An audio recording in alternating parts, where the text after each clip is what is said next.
Coming off another impressive rally on Monday to kick off the week. We're back to the downside ever so slightly so far this morning in the pre-market. We'll see if we can't get going back in the right direction once again.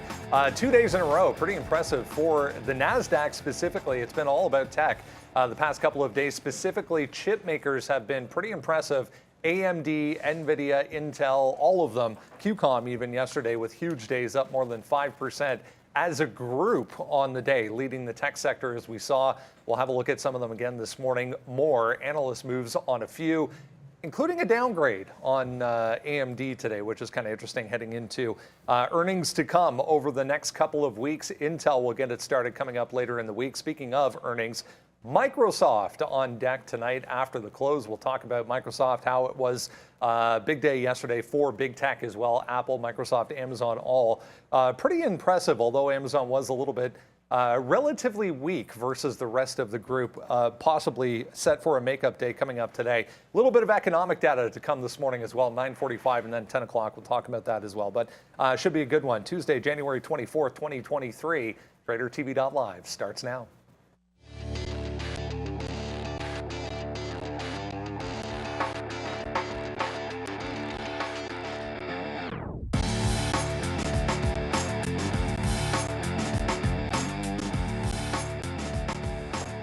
There we go. Look at a little bit of red to start things off so far this morning, but coming off the past couple of days, we'll take it. Hey, 0.45, 0.31, 0.3, we'll call it for the S&P 500, but nowhere near what we saw to the upside yesterday. 2+% for the NASDAQ specifically. A little bit of positivity coming back into oil, back to the upside so far this morning after a flat start to the week. Both Bitcoin and Ethereum back in the red so far as well.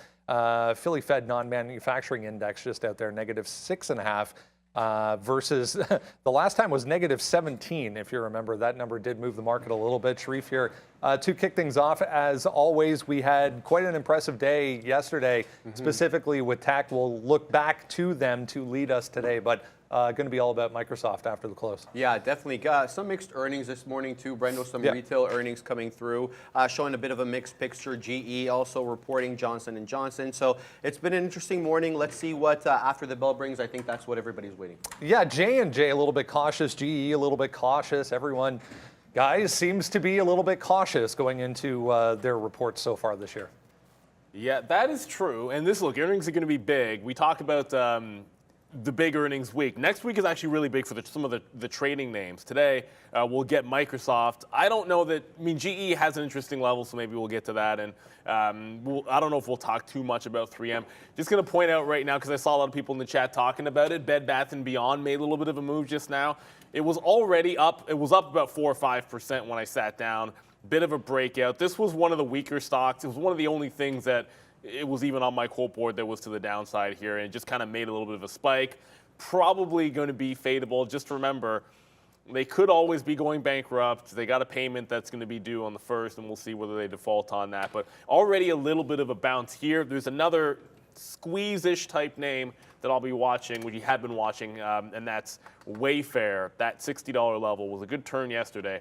If it doesn't break that, I'm actually thinking Wayfair could pull back. But yeah, big move already in Bed Bath & Beyond on good volume. So I guess this one could be one of the flavors of the day, it seems.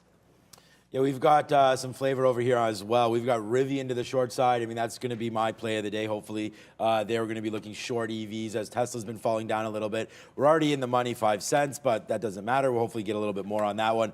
Tesla yesterday, good move, obviously, but today, NASDAQ down 0.5 point. We're going to wait to see what Tesla does, as it's down almost 1 full point. So, maybe EVs tend to come off a little bit here today. This is what Tesla's looking like. Huge move yesterday. You're still in the zone. You're still in buy zones and stuff, but let's just see if we break below this 141 here. Then I think we can get a good sell-off, probably into this 139 is not that dramatic. And yesterday's move, although straight to the upside, did get hit there about midday back down. So the high of 145, right straight down to 141. That's the bounce-off area. So there it goes, man. Already, we're doing it again right now. I just don't know where to get out here. Yesterday, we got out of AMD. As you guys remember, we were AMD. Like yesterday, we were at this time, we were long AMD. What was it, 70? Let me see where we were long AMD. Right here. 71.50 yesterday on AMD, long down here before it popped upside, and we are getting out as it went upside. So let's just see here if we do have Rivian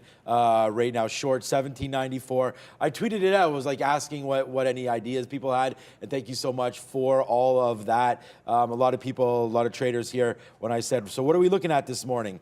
A lot of talk here. Some of you guys mentioned Tesla down here. What's up to Joseph on here? What's up to Trader Luke? Neo's a great trade as well. What's up to Queen Money right now? Tesla on the short side as well. Some of you guys looking at Hellbiz. You know, lots of good ideas right here. So thank you for all of that. That's the kind of trading community that we're talking about. So thanks for all those trade ideas. I'm going to be short Rivian right now. We have a couple more here on the sticky note with more names. So let's see if we can rock it one more time.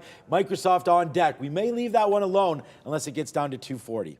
Yeah, we were just saying those Chinese EV makers specifically were just absolute monsters yesterday right out of the gate. They did kind of quiet down as the day went on, but that's Xpeng. You can see a huge move out of the gate yesterday, and then basically nothing. We're doing nothing here in the pre-market with these either. But yeah, good call, worth a look. That's the overall headline we sat down to this morning.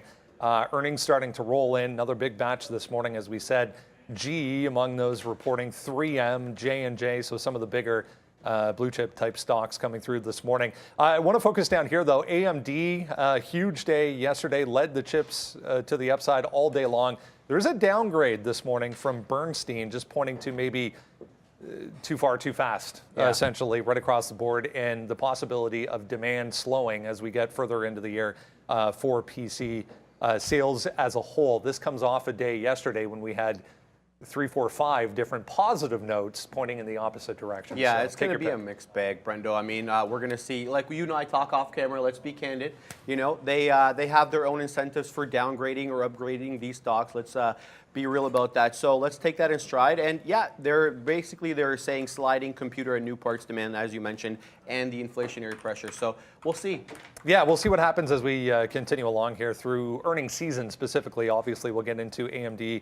I believe it's 2 weeks, and then NVIDIA into February. We have to wait for NVIDIA to come through. Intel this week. Here's Google. Alphabet downside this morning, actually breaking downside as we speak here. Negative 1.4 already for Alphabet. There's a note on the possibility of the DOJ getting involved, looking into, anyways, the dominance over the digital advertising market when it comes to Alphabet today. So a bit of a cautionary note regarding the DOJ today, guys, for Google. Well, whether it's a DOJ or the European Union or whichever agency you want to look at, whichever government agency you want to look at, this is not anything new, and quite frankly, big tech has been under this kind of pressure, and you see these headlines come out time to time. I'm only looking, I like 100 on Google. I don't think this is not rocket science. That was a short in the afternoon yesterday. It's a nice round number that everyone can kind of look at and say, hey, you know what, resistance at 100, okay, fine. It was pretty clean off of that level. I'm not sure we get there. We need a breakout to get there today. So at the open, it's looking a little bit less likely than before, but that's a pretty interesting line in the sand. It could set up for something a little bit different than that. I'm talking specifically about Alphabet here, where you got the breakout 99, bounce off 99, double top at 100, and then maybe 99 turns into like the shoulder, the second shoulder on like a Head and Shoulders, and next thing you know, you're breaking down. That's something that has to set up at the open as opposed to, oh, just sit in front of 99 and go short. Like I wouldn't do. But if it does set up, fail the open there, start breaking down that bottom, or at least put in a bottom channel with 97.5 here, some lower highs, then I would work the short there. I'm not really looking for a long on Alphabet unless it's breaking out at 100 or trading down in the 95, 96 range. So I doubt I'll be long Alphabet unless we see a test of that 100, which means I would have been short first. All right, we're almost 20 cents now in the money on Rivian as that's going down. We did take an 85. We'll talk about that in a minute. Okay, so for AMD, like yesterday, it's the number one name on the sticky note, and it was my number one stock. The number one stock here on the show yesterday was AMD, and it was along on basically the opposite news from today. We had Barclays yesterday upgrading it. Today, you have Bernstein taking it to the downside. So these guys are just playing games with this stock. Obviously, there is precautionary tale here because of the fact that it has gone up to all the way to $77 yesterday, and it was a huge move, man. I mean, a big move. Continued even in the aftermarket, like continued huge in the aftermarket, up about $2 there before falling back down now. So I'm I'm gonna say I was gonna start this a little bit at 74, but because we're short Rivian and that is absolutely tanking right now, let's cancel that 74 bid and wait for these 73. So I'm just gonna wait to see down here what happens. That was the jump off spot yesterday that we went long. We went long yesterday 71.50, then again here 72.50 or so, and then we had that all the way to the upside. So let's see if we can do something like that again. Bring the stock down here 73. If it breaks below 73, then we'll let this thing go to 72, and we'll get out, and then we'll let it fall down and see if this is the spot to worry about. But wow, look at this trade already on Rivian. I mean, we're already doing this kind of stuff right now. As there it is now, we get the professor all excited. That's one reason I like the professor over here. The guy's excited about these trades. Look at this move to the downside, 17.95, 18, nice move down, and still going right now, 75. So this is 20 cents early here on Rivian, and this was the trade that we talked about on Twitter. So hopefully you guys have this. It's a nice move right now for Rivian as we continue to go to the downside. So let's see if this rhetoric today will hold. Short Tesla, short Rivian, short Google when we get the chance as well. But we're already doing this here today. So let's see how far we can go down. Let's get another piece out here on Rivian as it's hitting 72 right now. Okay, Rivian, thank you very much. Yeah, the overall market as well, back to the downside here so far this morning. Just on a note, it was a little bit earlier, but Ford in talks to sell a car plant in Germany to China's BYD. They're mulling some job cuts I was reading about as well over in Europe. They were going to decide in Q2, I believe it is, what that will look like. But this was another one that had a huge day yesterday, back to the upside. Just breaking downside here with the overall market for Ford today. We've seen not only the EV makers, we talked about a little bit already, but we've seen these highly shorted names pop back to the upside the past couple of days. Bed Bath & Beyond, day highs right now. There's also this GROM again today, got all the way up to 4, filled that gap on the daily chart. So GROM, ton of volume, 14 million shares traded already for GROM. Holo, another one, HOLO, doing decent volume, about 500,000 so far. Huge move on really no news. So some of these retail favorites or online favorites back to the upside again today. Yeah, and BXRX, Brendo, if we could come to my chart real quick. This is the 3-minute chart. Nice breakout there on good volume. Each one of these candles is about 500,000 shares of volume, bouncing off that 310 all the way up to 550. It's still bullish. It's still above VWAP. So I'll be keeping my eye on this one too, Brendo, going into the day. Yeah, future is pretty heavy here, guys. Back to the downside with everything else kind of following suit.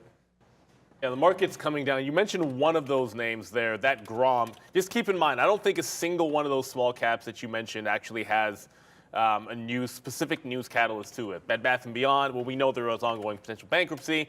GROM, I don't really know that there's anything. I think GROM may have had, it had something like a week or so ago. But and then there's that Holo, which I think also had something a week or so ago. But GROM's the one that went in the afternoon from yesterday's trade. It just did a nice little pullback off of $4.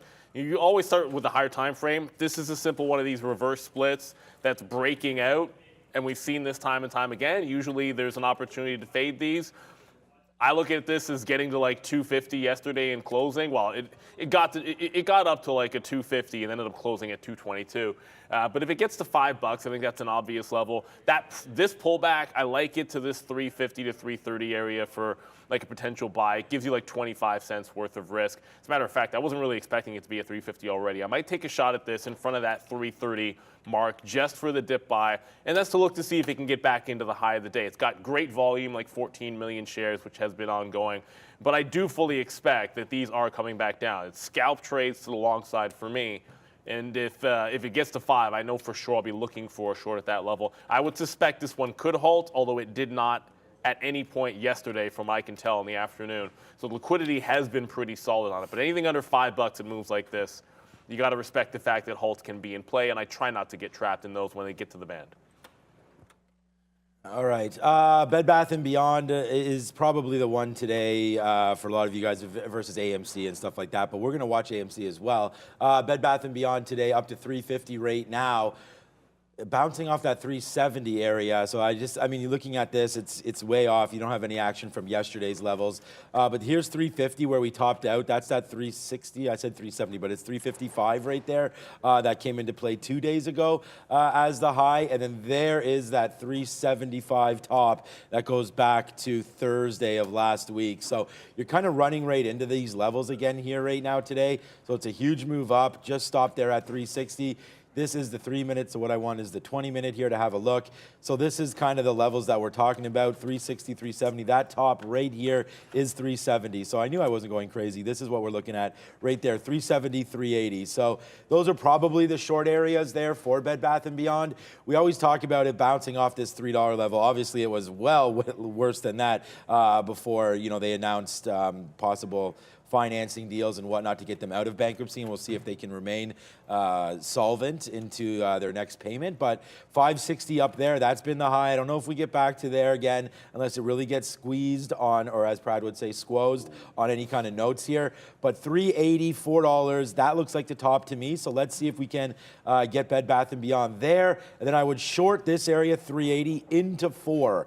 And then, you know, hold it for a little bit. And then I think you got to get out if it breaks $4. I mean, option eligible levels, $4, $4.25, $4.50, stuff like that, all the way to the upside. I just like to think that those levels are ones that could get respected. And you know, if you hit 4, then maybe you go to 4.25, which is right here, right, which is this past top. So I don't know, man.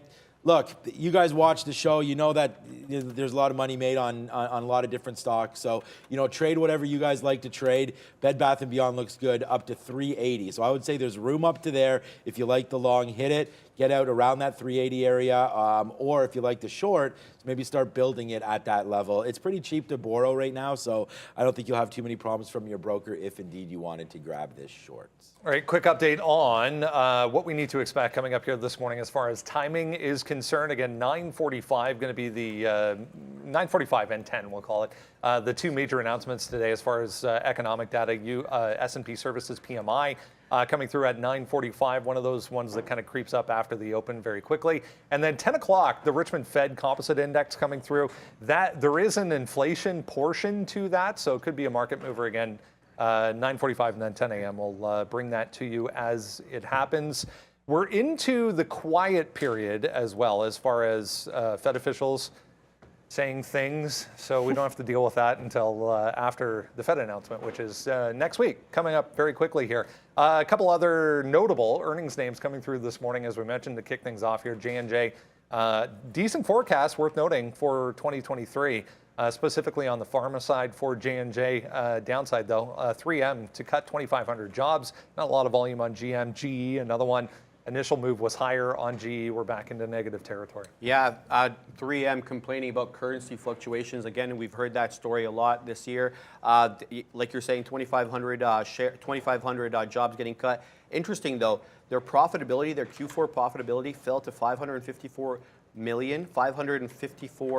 million from 1.34 billion a year prior. So, yeah, looks tough for them. And J&J saying 25% drop in declining sales as a result of their COVID vaccine. Yeah, so I mean, typically not day trading stocks, but we'll keep those on a list just to see how they're doing throughout the day and see if there's not opportunities. I saw a couple of people talking about this morning. This is pretty much as high as I've ever seen this.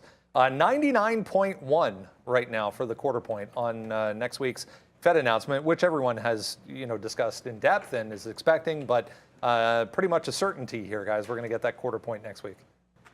Well, I've seen 99 before, but usually it's like right before, like the day before. A lot of times you'll see that, even the day of, obviously. That goes without saying. Just a quick little update here. Got that bounce off 350 on Grom.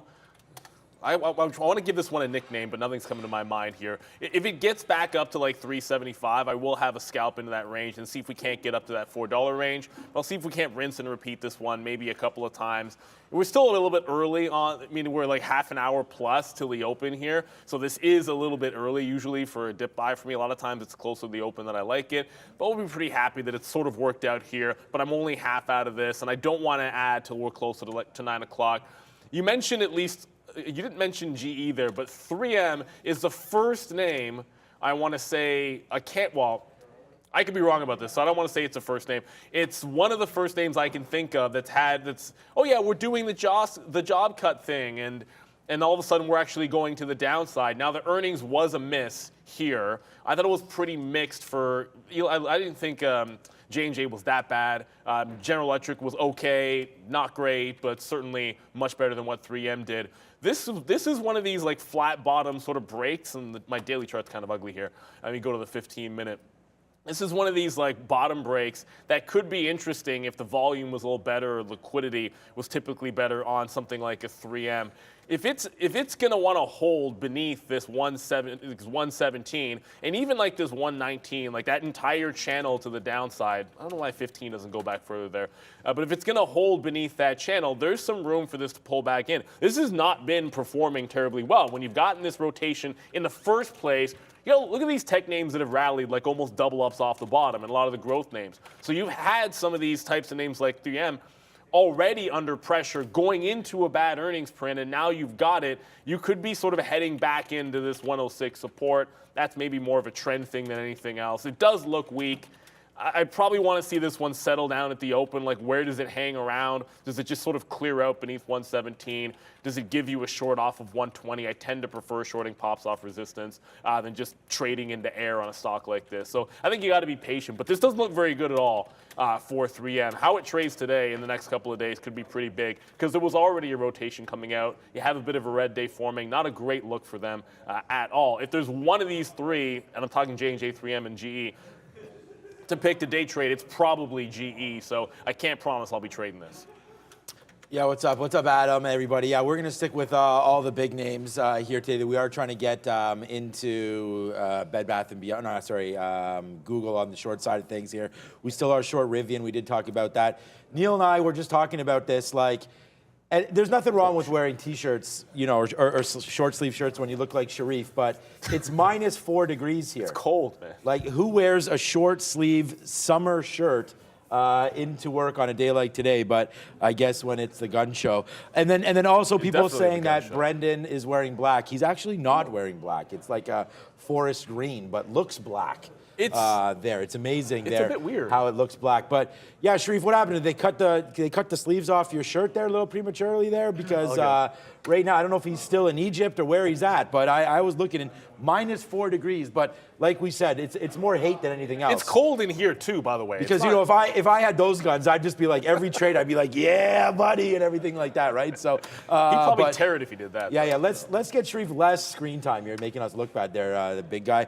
But what happened? No dry cleaning on long sleeve shirts today? I run hot, Sean. I'm a human heat pump. What could I say? And, Brendo made me feel bad about all his shirts being ironed. I had to pick something that didn't look as, For the record, wrinkled. I was complaining about how long it took me to do that every single week. I wasn't suggesting anything, but hey, yeah, it's a sweltering 23 degrees Celsius in here today. So, yeah, short sleeves in full swing. Here we go. Analyst moves for you this morning. Let's get into it. Upgrades and downgrades. Lyft, top of the board here. Not a lot of volume, but yeah, interesting note. I read that from KeyBank on Lyft to the upside. MRO, number 2, CrowdStrike on here. Fortinet, AMD, Lululemon, PTON downside along with Domino's. People saying it's the egg sweats he gets there. Those are some expensive sweats. I don't know if that's actually. I don't think that's actually true or not. I missed that whole. Can we throw that downgrade board back up there if we get a second? The name, yeah, I'm interested obviously in AMD there. There it is on AMD. Oh. And then we saw Lululemon, Peloton, of course. There's a lot of big names on there today, man. Like Domino's, a lot of names that you're not used to seeing on the downgrade side of things. Let me just take a quick look at Peloton. It's been a very long time since we looked at this. Is it still doubled from the bottom here, Peloton? Peloton up to $11. What is the bottom here on this name? Yeah, 7. Yeah, so there was the double. So it basically doubled up, right? Hold on. I mean, that's the problem. I zoom this in too much. Now it's way too zoomed in. But there's the bottom of 7. There's the top. Yeah, almost exactly a double. 1350, 1360. Runs right into its old tops again. That was a downgrade for Peloton. So, excuse me, you're going to look at $10 there again. 1050 maybe on Peloton, and then you got 1175 there as well for the possible top on Peloton. Not much volume today, 58,000. What did we do yesterday here on this name? Yeah, so there's the push down. The reason why I want to look at downgrades, because the market's falling off here, down almost 0.8. You know, this is the run that the NASDAQ wanted into earnings. So right now, you're going to get the biggest guy today with Microsoft, and then we're going to see what happens. So yesterday, we're already below these levels. We're already starting to kick it. What was the day before here on Peloton? 1065.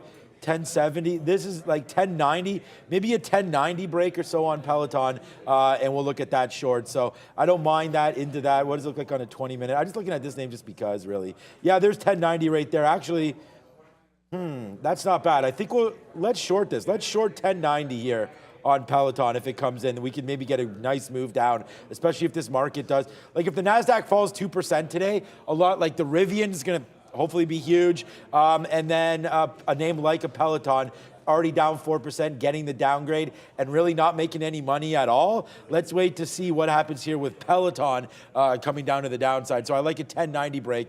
Do we have to pay for shorts? Let me just test this with 100 shares. I want to say yes. No. On Perfect. Peloton, no?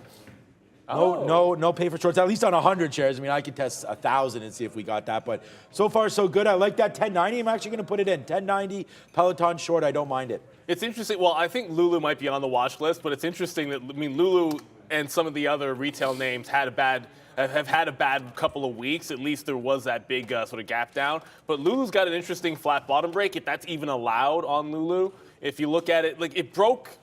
I get it. It kind of broke there on Friday. It broke 306, but that still looks like a little bit of a flat bottom to me if you get through this. That's a little bit weaker than I was anticipating on Lululemon. The one that was on that board that was also pretty interesting, and maybe we'll have a look at that one, was you said Peloton, but obviously we'll talk AMD and we'll talk those chips. Someone just asked in the chat what's a good place to get in on Grom.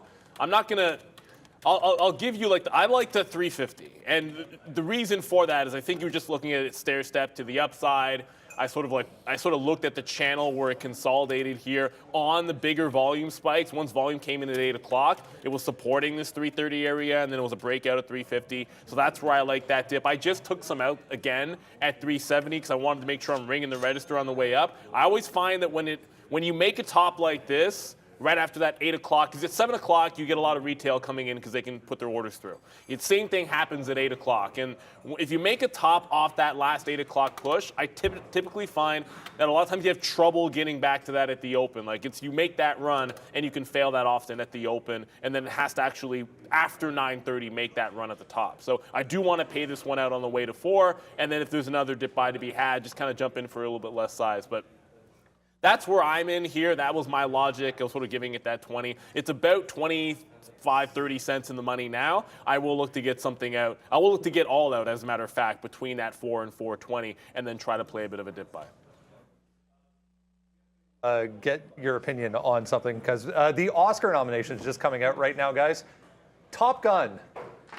Best Picture? I like the movie, but not Best Picture quality, Brendo. I mean, those are more artsy movies that take that category, or something a little bit deeper. Hey, we were just talking about off camera. Shout out to my boy, obviously Tom Cruise, but hey. Yeah, no, listen, I'll be the first. I said I'll be the first to go and see the new Mission Impossible movie, but Top Gun a Best Picture nomination, guys? I didn't see it. I saw Top Gun. I thoroughly enjoyed the film. I'm a little surprised it got a Best Picture nomination. They're looking for ratings, that's all. But I actually don't know. Usually I don't really know much of what's... Well, I mean, think about it. Like, that's what I'm saying. The Oscars, they generally put up 7 movies that nobody cares about or nobody's watched, right? So to me, this is probably just a push for, and not to say nobody cares about it if you're a movie critic, but this is a mainstream, this is going to get people to watch because there's a lot of fans, obviously, of Tom Cruise and of Top Gun. So I think it's a genius move. Yeah. I think the Oscars every year should have a blockbuster. Well, they should be blockbuster. Or I don't want to make it a separate category, but there just should be a blockbuster movie that gets people excited. Like, I remember watching it when, Pitcher of the Year was, now I don't even know. But like, you know, when Star Wars gets nominated, or this is way back in the day, but other names There's like that. blockbusters that have been up there. Like, Yeah, no, and it's just. Now, of course, I'm blank. I know, me too. Now I mean, you're the movie guy, but yeah, I'm blanking as well. bad. But you know, big like even just like Good Will Hunting or something like that, like movies that a lot of people saw with big actors in them. And recently, there's just been a lot of sort of underground movies, and they've been great. Don't get me wrong, but I just feel You like can say what it is, man. What? At the same, like, there's at some level, when you give an award to a movie, that the average person is like, I haven't seen it, and then for most people, it's like after something wins something, it's like, oh, let me check it out on Netflix. Like, well, after I'd never heard of it, like, and sometimes that works. Like that Parasite movie, it's like I had no idea what the heck that was, and like, oh, this thing got nominated, let's go watch it. And it ended up, it's actually pretty funny. But that's the point. But nobody watched the Oscars because like people are like Parasite, like whatever, and then it finally comes out. Someone said that that's pretty funny that Alec Baldwin nominated for Rust. That's hilarious. Okay, that was really good. That I mean that's. Damn it! I wish I got that one. But a shout out right there for whoever that was. Oh, here it is. Where was it? Anyways, oh, there it is. NY. There we go. Shout out to you. We like your Jets, by the way, man. I hope Aaron Rodgers goes there, and I hope you guys pay us a pretty penny for that. What's up to NY Jets, man? Alec Baldwin. That was hilarious. Ouch. So thank you so much for that one. We'll see if he can. Obviously, he'll stay out of jail, but that was really fun, man. That quote. Yeah, don't get on set near that dude. But okay, I don't know. I mean, what does that mean for all these other names? Nothing. I don't think. I don't know what Oscars means for any of these, other than the fact that Netflix has been a really, great move to the upside here for Netflix. Maybe we're stopping. It's completely filled the gap the whole way. Like people were. I mean, look, Netflix was a $700 name, but. Filled the gap from that drop spot there, was a nasty earnings report back there a year ago, and it's got all the way back. So Netflix is a double, more than a double from the bottom. I think it's time to sell some of these shares out here on Netflix. So I think this is going to be a pretty good short down in, especially if this market is like that. I also turned over the bull into a bear. I think that today the market slows down a little bit and gives up some of the steam that it's been pushing through. So we're going to go bearish today and see where we go from here. These guys are killing Avatar was the only other one on that list that I even recognized. The others I haven't even heard of, but cool. Good for Tom Cruise. Here's a quick look at what's happening over in Europe so far today. Red board top to bottom here, 0.4, 0.5% or thereabouts for all of these. Let's bring in Arun here, get a check of how the futures are setting up so far this morning as we head towards busy Tuesday. Back to the downside, it would appear, Arun. Yeah, and I mean, we had quite the move yesterday off the open. It went straight up, right? Never really did stop until we finally cracked through those previous highs, those 40s. And then we got a little bit higher. We got into the 50s and then really started to pick up some sell-side action, which makes me a little hesitant to figure out what's going to happen today because, one, is today going to be the day where we end up doing the false break and trapping out and coming right back underneath? Or is today the day where we come back underneath, catch a bid, confirm everything, and then go back up? Coincidentally, of course, Microsoft coming out after earnings. So I think a lot of this is going to be timed, how the market times itself. It's going to be timed well with Microsoft's release. Microsoft being the largest weight in the NASDAQ and also most likely, I haven't checked S&P, but most likely the largest weight in the S&P as well is going to provide some information there after their earnings. And this is going to move the index, right? This is a big index name. It's going to move the market. So I think based on the way things are setting up, as Sean said, I think it is going to slow down a little bit. This market can go either way at this point. It has a decision to make. Are we going to trap out or are we actually going to just confirm that rally from the last 2 days and actually extend to the upside? Long-term looking, we are in a negative trend. All of 2022 was negative in terms of weeklies. So we are looking at a negative trend. NASDAQ did hit that 12K mark from 12,000 to 12,250. There's some resistance there. So all of it's lining up right at the trend line. So if we're going to do something big, it's going to have to be with these earnings that come out in a big way and actually start breaking some of these larger trend lines. If we get that, we should get a decent move to the upside. For now, though, I just be careful with the levels. 4060 is going to be the top end level that we've had. I put in it yesterday after we kind of topped out here a little bit. And then the level I was working with yesterday is still in play. Maybe that's where we catch a bid. It's going to be underneath 4,000 all the way down to 39.75. If there's a potential for a buy there, if it sets up there, that's probably your best risk reward in terms of catching a bid. For now, though, sitting at 14, we got a lot of space to the downside. We got some space to the upside. I think we just got to let the market work itself out. And then if it gets into either one of those bands, then maybe you can make a trade. But most likely, I would think that we're going to start to slow down a little bit and wait for Microsoft. Thanks, Arun. We'll check in again tomorrow. Let's have a look at what else you need to know before we get to the open this morning. That's the link to the watch list, guys. Make sure you grab that every day if you haven't. Super simple. Hit that link, enter your email address, and then it just shows up. That's it. Let's talk about chips. 3% downside right now. Decent gap right across the board for most of these so far this morning. AMD I'm talking about here, back lower. There's some D prints coming through right now. So there we go. 3% back downside this morning on this Bernstein downgrade, it would appear. But there's not much else, really. I mean, we had a huge couple of days to the upside. Like this entire group was up 5% yesterday. Yeah, it was crazy. I was trading it on the midday show with Ian. It's interesting though. Stacy Regson, which is the analyst for Bernstein, kind of blaming Intel for this, saying Intel's continuing to overship and overproduce chips even in the face of declining demand, and basically saying that they posited AMD would hold up better than its competitors. Not so much, Brendo. AMD, guys, the last day of the month, I just see here, the 31st, we'll get earnings. How dare you blame Intel? Well, no, it just so I'm looking at Intel to short today. I was looking at it to short yesterday as well. But the difference in 2 days is, one, yesterday was incredibly bullish. Today, you at least have found some tops. Now, you're going to find that just about every, like I'm going to pull up NVIDIA in a second. You'll see how it broke out. But Intel still has nice overhead resistance at 3040. So there's definitely a level to play off of up here. Even the pre-market high, the lower high, I think is going to be valid at 30.25. And the reason the short pops here, I think it's just a better look than it was. I was trying to take every single one of these. My trades aren't showing up here on Intel for whatever reason. It just happens sometimes. But you know, every single pop, I was trying to short Intel. You get a little scalp trade, then you get stopped out. You get a scalp trade, then you get stopped out. Today, I want to be back into the well.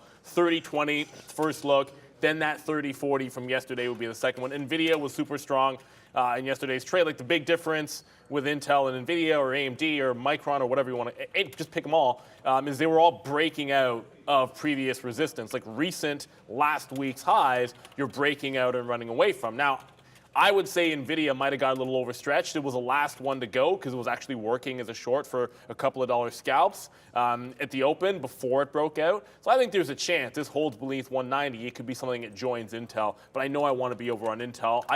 I favored the break of all the breakouts. I favored the one on Micron. I just liked that break for whatever reason a little bit better, sort of out of this channel. But juxtapose this to what you see with Intel. Get to resistance level. Intel never broke. These all broke out. I like that 60-50. That's where we're trading it in the afternoon. Probably the only one I'll take a shot dipping at if it's at the open.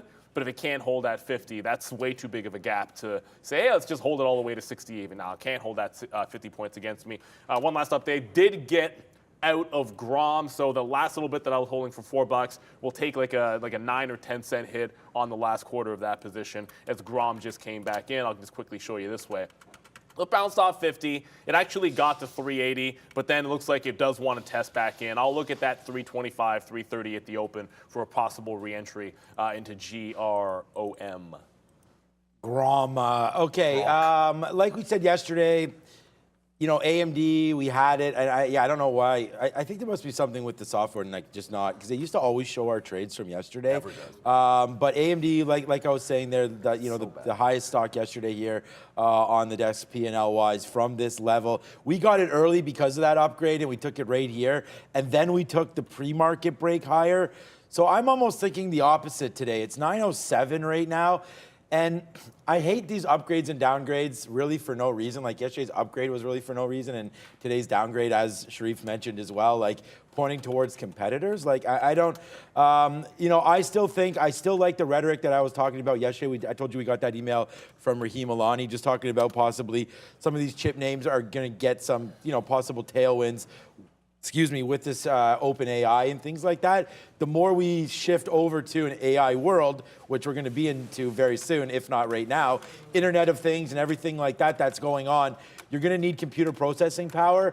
But again, there's a lot of chips, a lot of the chips that are even released right now. Even, you know, my kids just got a great gaming computer for Christmas, so on and so forth. And AMD and NVIDIA cards are all the rage. But at the same time, I feel like they're already there. The power's there in these cards right now. So we just really have to wait to see what sales are like and if they can forecast forward higher demand. But I'm going to test this 73 level. So I'm actually sitting right here at 73.20, seeing if we get a dip down. So 73.20 is just below this consolidation right there that we had yesterday before we ripped up. And then I just want to see if 73 holds, because the problem is if 73 doesn't hold, then I think we get into like 72.25 and things like that. So I'm going to take like a 20 or 30 cent risk in here. And then if we dip back down, and I'm just going to try to stay focused. Like, I don't need to be jumping from we will trade setups, which is what I'm getting at. But if we feel like we have a setup in one name, we don't need to jump to the other. So we've just been trading AMD. I like it. I'm well aware of the risk associated with this stock, how many points it trades, everything like that. We hit it really great yesterday. We had some good trades even into the close as well. So let's stick with AMD today and know where our bread is buttered. So we're going to stick with this name, look for some longs here. If it starts to rip, then we'll just reassess, because maybe a 76 short is something that we'd be able to look at as well. Because remember, this move up happened after market. So like we got a huge print yesterday at 76.30, then it kind of continued up to 76.80 before now we get this downgrade and the whole market falling a little bit here. So I really like AMD today, and I think that it's going to be a lot of my focus here early on advanced micro. All right, let's go on to Tesla here. Back to the downside as well, ever so slightly, 1.5% right now. It was a big day, though, yesterday to the upside. I mean, the really only real thing of note is this trial with Elon continuing regarding the 420 tweet, the funding secured 420 tweet from years back, it seems. I mean, it's a bit of a non-story. 8% yesterday, the bigger story, trying to hold some levels here. Key levels this morning. Definitely, yeah. I haven't been following the trial too much, but the price action definitely had my eye on that. We report Wednesday, and it bears noting that we had an EPS, we have analyst estimates of EPS of 118 a share. Last time they beat EPS by 5 pennies, and the stock dropped 6.5% immediately thereafter, Brenda. Yeah, going to be a wild day, definitely Thursday morning for Tesla guys. Earnings Wednesday after the close. Yeah, that's the first big. I mean, you talk about the ones that are more tradable, at least certainly for a day trader, you know when Tesla reports is something that you want to trade. Look, I like this one on a fade if we can actually get it. I'll get to NIO in a second because I think that's kind of a related name, and that's the best way to talk about it here. But if you look at that double top at about 145, it just seems like a lower high gets put in. I'm not going to draw a trend line for you, but if it gets up to that 144, there's a chance for a curl at the open. It's going to take a bit of a pop, I do think. I did look for 130, like 138.5. Looked like it was going to be a setup. That's kind of where the consolidation break happened out there on Tesla. If you go right, not to the open, but I'm talking about later on after that opening rush when this extended its move, because not everything that gapped up extended moves. Like if I go back, just want to show you what Micron did. Like that was like a big move up early, and then the extension wasn't as big. Tesla was a little bit of the opposite of that, where it had a decent move to the upside, but the bigger move happened after that consolidation. So I do like that 138 area for potential support on the downside. Just going over to NIO here very quickly. Yes, it's a Chinese ADR, and they have had a tendency to kind of move on their own a little bit. So with all that being said, do I like BOVESPA 120? Yes, I like BOVESPA 120. We liked it all day yesterday. I think that's a huge level, and if it gets up there, I'll short BOVESPA at 120. I just feel like NIO sets up a little bit better off of the open. You have resistance. Actually, matter of fact, this could be breaking now. This is 1190 up here. I was kind of looking for a pop and fade off 12. One of my favorite setups is something I think is bearish, sort of breaking down. Tries to pop, get to yesterday's close, tries to break 12 even, does that fade, and then you sort of short it off that 12 level at the open. It's one of my favorite setups. It could just break the bottom with only like 15 minutes here to go. I'm going to be there looking for that pop and fade off of the $12 level, but I almost don't want to let this one get away from me if it's just a clean flat bottom break here on NIO. If BOVESPA gets to 120, you guys will hear about it. I really like that NIO break there of 1180. Someone tweeted that at me as well, and you know, you brought it to our attention, or to my attention. I wasn't really looking at it. We've left NIO alone, and it was a big, huge move yesterday, but then faded all afternoon. And yeah, like, why did it do that, right? It went up to 1230, and then basically just went to the downside as the NASDAQ did pull back a little bit, but NEO didn't really hold, and then, you know, there's 1180. That's at 1170 right there. So there are some decent tops looking at there for NIO, so I do like that one. Obviously, we're talking a little bit about Tesla right now. I'm already short Rivian. I want to get more short into this name, but again, waiting for 18 to pop through.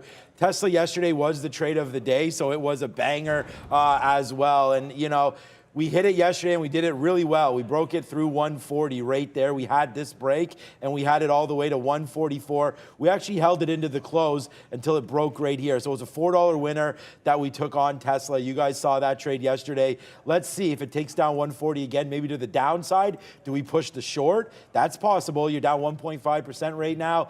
Like I said, I'm still not overly convinced. I do think it's going to be a short day today, but the NASDAQ's kind of pulling back upside right now. I just want to see when, you know, we have a couple numbers coming out. I know people are like, you know, antsy about Microsoft. Let's see if that can hold the NASDAQ upside. But right now, Tesla's been on such a huge run that I could see some pullbacks as traders getting nervous heading into when they report as well. So, you know, there's lots of stuff happening this week. Tesla's this week as well, isn't it, at some point? We'll have to find out what Tesla is. Yeah, tomorrow. So, you know, 140, watch out, man. There's a lot happening in this name. Elon's around. We talked about talking with that tweet. So I don't think anything's going to happen to that, but watch out for that 140 level one more time. I'm not going to go short unless we're either up here at the high or we break through that 140. So I'm going to let Tesla settle down. For me, the bigger trade is going to be on Rivian. Let's just see if that can work. Let's talk about some General Electric here. A wild morning so far for these shares, down 2% right now. Higher than normal, to say the least. Relative volume on GE gets up to 82 and then fades all the way back down. I just checked. The call was 8 a.m. However, I am still seeing some comments coming through here from, looks like the CEO still maybe talking on the call. So just be careful, anyone looking at GE this morning. But it was, I mean, the forecast was very cautious, let's say, for General Electric. Yeah, they said they reported strong demand for their aerospace services and equipment, but basically their renewables continue to struggle. They blame their offshore wind farms and the Inflation Reduction Act for not being clear enough on what kind of rebates they're going to have, Brendo. So a bit in the limbo there. We'll see how this one does the rest of the year. Not typically a day trading type of stock, but with the catalyst this morning, already a ton of range on this thing, 82 to 77.5 for GE today. Yeah, it was mixed. I mean, I thought 3M was definitely the worst of, if you're looking at them as any way related, but it actually traded right in between the 50 and the 200 period moving average on the daily chart here. So you get up to 82, you bounce off 77, and that sort of puts you in a bit of a range. I was looking at this for a pretty clean, if it had been just one of those like, okay, it's just a clear strong quarter, you know, above 81 into an 82 break, long in that area, giving back to 81, or an 82 break going in 81 looked pretty good. But that's just like a technical setup, right? Like you can sit there and say, well, this looks really good if this happens, but reality, conference call comes in, you're now back in the bottom end of the range. I think there's names I'd rather fade today than General Electric. I just see the run that we had in the futures and all those growth types of names. It does feel like if we're going to get a major pullback, there's more room to come to the downside in some of the growthier names like the EVs, some of the chip names. And if we get a red day, I feel like I want to be hunting over there as opposed to going in to GE. It'll be a different story if you were thinking short off of 81, 82, because that's previous resistance. If you're wondering what the gap in the chart is, when they spun off GE Health, that was the spin-off. So, of course, repricing the shares back down to reflect that. So since then, that 81 was a good line in the sand. If we get back up there, probably worth testing that as resistance until it breaks. But you're, what, $3 away from that with 10 minutes to go? I don't see it happening at this particular point. And if it does, that's something I can revisit a little bit later on in the day. It does have that setup of sort of popping into resistance and fading. But until it happens, you know, there's no point dwelling on it when we're $3 away. Okay, watch some of the Alzheimer's stocks moving around right now. Cassava Sciences announcing positive top-line clinical results in their phase 2 study evaluating their simulfilam, which is their drug for Alzheimer's. But move down anyway right now for Cassava Sciences. Yep, 27 down here, 42, 41 and a half at the top. So huge move for Cassava Sciences. Typically, if this one's going, all of the Alzheimer's-related drugs start to, or companies, I should say, start to go. So just keep that in mind. Let's talk big tech here. Microsoft obviously going to be on deck tonight after the close. We got earnings from Softy, but everything else, big day yesterday. Outside of Amazon was a little relatively weak. Yeah, that one was the most weak yesterday. The other big five, I'd say, were tough. But interesting little article I ran into, Brendan, yesterday when doing my research. Looks like there was an article written back on December 13th here with respect to Google's response about their own employees inquiring about, being outmaneuvered by the chat GPT by OpenAI, and their response was pretty simple. They're looking at it as they have much more reputational risk in providing wrong information, and they're going to move more conservatively. I don't know if the market would like that kind of thing. Yeah, I mean, if you get beat to the game, maybe the only real response you can have is, we're going to be cautious and take our time and make sure it's done properly. Yeah. Obviously, they're working on a competitor. Why wouldn't they be? I mean, I don't know if you saw, but there was a video that was circulating last week from their 2018 product launch event where they actually used their AI at that point in a demonstration to book a hair appointment. Oh, I remember that. And it was pretty impressive. And that was 2018. That was done through the Google app. And that was never launched no. and never released to the public. Yeah, so obviously they're working on something here, guys. But what do we do with Softy today ahead of tonight? Oh, shoot. Yeah, well, okay, so I thought we were going to Google first, so just to reiterate on Alphabet, but we'll talk about both of them. I like the 100 level. 100 was good yesterday. We might have already talked about this. I like a pop and fade because I'm favoring the short. If it's beneath 100, I'm favoring shorts. I'm really not looking for longs until we either test 95 or 96 in Alphabet. But there could be like that pop and then fail to get through 99. I don't want to just sit there in front of 99. I'll sit in front of 100 because it's 100, but I want to see it actually fail 99s before I get into it. Microsoft is a bit of a different story. Typically on an earnings day with a move like yesterday, I would not be shocked at all if we spend the entire day in yesterday's range. So you got a 45 top and you have like a 39, like a 40 bottom in here. And I just think you almost play like support resistance on this. The one thing about Softy is you also have 240 being the 50 period MA there. So you have the support. I like that 50 period as a bit of a support level. It broke out from there yesterday. So I don't want to play this one unless it's at the periphery in either direction. But 240 gives you that 50 period on the daily. The only other big cap, I'm not really looking at Apple today, but I'll just say Meta to get these all out of the way. Meta is a very similar story to these. The only difference is Meta's like this level up here, 144 on Meta, that top. This was the big breakdown day in October. That was a huge resistance up there. So Meta, this is one I would reverse. Like if it breaks that top at 144, I think that's a jailbreak on Meta to the long side. And it's, again, we're $2.50 away from it, so it's probably short before it gets there. But if this one got through that level, that's a clear reverse through 144 on Meta. Looked a little more likely when there was more strength in the aftermarket yesterday. Yeah, we actually turned over to Meta late yesterday and was able to make good money on it. So we'll look at Meta a bit after. But here on the sticky note here, we already had it on today. Microsoft, let's just play dips into 240 if that does happen. I'm sitting there right now, a dip into 240. That was, again, I keep saying it every day, but that was a great trade yesterday for Microsoft. And then Google yesterday, I can't remember if we were in it or not, but I put it here on the sticky note that we were going to talk about 100 short sell if there is any rips in this market. So we'll see, down 0.62. But those are the ideas that I had. You can follow me at TraderTV Sean and find out the sticky note there as we approach 40,000 followers. Yeah, so that's Microsoft. Here's the dip down level there yesterday. We'll see if we can get back into 240 right there from the open. Nice move. I don't think it's really worth taking any outsized risk on Microsoft today unless we get down to that 240. It held. If it breaks, we're gone. We'll assess it at that point. It's very, very tough to trade a name heading into earnings. I don't know which side a lot of the big traders are on, so I'm going to stay away from that one. I'm not going to stay away. I have an order pending, but not down to 240, so we're going to wait to see if we get that. My big trade today, I feel like, is going to be Rivian, Lucid, Tesla, all those. So we're going to wait to see if that happens.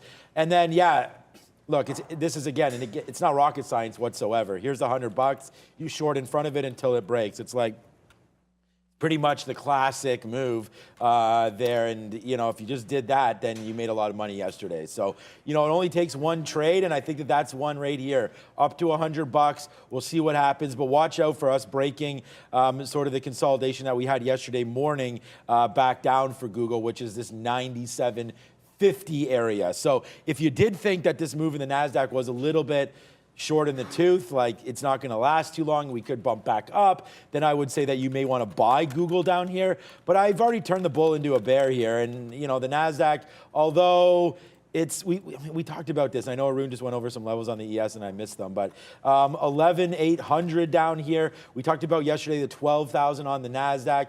And if you're going to look at the NASDAQ more of a longer term frame here, you're going to see that you still are pretty top heavy here at 12,000, and there's a lot of room to fall back down, including making a way. And I think that this gets tested.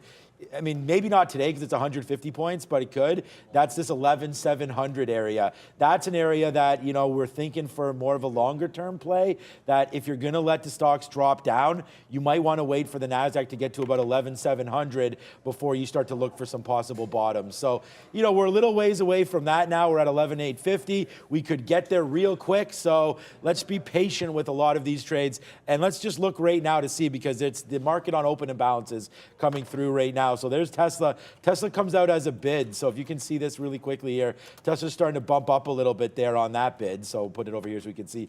Hellbiz is short, but that's not enough shares to do anything. Bed Bath & Beyond a long, but again, that's only 173,000 shares. So I'll go Hellbiz because you guys were asking about it. 44 cents. Let's see. Wow. That stock, crazy, man. Again, man, nice. I mean, it's not even up that much, but still doing lots of volume, 40 million shares. That could come into play. And then Lucid's a buy? Okay. I saw Lucid as a buy down there. Okay, that's a little strange. Maybe this gives us an opportunity to short more Rivian at some point, but this is what we're looking at. There's Microsoft. What's up, Softy, making an appearance down there on the downside. So it's strange. Microsoft reports it's been strong, and it's relatively strong in the market. So if we do get that 240 dip, that could be a hell of a trade. Let's see if we can get that into today, but doesn't look like these imbalances, Brendo, are doing much. Nothing to write home about at this point. The market trying to break downside here. Lulu downside already, 3.25%, just broke day lows essentially through 305. There was a downgrade on Lululemon ahead of earnings to come from not only Lulu but the rest of the retail and apparel makers. Yeah, the Bernstein analyst essentially citing unrealistic expectations of 20% top-line growth going into the year. She's saying more along the lines of 13 for the forward year 2023 and then 11 going forward, Brendo. So. Yeah, if we need one maybe downside, guys, that's looking pretty weak, much more weak, in fact, than the overall market right now for Lulu. I'm just surprised that you didn't say flat bottom break on it when you looked at the 15 there, Sharif. Look, there's a wick beneath it, so I understand on Friday, like you got a wick beneath that, but if you zoom in, a lot of times at the open, you will get these crazy moves. We've seen it time and time again, and then it'll just hold that, it'll hold the low and then break out. But that's exactly what happened off this 306.5.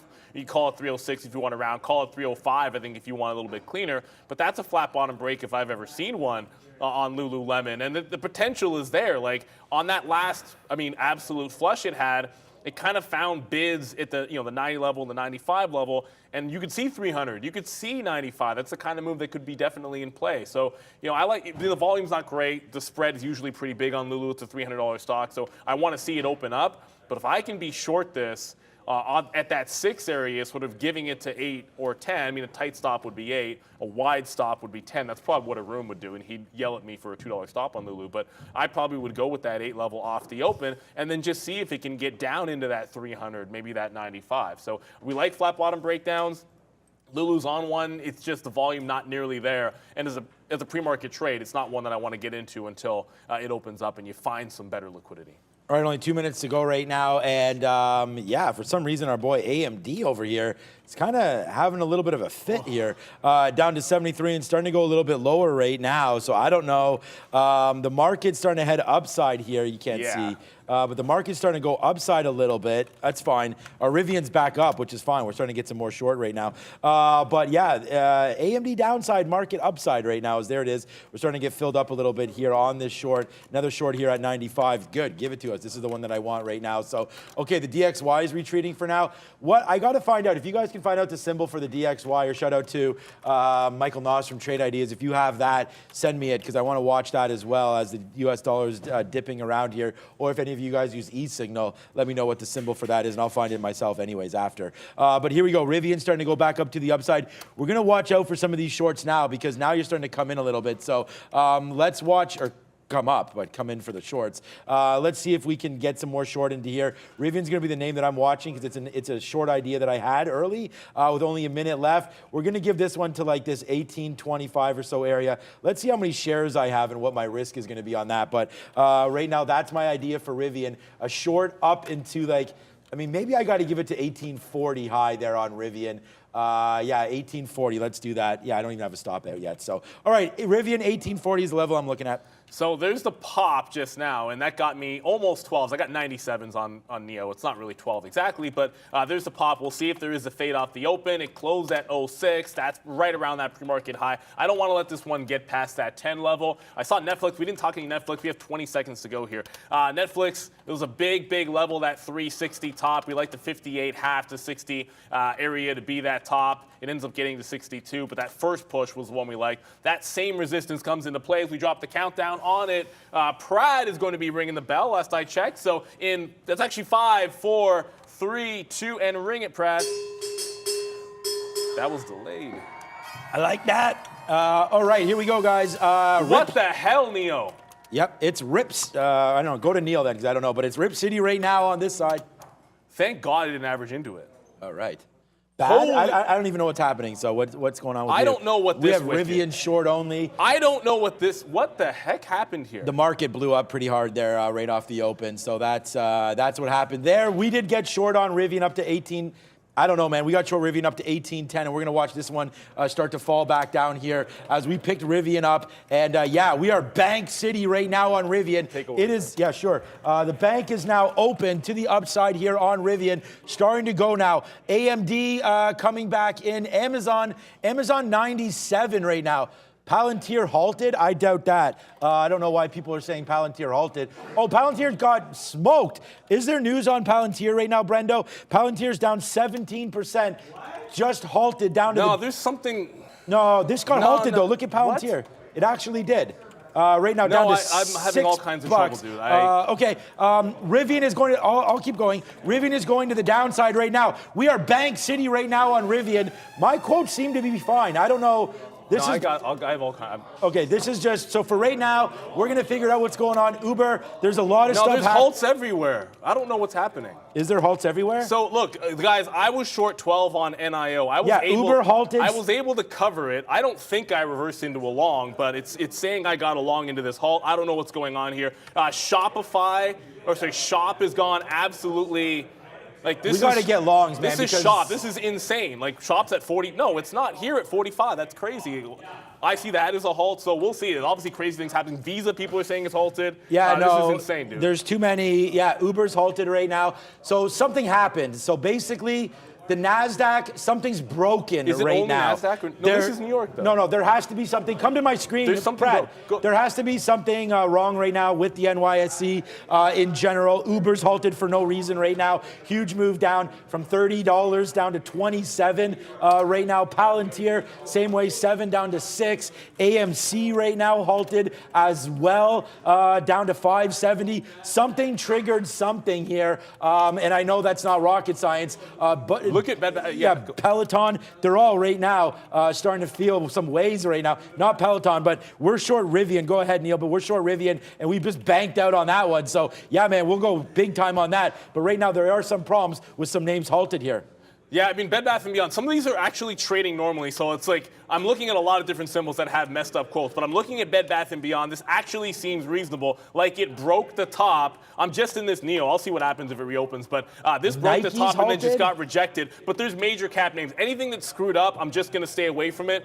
If I don't see a good quote, then I'm not going to trade. But everything looks normal on something like Bed Bath & Beyond, and it's making a run at this double top, 365. If it can go, it looks spicy. We sort of talked about this as a bit of a runner. I do want to go back over to this looks normal. Intel, this looks fine. So no issues over here. It just spiked up, wick top through 30.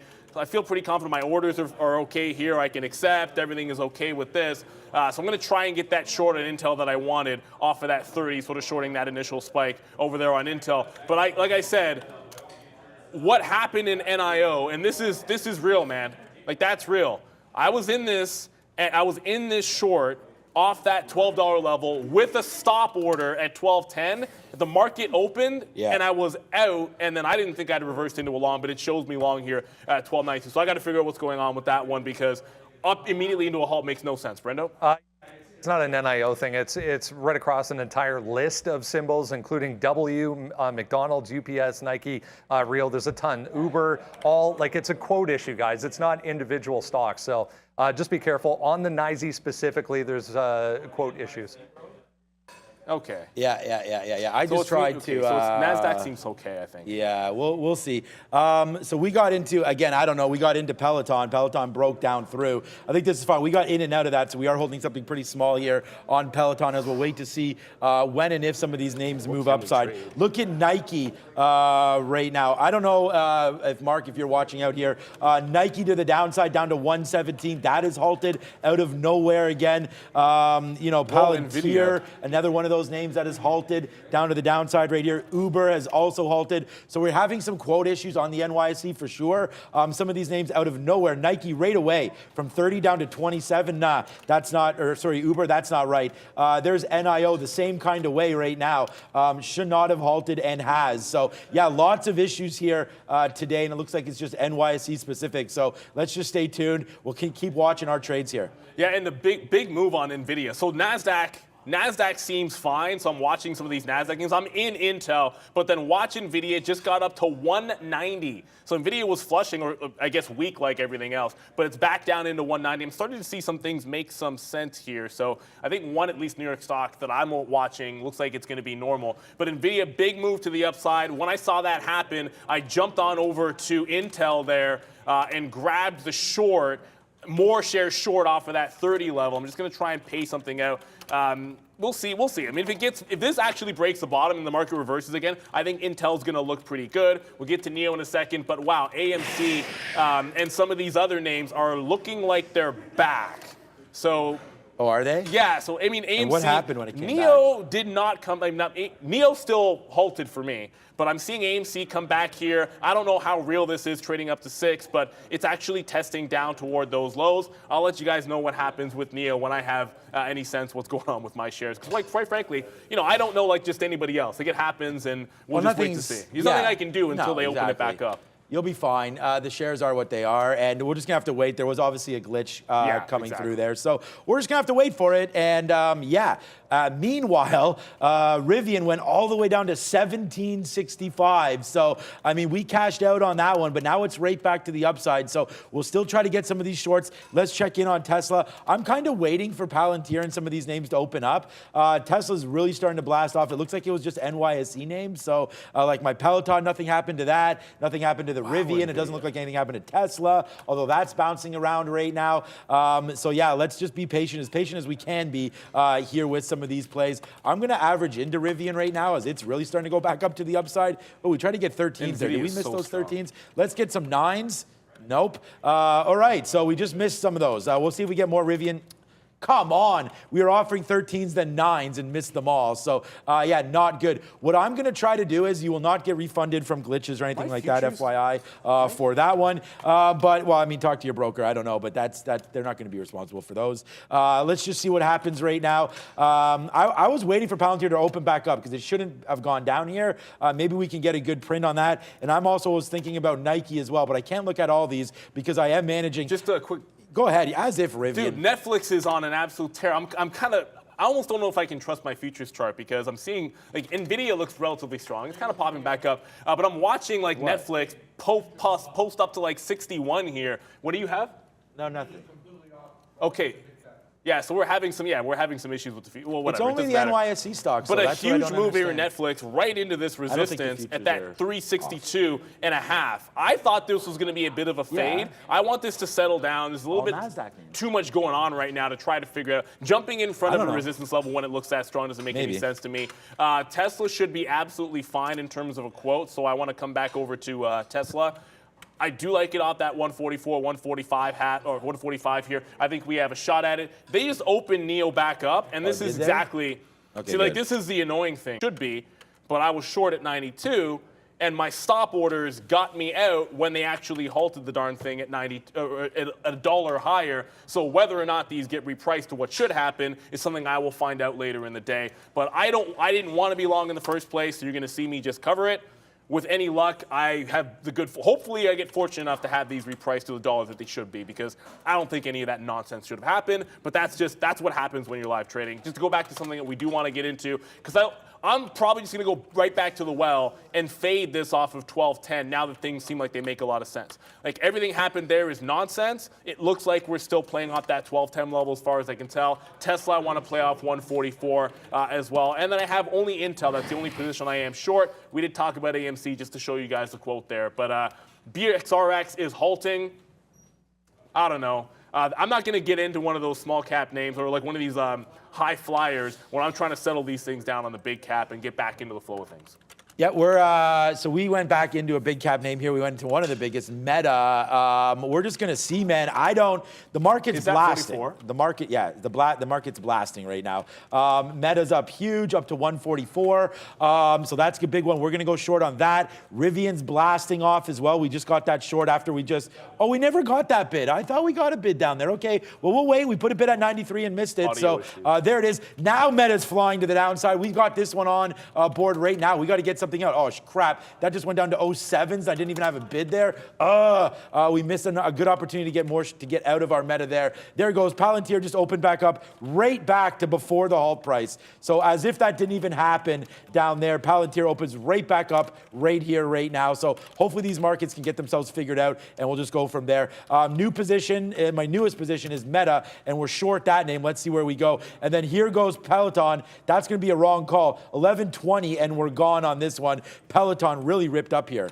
Yeah, and about to get some, I think I'm about to get some in Tesla. We'll see what happens if I get that 44. Just going to reprice my order a bit. Intel did make that move to the downside. So one other test at the high. Let me get on the bid. I should have already been some out there in front of 85. I know I wish I had a couple more things on here, but you guys saw what the nonsense that was sort of happening on New York. So after we settle down, we'll settle back into the short on Intel, which I like. I was just talking Netflix to you guys. Netflix did get up to that 361. Let me just zoom out so you can still see yesterday's trade. If you weren't paying attention, Netflix was a beast with a 62 top. So looking to fade off that 62. But I wanted testing 62 and then rolling over off of that price.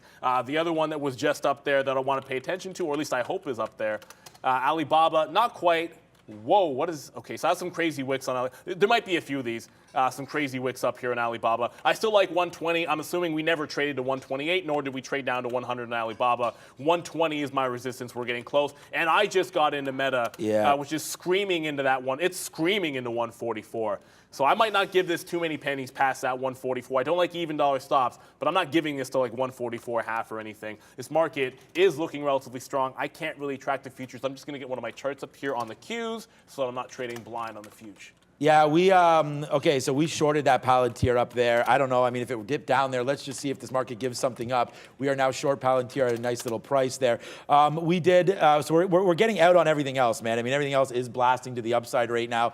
There is a report, obviously, I just saw it on CNBC as well, that there were numerous glitches there at the NYSE. So yeah, no surprise, needless to say, from our side that that's being reported. As you saw, those live become into effect now. So here we go, man. What just went down? Palantir really falling down. Meta not. So the NASDAQ names are pretty strong. Look at this Palantir trade is an absolute monster right now as that's falling down here. But nothing else seems to be. We've averaged into Rivian. That's starting to go back up. Remember, we have that 1850 level from yesterday. But this is getting really strong. I'm assuming Tesla is absolutely blasting off. Well, I just got my first short in front of 44.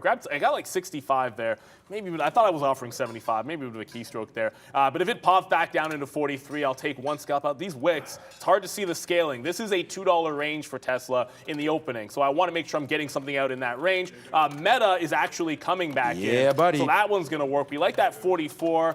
I'm going to start getting some out here on the way down into VWAP here on Meta. So that's short working. Intel short is that quote is good. I mean, the Qs are still down 0.3%. So I Really banking in on this meta, man. I mean, we got some out a little bit early, but we are watching. Okay, there goes Peloton. Big move upside there. That was a disaster. We probably want to be short on that one as well. Rivian starting to go, as Neil's talking about. Bye Tesla right now. Yeah, not a good one. Right now, Palantir. I'm just getting these out, man, as it goes down. It sucks because it doesn't look like a huge trade, but it is. 730s short. We're just covering in the teens right now, or sorry, O's right now. And then we got this big meta trade on as well as number coming out. What is it? Michigan sentiment coming out 9:45. We'll go back to Brendan for that anyways in about 15 seconds or so. That'll give us 30 seconds to go. But yeah, stopped out. That was a bad trade there on Peloton. Maybe we'll get back in because it's just at the 50 period right now. But yeah, bad trade there on Peloton on the downgrade.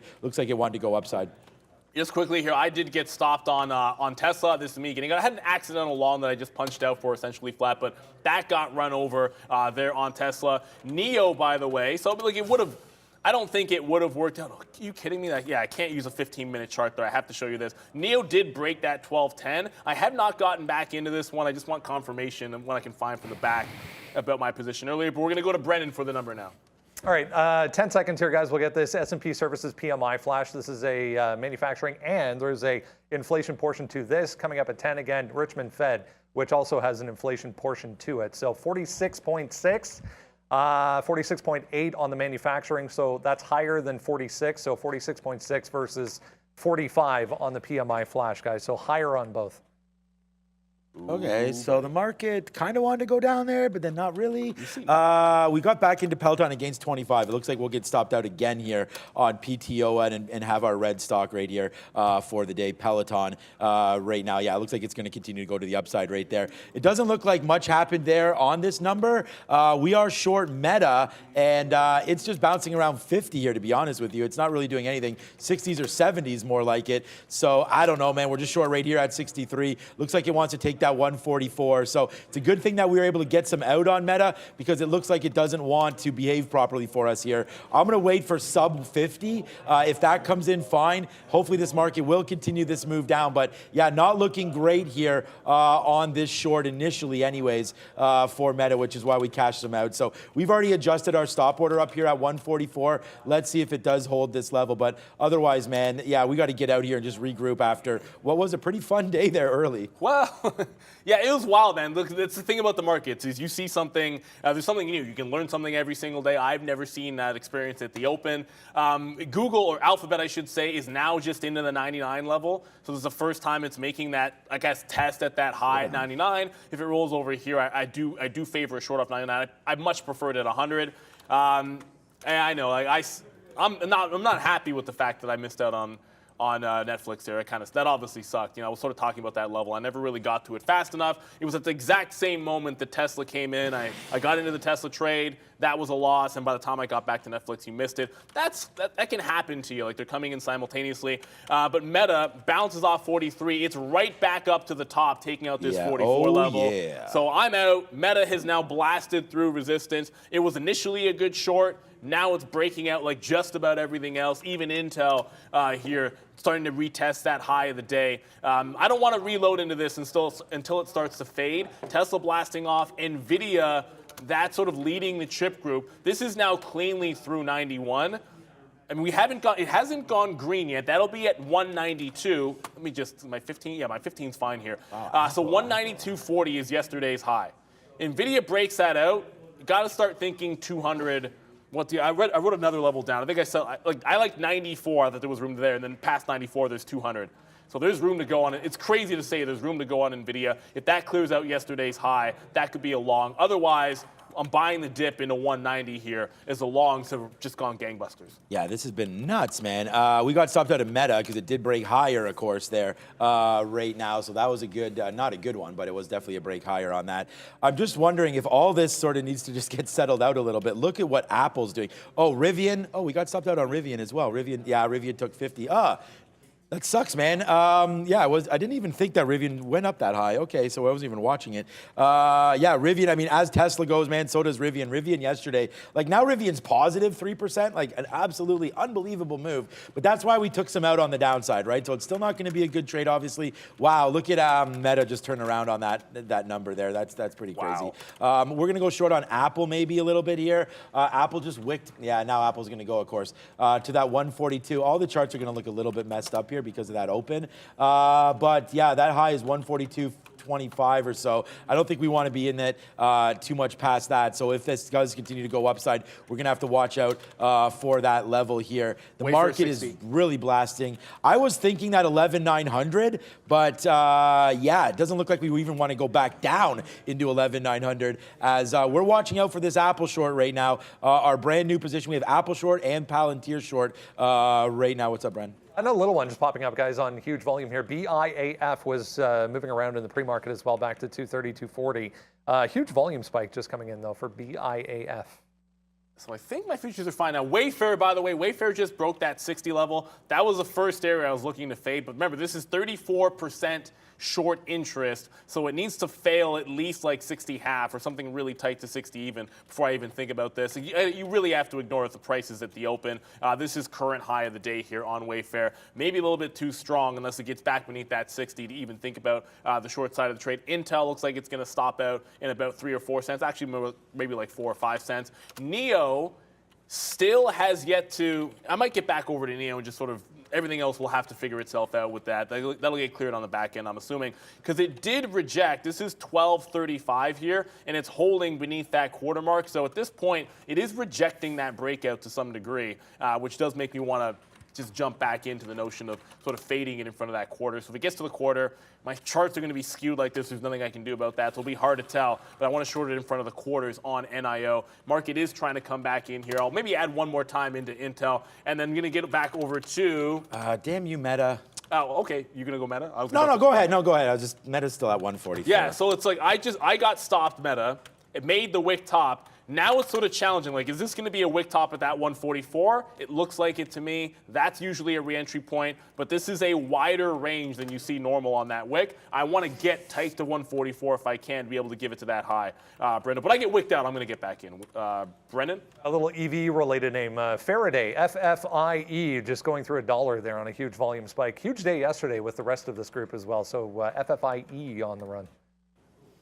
All right, we got back into Rivian at 60, so it's going to be, look, we're going to be down on this stock unless it really tanks. So yeah, not a great trade here for Rivian, but we're back in it, and it's, you know, if it goes down, I'll put another bid here. Why not? We'll take another piece out at 40 if it does go, but we've just been getting them out there. We waited. That was an 1860. We just took some more out at 40 there, as hopefully it can come back in a little bit. Our Apple trade, we shorting it against that high of 142.15. So you know, we're short right now at 98. So that's about a 15 to 20 cent win. Downside risk there. So we're going to take 20 cents if we can get it. And we're short at 142. So we just took some 80s there. So that's it. We're going 1-to-1. Hopefully it can come back in. But this NASDAQ right now is really blasting. So I do caution some of these shorts for sure right now. So just be careful with it. There's Rivian, another fill. Yes, finally. Like, come on, Rivian.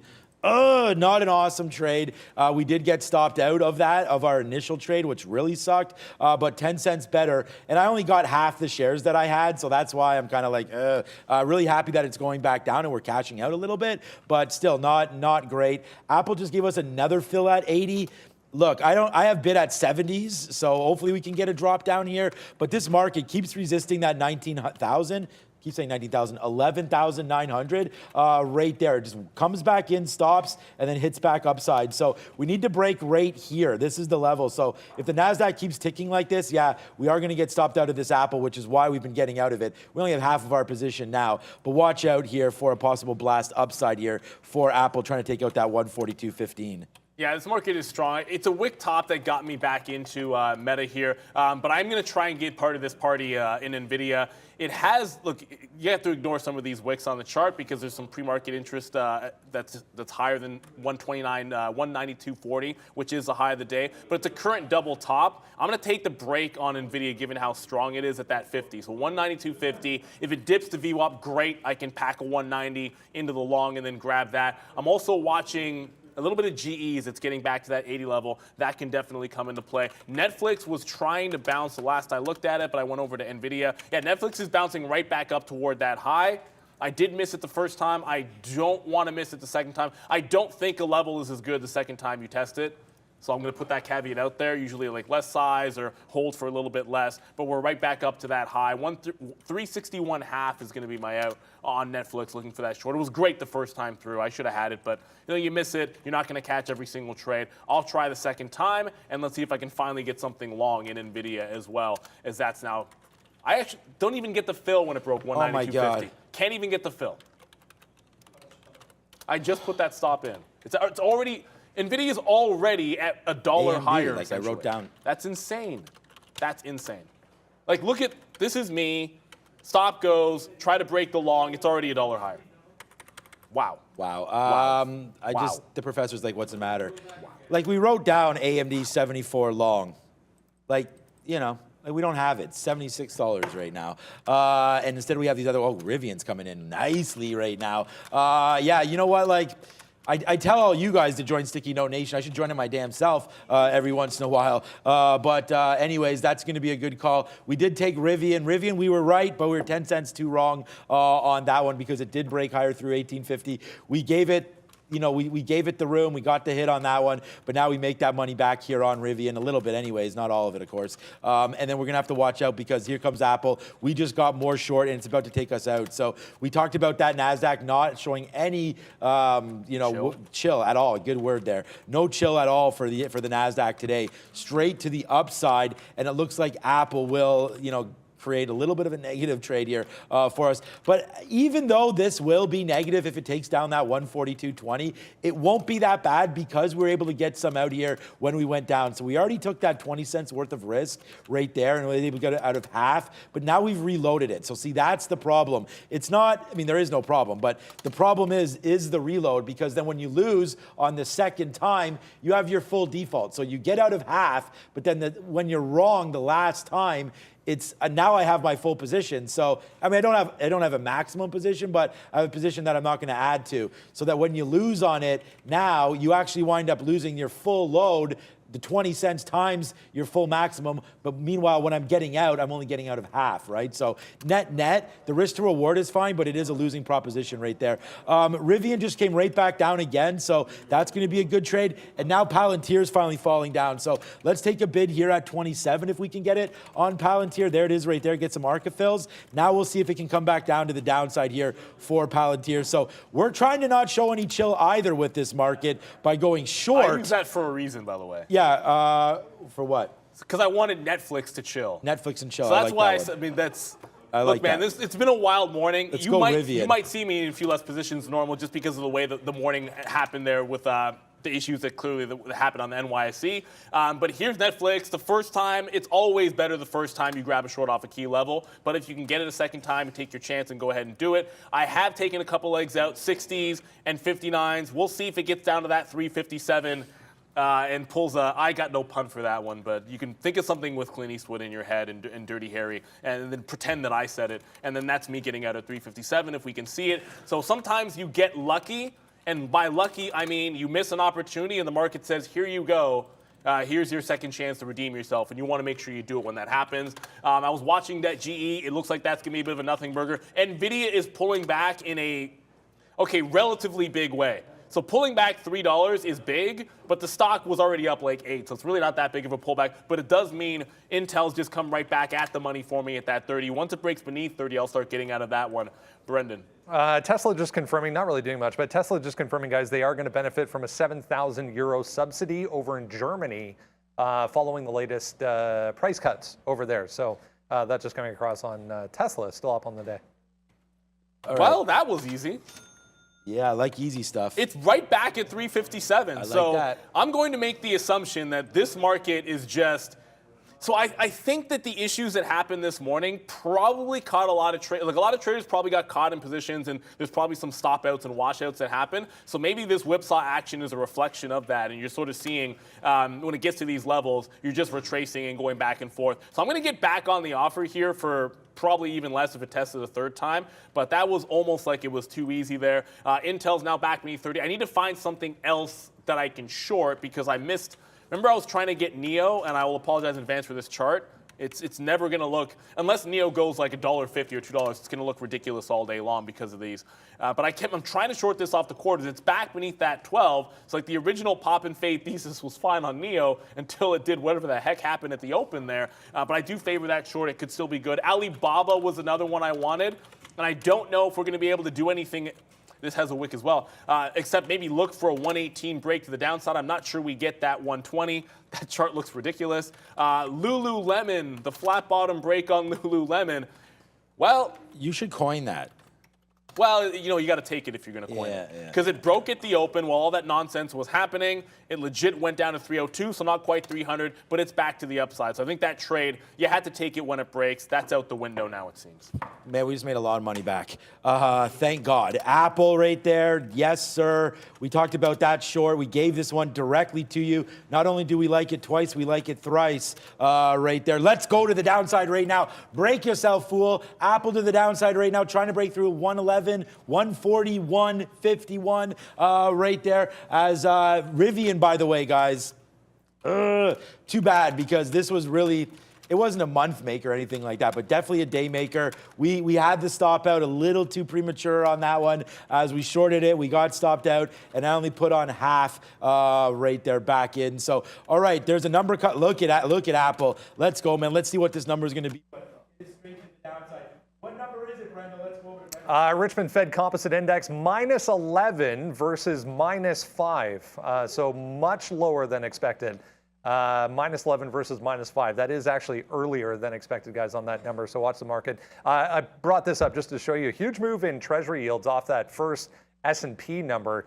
This is the 2-year back above 4.24 this morning after getting down here to 4.06 late in the day yesterday. That's how the overall market shapes up here at 10 o'clock, 0.5% right now for both the S&P and Dow to the downside. Russell about the same.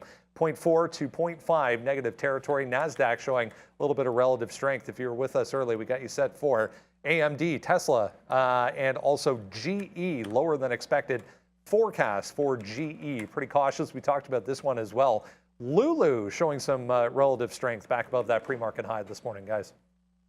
Lululemon, we were just showing getting back to the upside. I'm going to get some out at what is now the low of the day on Intel, back to that 85 level. I think we can start shorting pops that are a little bit more shallow. NEO, that 1180 is going to break on NEO. Showing it on the chart is probably not going to do it a heck of a lot of justice there, guys. And someone just said they got out of like a SI short. I don't know if you want to get completely out of any short right now. I haven't looked at SI, but I think you want to try to hold on. I'm going to get some out in front of 80s here, just so I can have half on when this breaks 2980. NEO's about to break that 1180 level. If I can't short the pop, then I'm going to have to short the break. I know a viewer was saying that same thing. I like the pop and fade, but it is a flat bottom break here at 1180. It's hard to see, but that is definitely a flat bottom break. I'll confirm that. Meta, I have no idea why I am sitting. Did I like that to the long side? No. So, I know what happened. Yeah, that's what happens when you leave a stop order in. Even if Meta bounces from here, I don't want it because that rejection on the futures looks like this. So I'm looking for places to either hold shorts or get more to the short side. That's a big wick top rejection at that 11.9. To me, those are always bearish and not a time that I want to be entering into longs. Yeah, they resolved. Well, not always. I shouldn't say always. Just 4 minutes ago, NYSE reporting that they have resolved the issues. Obviously, as you can see, that we are actively trading all of the names now with little to no reaction here other than, some of those prices. Like you guys, if you're joining us right now, some craziness happened off the open there. Nike went all the way down and printed.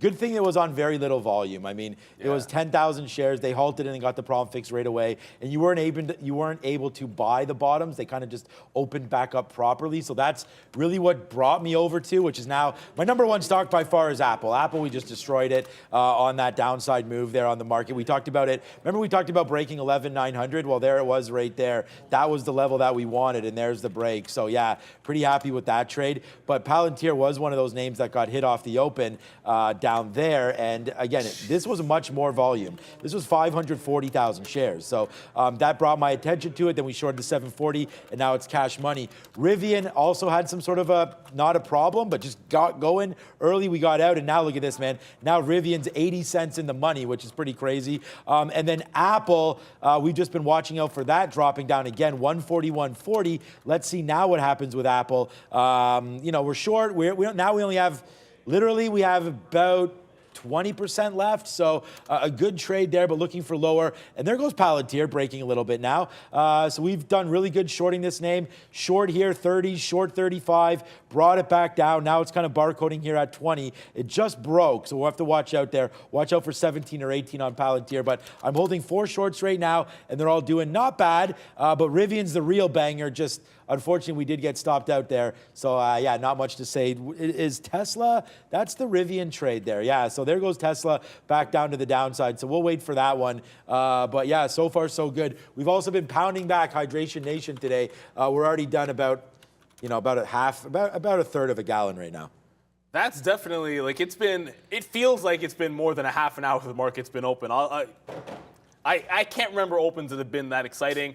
And the thing about it, too, is you look for the shorts and, quite frankly, you definitely got put to the test with some of the shorts here today. Yeah. I'm still going to favor Netflix if it gets back up to the top. I'm acknowledging the fact that this could just roll over from here, and I might have to look for a different way to get back into it. That Neo break, if I get a better way to show this to you, if I can find a way to clean this chart, I will. I just don't know if I can get rid of all this nonsense that happened. But I got that 80 break. It did actually go down to 1170, which looks like it barely moved because the stock has this $5 nonsense at the open. And I'm going to get some out in front of into the 60s, the 50s, if we get that far. I also have Intel. NVIDIA, which was, I think, the strongest name out there, is in the midst of a huge pullback. It's right back into 190. Now, if you look at where this broke out from, it was at 188.5. You got to figure if there's going to be a bounce, it's either at 190 or 188.5. But I'm not even that inclined to stick my neck out in front of any of these longs at this particular point. And this is now time to sort of calm down, maybe look at some of these small cap names. Finally, Bed Bath & Beyond, this flush with the rest of the market. This looks like a bit of a fade. It just did a wick bottom, so I'd like to see how far it can go to the upside before I look to short that one. And then remember Grom, which I was trading in the pre-market? We got stopped out on our re-entry right here at 340. Never saw any reason to get back in. Probably a good idea. Once it broke that 325 support, this has just been absolutely flushing. Oh my God! First of all, Tesla's coming in. What I was saying that for was Amazon. What happened to Amazon? You'll wait to see the chart. It's just straight to the downside. We actually got to 98. Now it's breaking 96. So Amazon really getting destroyed right now. Because you know what I said to myself? Let's go find something that was weak yesterday. We went right over to Amazon, and damn, it really is broken down right there. What a great level that was, 96.70. Would love for it to come back to the upside right now. I mean, we got to take $1. We're going to take $1. So this Apple trade, risk to reward, was 10 cents. Here's 10 to 1 right now on this risk to reward for Apple. So we have a 10 to 1 R to R right now on this trade. Obviously, we've scalped it out, but you're right back in here into the 50 period right now. So was too busy looking at Amazon. Didn't notice that. Let's just put a bid right now. We'll take an 18 if we can get it. Nope. Can we get it? Can we get it? Can we get an 18? Can I hear 18? Can I hear 19? Can I hear 21? Here we go. Oh, I thought I was going to add it there. This is the problem with bidding and not just punching out, because now I've just sacrificed 10 cents by not As long as you sacrifice 10 cents and not a live chicken, I think it's okay. Yeah, I might sacrifice a live chicken in about a couple minutes here. Give me that. There it is. We'll take a 26 right there. Go money on that one. So that's a good trade there for Apple. Apple, my number one stock here today, followed by Palantir. Other than that, man, I think Meta's been hanging out upside a little too long. We're seeing it's now bouncing. So this is a key level right here for Meta as well at 143 flattish. Yeah, and I'm just canceling a few orders that are way out of, like, we're not going to get 100 on Google. If we do, I just want to get that one out of the way. I'm going to rethink this, and if it gets anywhere clear to 99, I'll probably look at the 99 short. This is just a point where this is so weak that you want to hang on to, and my 15-minute may be a little bit better to look at here for something like an NIO. This has room down to 11 to 11.20. So as much as I want to get every 10 cents, we'll take something out of this, because I quite frankly don't know how far the stock is going to fall. If you're tuning in, this is like this nonsense happened where I was short, and then NEO was just at 12.92 at the open, and I had a stop order in there. So the stop order triggered. It triggered me out there. I'm going to make the assumption. We'll see what happens if that trade gets broken or just gets repriced to what I think would make sense is where the stock actually opened. Pretty much flat. So either I lost $1 and I'm going to have to suck it up because things like that happen in the market, or it'll just be a flat trade. But we are in the short back again that we liked on NIO. That's starting to come into the downside. Intel is finding a bit of a base here at 29.80. So it's just bounced a couple of times. I might take...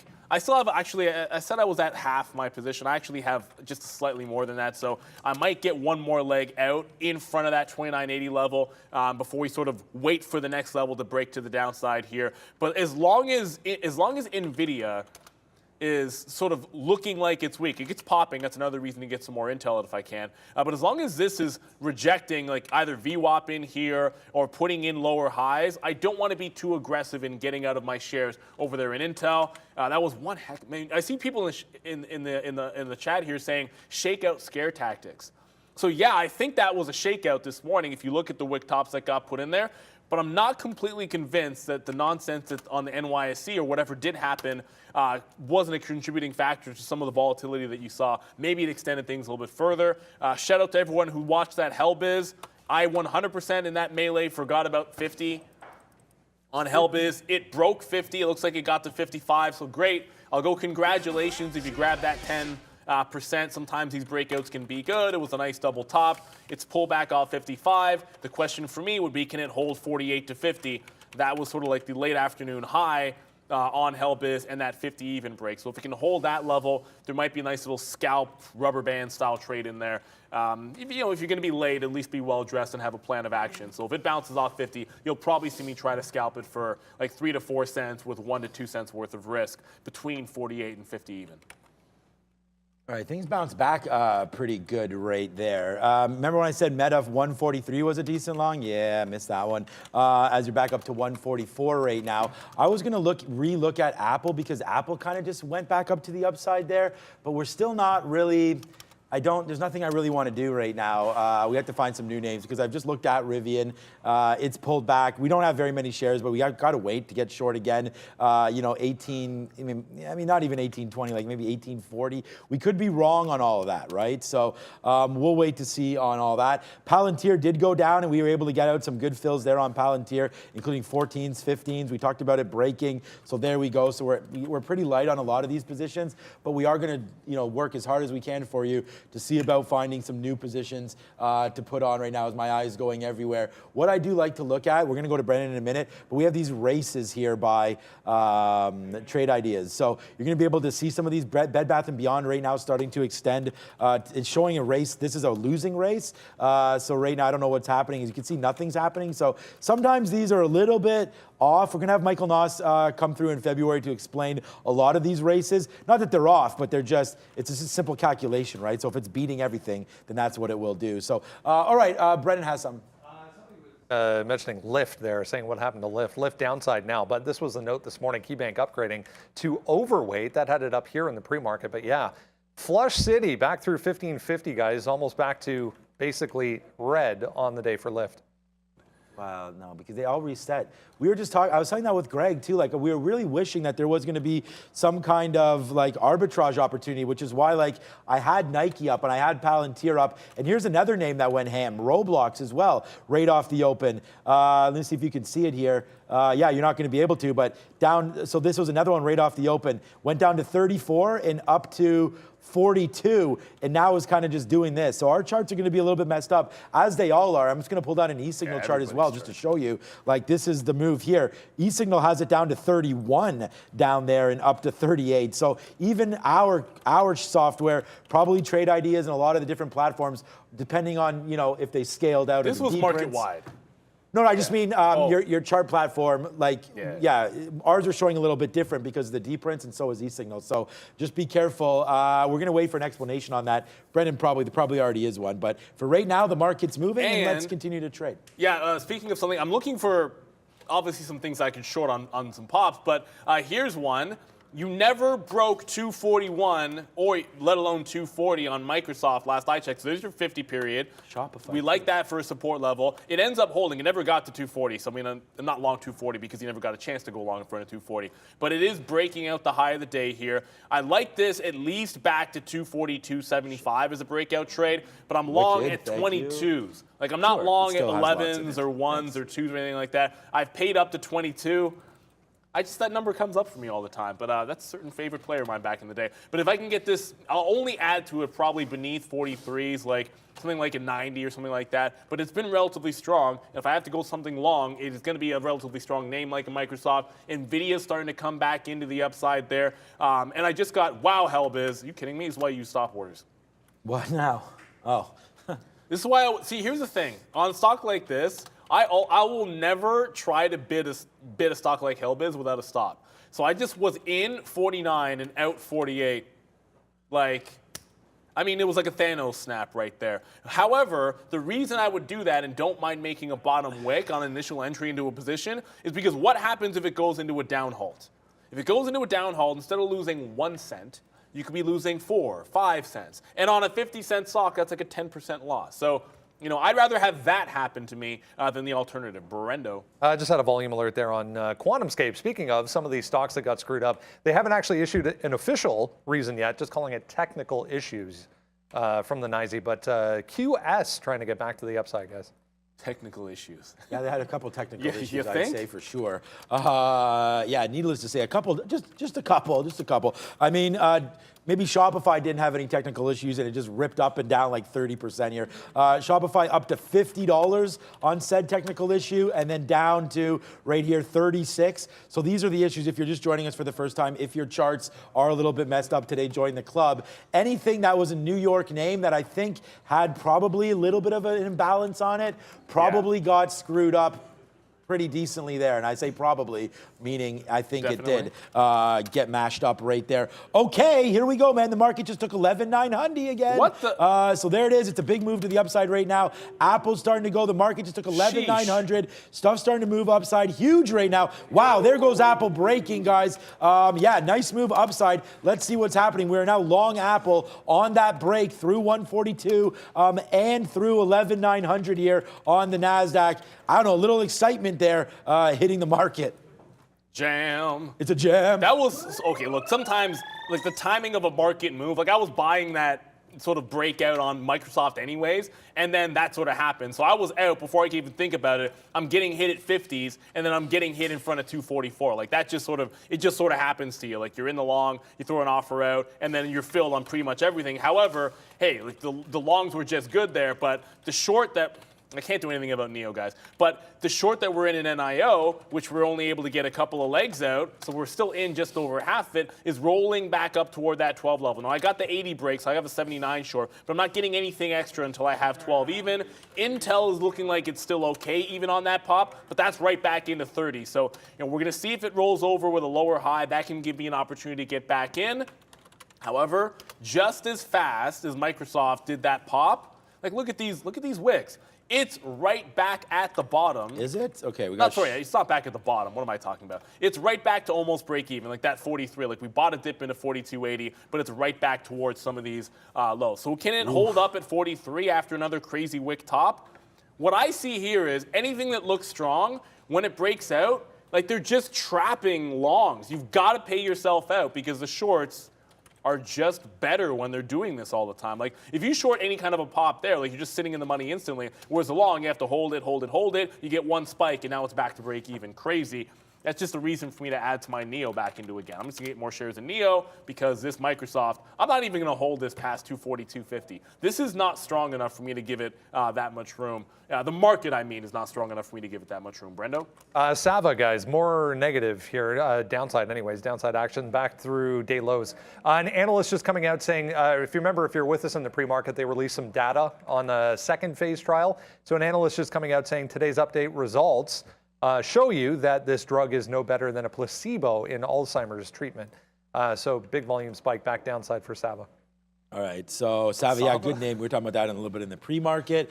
All right, so we average into our Apple. Apple will take out that level. We got punched long because we had too many shares, so we took it out almost immediately for like 5 or 7 cents. I don't know what it was. We got long at 18s there. What are we long? Oh, now we've averaged in for a couple outs, but we're going to get this out here if it just continues to drop down. I just told Neil, I think the short is probably right on that kind of a spike up, especially because there's this.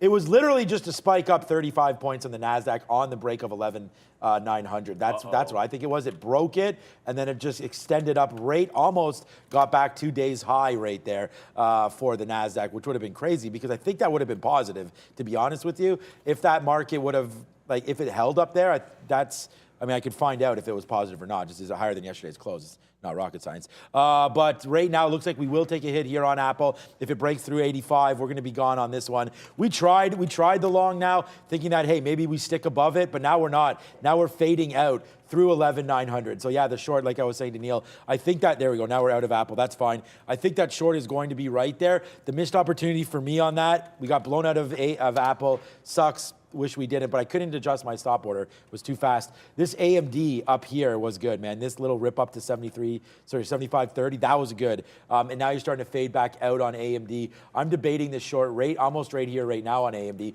Would like it much closer to 75, but I like that short, I think.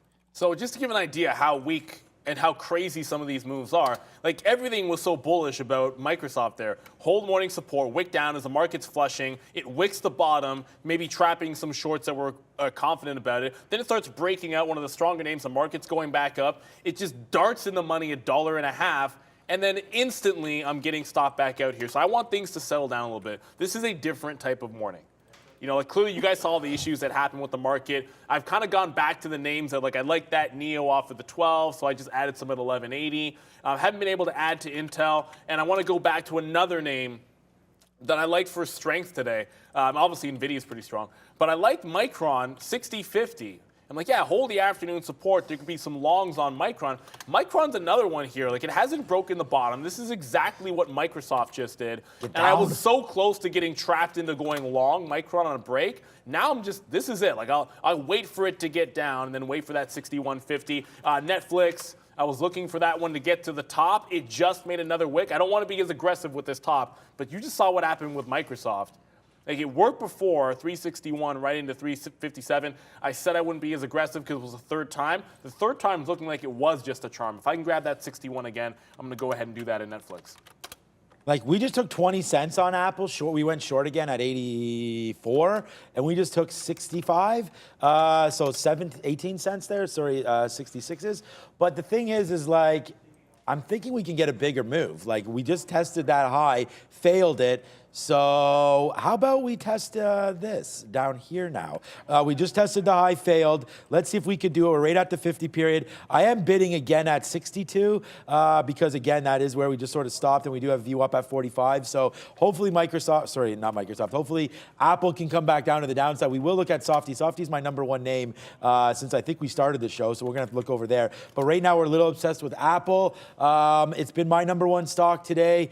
Check that. Palantir is my #1 stock. After that last little take, we hit Apple. We got hit on Apple there. We were long, and then we got out, and now we flipped over to the short. So we'll see if that can continue to work as we get ready to go over to Brendan for something that we haven't traded too much today. Those are small caps. Let's go over to the small cap recap.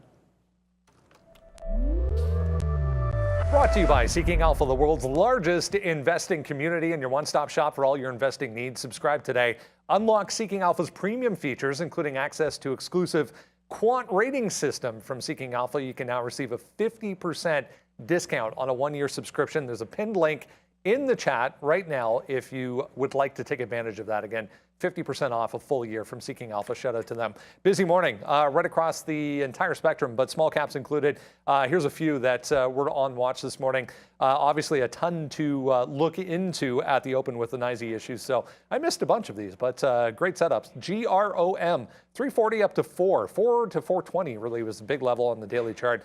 Gave it that break back down through 340 this morning, but volume dying off here. If this gets back to 340, 350, even 360 in this area, might be worth another visit for GROM. I was watching this as well.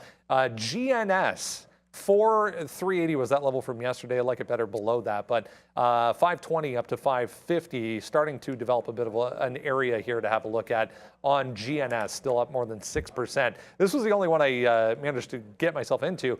BXRX, 650 up to 675, go out to the daily chart. Monster resistance. There was a halt resume after a down halt that gave you a nice opportunity versus 650 up to 660, still holding a piece through 5 here for BXRX, guys.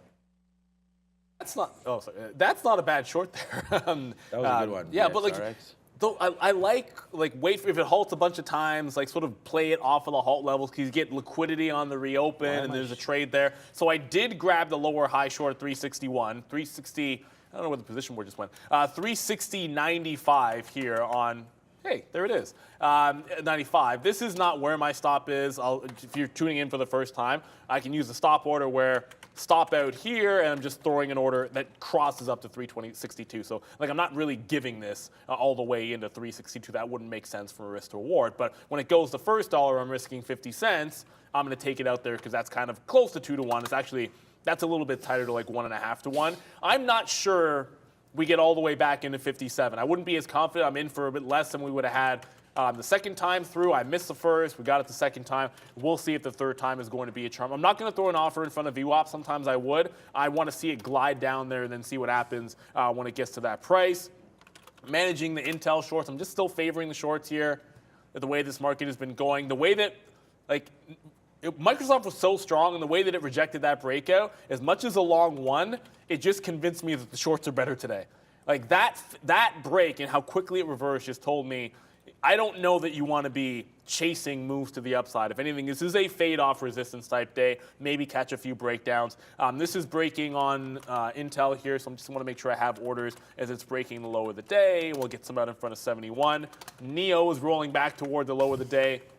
And I did just try to get rid of these wicks because I know it's going to look screwed up all day. This nonsense is part of the glitch that happened. I was caught in it. But really, I don't think any of that's going to hold up. They'll probably clear some of those trades out. I think we get back down to those lows. I reloaded Neo. I was able to get some shares at the 80 level. I had 77 before. I'll look to get back on the bid here once it retakes that 80, heading to that downside. Let me know if you guys are trading anything that we're missing out there. And someone looking at their watching Tesla. I didn't try. I had Tesla like very, very briefly. If I can come back over to Tesla here. Yeah, like I had a very brief short off 144 that got blown out. And I probably could have come right back to that level when it reclaimed 45 and shorted underneath, but I decided to go to other names. It's just as weak as everything else. I'd watch out for like a flat bottom break here at like 141. Like if this takes 141, I think you can get pretty spicy there on Tesla. Definitely a name to watch. I've been completely ignoring Silvergate today in all of this mess, partly because it's a New York stock, and like that melee that happened at the open, it was easy to sort of ignore New York stocks at the open. However, that 17 level that I liked, it looks like it legitimately popped up and kind of tested yesterday's highs, if not that 17, and then is rolling over as well. So it might have been a missed opportunity. If it comes back to 1650, I do like the shorts on Silvergate if I can catch them. Now Netflix has given me a test off VWAP, so it just bounced off VWAP here. If it continues to carry and hold beneath like this 33, 60, 50, like if it never gets back to my price, I think I'm just going to hold out for the low of the day again and then throw a 357 or maybe get out in front of 357. Let it get all the way back to where it got before and see what happens. Let's see if we can't hit a home run on Netflix there. There's probably some kind of dirty, hairy like line I could be giving you guys here, but I got absolutely nothing. Great movies, by the way, but I got no line for you with the 357. All right, yeah, just the Magnum there.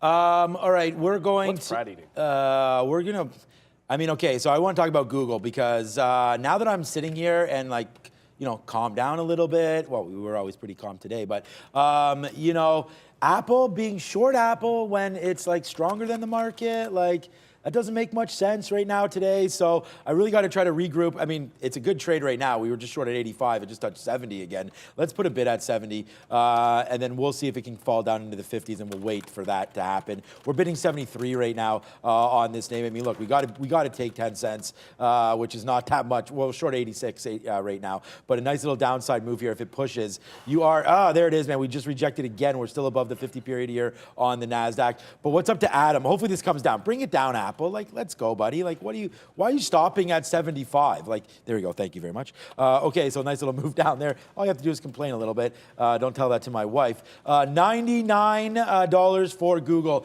Thanks, Adam, for that one. Just like Amazon today, just like, if we think the market's going to be a downside move, we shouldn't be shorting Microsoft. Microsoft's up today. Apple is up today. Bed Bath & Beyond is up today.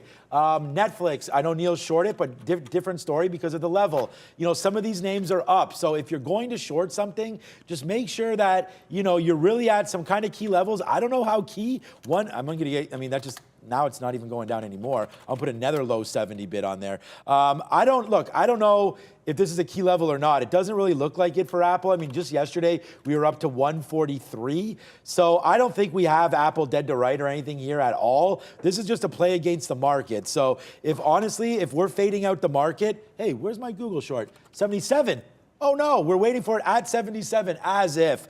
We should have got short there, 77, but we didn't. So let's just get a short here. Oh, we'll take a 75. Yes, we did. 74, sorry. And we're waiting at 77. So I just want to play this up until about 99 here for Google. It's weak today. And the market is strong right now temporarily. So if the market falls back down here, we could take this 50. I'm just saying the market's strong because of where we came from, right? We made that bottom, made a nice move up, and now we're kind of hovering in the middle and higher than the 50 period. So that's the trend reversal spot that I look for. So that's kind of what I'm talking about. But I want to be short here on Google until 99. So here's the 1 minute. Sure, we did tick up here. Again, some crazy wicks happened. We got stopped out of our Apple. We talked about that. That made it all the way to 99.40, which is absolutely insane. But that 99.20 is a key level for me. So we'll cancel off that. We're now waiting for 99.90s to come in, which looks like it wants to come right now. So we'll have that trade into the short, and then we're just going to try to respect this 99.20.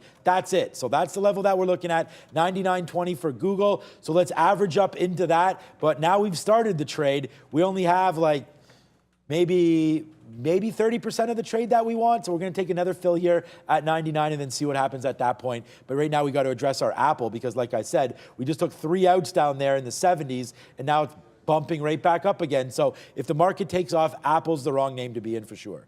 So I'm going to point something out here, but I'm looking at Netflix and when in doubt, zoom out, right? Like I think a lot of times, I'll start with my 3 minute because I'm looking at the 3 minute here at Netflix. We're shorting off that 61, off the high. That's yesterday's top as well. So all that good stuff.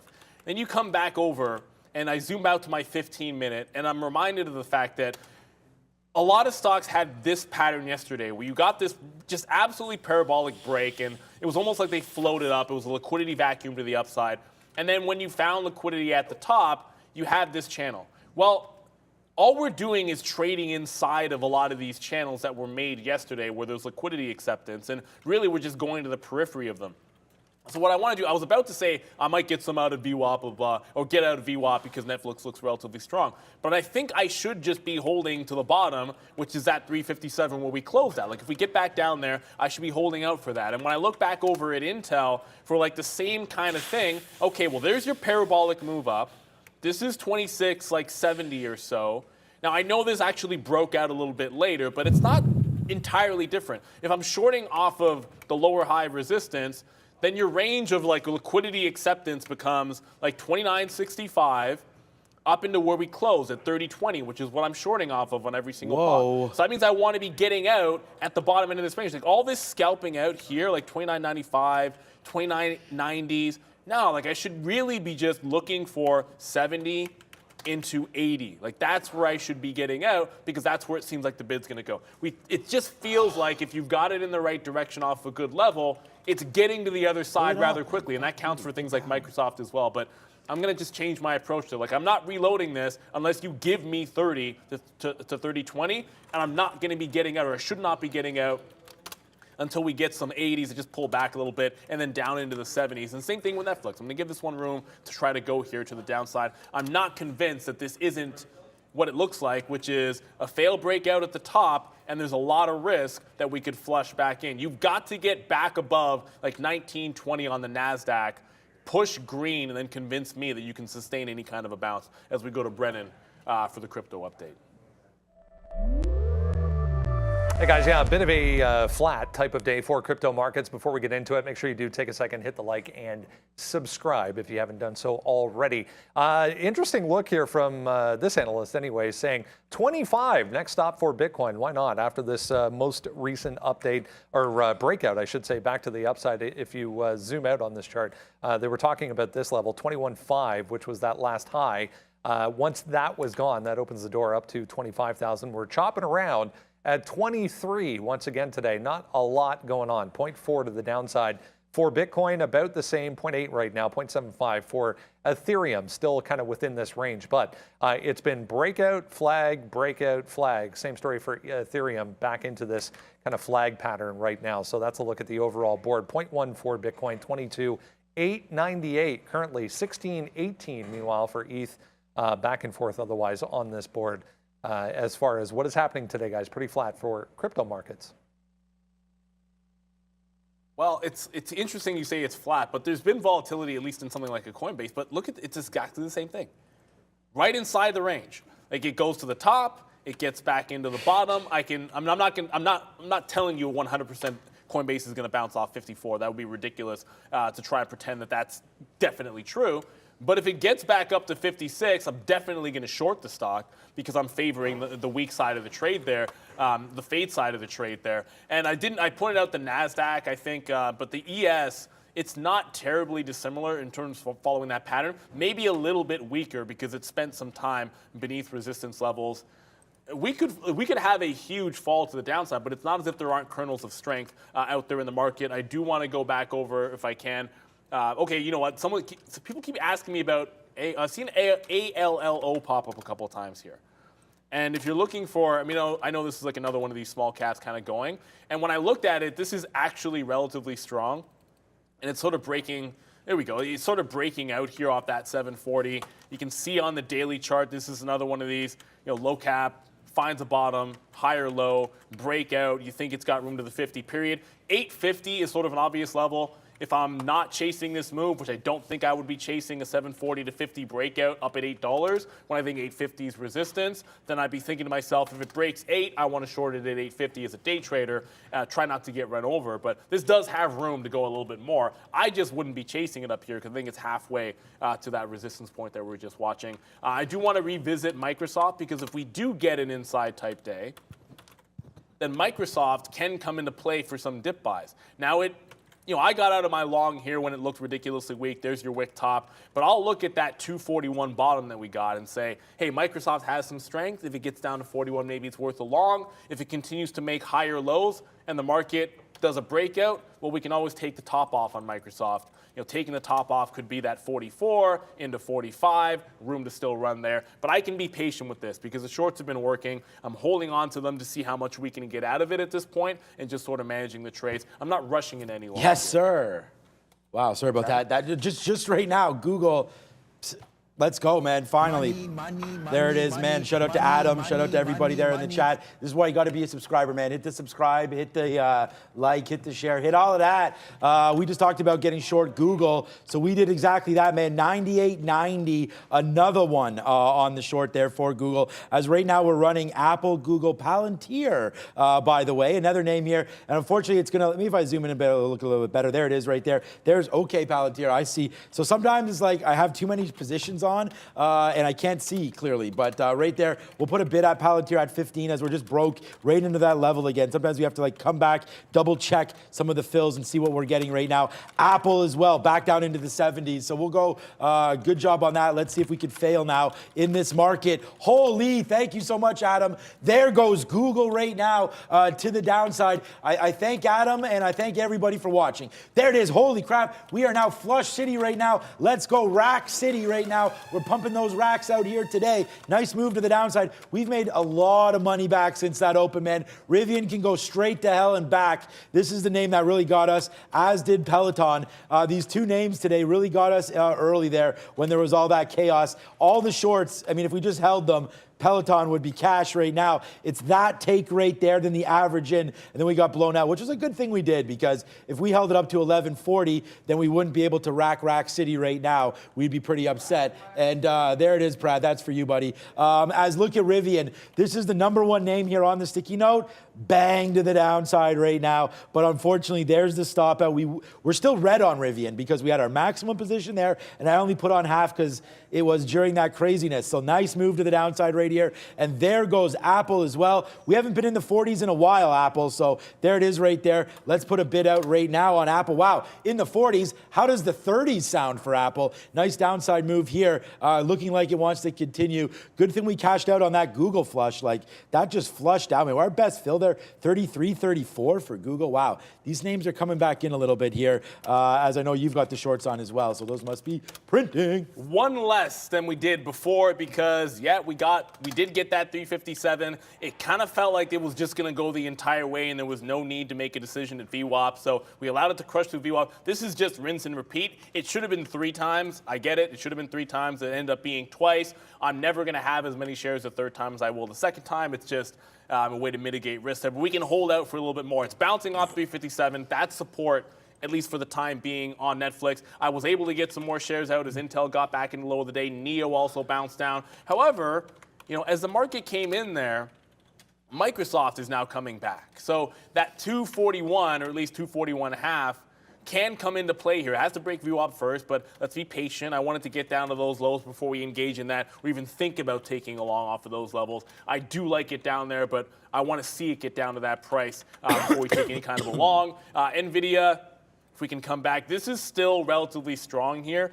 Probably why like Intel isn't falling like an absolute rock or worse of a rock than it is because you're still trying to put in some higher lows and forming a bit of a wedge in NVIDIA. As things settle down, NVIDIA could just sort of settle in at VWAP here, and then if the market goes, it becomes a name you want to grab along on at some point. So I have to watch it very closely, being that I am trading Intel to the south side. Someone asked what is going on with Alibaba. I'm still offering 120. I did try to just edit these out, and it didn't, like, it kind of, my chart crashed when I edited these out, but I'm going to try to edit these out. The range on BABA is a 118 quarter bottom into 119 half.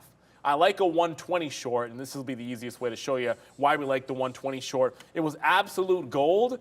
I was here, and I made that top wick, and I shorted it again, so it didn't, like, it worked shorting 120 here, but I got stopped out at the top. I think I actually did get the top wick there yesterday, but I love that level. If we get back to 120, I will be shorting Alibaba. I already have NEO, but I definitely want to have that if we get any kind of a significant pop on Alibaba. Brendan and Sector Watch. A whole lot of red on that board, but there's some kernels. The lows, but yeah, pretty red looking board here for the S&P 500 right now. Brought to you by Stock Odds, as you see at the bottom of the board there, 0.46 for the S&P, but a lot of individual names jumping off here. 3M, one of those in the industrials group, actually offsetting quite a bit of this positivity otherwise in this group today. So 3M, 6.4% coming off that earnings report. Energy, red across the board. Same story for crude oil, obviously downside once again today. This is the tech group down here today, typically top left, but not causing that much influence so far. Enphase, 4%. We saw these very, very strong all day yesterday, the clean energy names, ENPH and SEDG, 2.5%, 4% downside. There's FSLR, was a monster yesterday as well, giving back about 2%, 2.8% meanwhile for AMD downside. QCOM still holding on to positive territory. There was a positive note on Lumen this morning, 5.5% for LUMN in the communication services group. Individual names kind of offsetting each other here, leaving the market red overall. Otherwise, though, Choppy day, back and forth really. We tested lower, we tested higher, now we're kind of back in the middle. Brought to you by Stock Odds. As I mentioned, get 10 of the highest probability stock ideas from the S&P 500 delivered straight to your inbox every morning. Try the top 10 odds daily from Stock Odds. Check out the link for 10% off, guys. I like a deal. I'm down. I'm down for that. And right now, hopefully, we can get more of a deal on these shorts. And stocks will come in, and we'll be able to pay less for them. So that's what we're doing right now. What's up? Yeah, shout out to Shakib. Shout out to all the guys and all the traders. You know, everyone that's been with us from day one. Man, thank you so much for your continued support here on the show. And yeah, man, it's been a great ride. And you know, it's literally just it doesn't feel like it's the beginning, but it is. As we just touched out 375,000 subscribers. So you are now one of those subscribers. Thank you so much to everybody. When we started the show, you know, obviously we have goals of more than that. I think we need to get 500,000. I don't know. I'm targeting halfway through the year. We'll see if we can get you know, that a little sooner than that. Right now, all right. So just looking here at some of the stocks that we have on board, right? I mean, we obviously are looking for some new ideas. But Apple, we just touched them out here in the 40s. Look, I mean, same kind of area again. So you know, we only have 30% of this position. We are hoping for a little more of a move. So that's why it's not a monster trade here for Apple, because we did have some reservations about it being green versus the market. So that's why we didn't trade that one. Mara, you talked about some Bitcoin moves. Let's check out on Amazon quickly here as we go, because this is a name that we know is weak, just like our Google. And I want to thank Adam for that Google trade, because that's still 25 cents in the money. We racked out 50 on that already. So that was a good one as well. But here's Amazon. Look at the 50 period, right? 96.60 here for Amazon. So if the market does continue to go upside a little bit, we have 97 that we really like here as well. So, and this top of 96.80. I'm actually going to ignore the 50 period, just the way this market's been going. And I'm going to try to short, well, not try, I'm going to short 96.85-ish right there, and then watch it up through 97. And then this is like 97, I think we can give it to like 97.20 here on a short. Okay, so as the market's bouncing back up, I can clearly see that's happening right now as we take this 50 period. I told you, we only have 30% of this position and 30% of this position. So our Google and our Microsoft, our Google and our Apple are only 30%. And then Palantir, this one's only 10% left. And Rivian, I'm just holding on to it. I see that Rivian's made some bottoms here. Let's just see if it can hold the 1770 area, as it looks like it's retracing back upside. So yeah, maybe it's about time to punch out of some of these and regroup a little bit higher. But here goes Apple right back up to some of these levels. The short that I want is Amazon and a reload in Google, not Apple. So Apple, we do have targets where we want to get out, and that's just a break up here, 142.25. Yeah, and I actually just reloaded Neo, but I wanted to temper how aggressive I get here at lunchtime, because it is actually almost 11 o'clock, yeah, right? So we're getting close to lunchtime. But I think NVIDIA might have tipped its hand here at 190 on that last little pullback. So you had crazy action at the open. There was some, it's hard to sort of judge the support at 3 because you had some wick bottoms in there. But it was a clean break at 190 yesterday. You did have some support come in at 190 before, so that's on my 15-minute.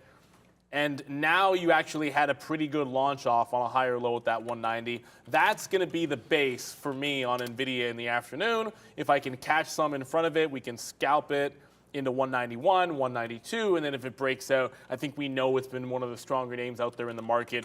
Not exactly the same look, but Tesla is starting to hold some lows here. 141 is pretty clean. It's making some higher lows. This could give you some scalp trades through lunchtime off the 141. It's a little bit further away on Tesla. I see a lot of people talking about Bed Bath & Beyond. It is starting to go again. So it made a nice bottom here. And when you get these liquidity vacuum sort of moves, like look to see where liquidity comes back in, they can be support levels. 325 looks pretty solid. I need to see it hold a higher low. I'm probably fading this if it gets to the high of the day. I paid for locates on this. If it gets to 375 or 370, I'm probably shorting the stock. I just feel as if, you know, the first is going to come, and we'll see if they miss a payment there.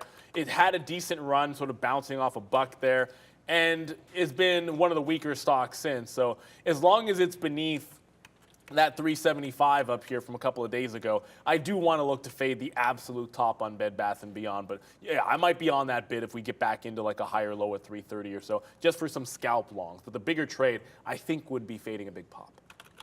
Yeah, I'm trying to fade a big pop right now, which is what's happening. So hopefully Amazon can come in and give us that 80. It touched 75-ish last time, so we're still waiting here at 80. I don't know. I'm just going to be patient with it. Why not? We're actually at 79, so if it comes up to there, that's generally speaking what I'm going to say an 80 level. It's going to be like 77 or something like that, a little bit ahead of the level, because honestly, 3 or 4 cents, although it does make a difference when you're kind of starting a position. It's not the end of the world for me to do those kind of plays. So we're going to watch out for that on that name. And then let's just have a quick look at Tesla, as apparently there's a subsidy that came through from Germany now, $7,000 per car for that as well. I'll double check and clarify that. I'm pretty sure Brendan would have saw that note come through. That high 146.50, their craziness when the NASDAQ really blew up there, man. We got stopped out of Peloton. We got stopped out of Rivian. It was a nightmare to begin the show for me. But for right now, we've really made some money back, and now we're holding on to these shorts. Tesla could be one of those ones that breaks. This level right here, 143.50 for Tesla. That's not that far away, man. If you could take out this, that's the jump spot that happened last time. And again, you know, there was market conditions for that, but nice move to the upside right there. That's 143.50, looking like not a bad area there for Tesla to be able to go.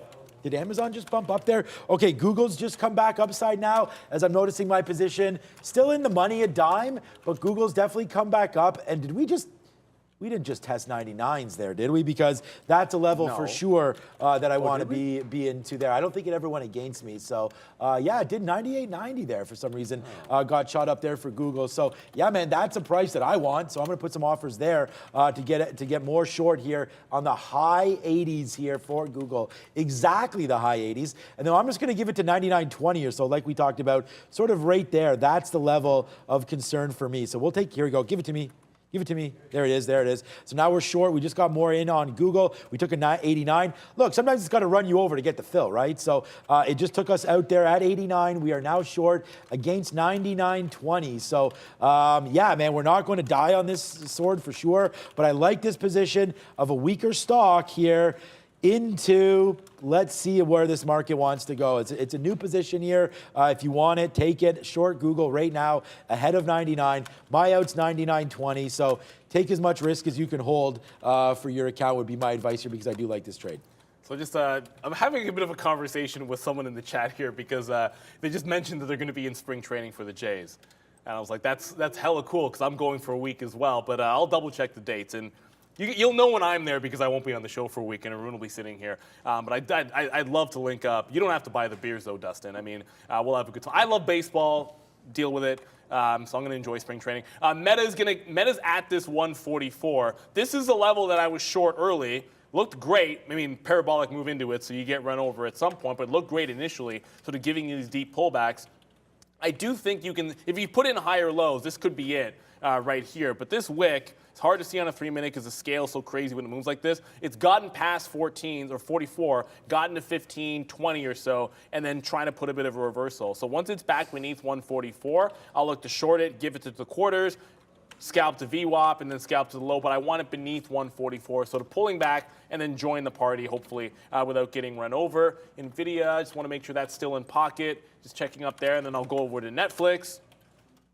It looks like it's just going to, I should just be going, I should have just been reversing along every single time for 357. I kept making that stupid 357 reference and getting out of shorts down there for like $3 or $4 and then not going long off that same bottom. We're going to get really close to that 361 again. I don't know if this is going to work. At some point, this will stop working because Netflix is such a strong name, and you've got to remember just how strong it is. Like, well, I went too far back in the daily chart, but it's that strong. Like really, really good trend to the upside strong, and a lot of green days on your daily chart strong. So eventually, this could take out yesterday's high, and then it's jailbreak time for Netflix. So I might not take this. I'll go even less shares if I get 61s again, but I almost have to take that. But Meta at that 144 should be the next one once it's back beneath there. As we go to Brendan for Money Talks. Hey guys, we went red to green when it comes to the dollar index so far this morning. That's putting pressure back to the downside on Most of the other currencies this morning, that all happened after we got that manufacturing data. So a little bit better than expected if I zoom in here. Tough to see on the hourly chart, but we did make a move back to green, 0.06 right now for the US dollar, 102.1 on the DXY. That has pretty much everything except for the Canadian dollar back to the downside. Japanese yen strong as well, but nothing as far as data for us today, but holding on to basically where we were yesterday, 74.8. In the UK and the euro, essentially both downside right now, you can see 0.45, 0.01. They're pointing to further rate hikes needed still throughout the European and UK regions this morning. So there was some hawkish talk, to say the least. That was putting pressure on this, 123.15 right now for the pound. Bit of a mixed board, though, after, again, the dollar was down to start the day. You can see back to essentially these lows. But we have gone green. So not only the DXY higher, as I showed you before, some of the yields back to the upside on that manufacturing data this morning as well, guys.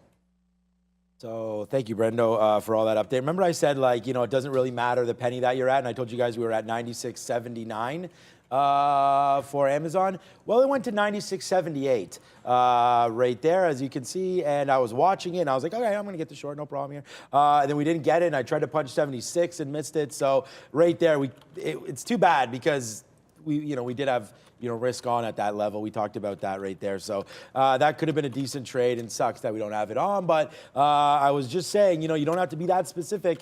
And yeah, if I just would have waited at 75, then right now we'd have a 12-cent winner. But we didn't, so we don't have it. It could come right back up, and that's fine. I'm going to cancel my 76 now, because if it does, come back up, we'll sit there. We'll get a 79 now. Hopefully that does come through. We have taken a piece out again on on Apple. Its 50 period is right there. We're really light on this name now, and honestly, I don't really see a reason to get too much into Apple right now, unless it's going to be a long. Like if Apple really does drop down here into 141-ish, then I think you can grab the long. Obviously, we'll be celebrating because Google will have really paid us off on the short if that does happen. I'm going to take a starter on Amazon right now because it just keeps on bouncing. So really, really small position here at 74 just to watch it because, again, this is a name that I want to have. It's not getting up there into 80 again. And if it does, great. I'm sitting there, and that's fine. This is a very, very small 10% position from what we want right now on Amazon, waiting for that 80 and then giving it up to 97. So that's the take that we want there on Amazon. The outs are, like, everything's all in, man. 97.20 we've talked about there on Amazon and on Google. So some key levels coming through now. Let's see. There's Google, just bounced off O's again almost. And now we pull back. So we're short Google right now at 88. It's at 84. We want a little lower than that. What could be our first out? We said this yesterday that we got to find some outs and a little bit better than we've been doing. So we'll put an out here at 80. And then where is that level right here? 75. So we'll go right to 75 right now and get that area out of control as well. So, yep, here we go, man. Let's see what this market wants to do. But for now, we will hold these shorts and see if we can get printed. There's Apple in the 70s again. Rivian still doing its dance. Palantir, great trade on Palantir, man. We're 20 cents in the money. This one's never really gone against us and been a good one. So happy with Palantir, happy with a lot of these trades. We just got filled on something there. Oh, Amazon. Okay, good. So there's our Amazon. So now we're into it. Of course, it goes up against us. Let's regroup on Amazon. 97.20. So we're going to short this into 97.20. These bottoms here, 97.10 Amazon. Let's see where we're going now. We are now short. Market's getting a juicy here as we're taken up. We bounced off again 11,900. So maybe the long is what's in now today, guys. Yeah, it's starting to get pretty strong up here. And I just got into Alibaba for the first time.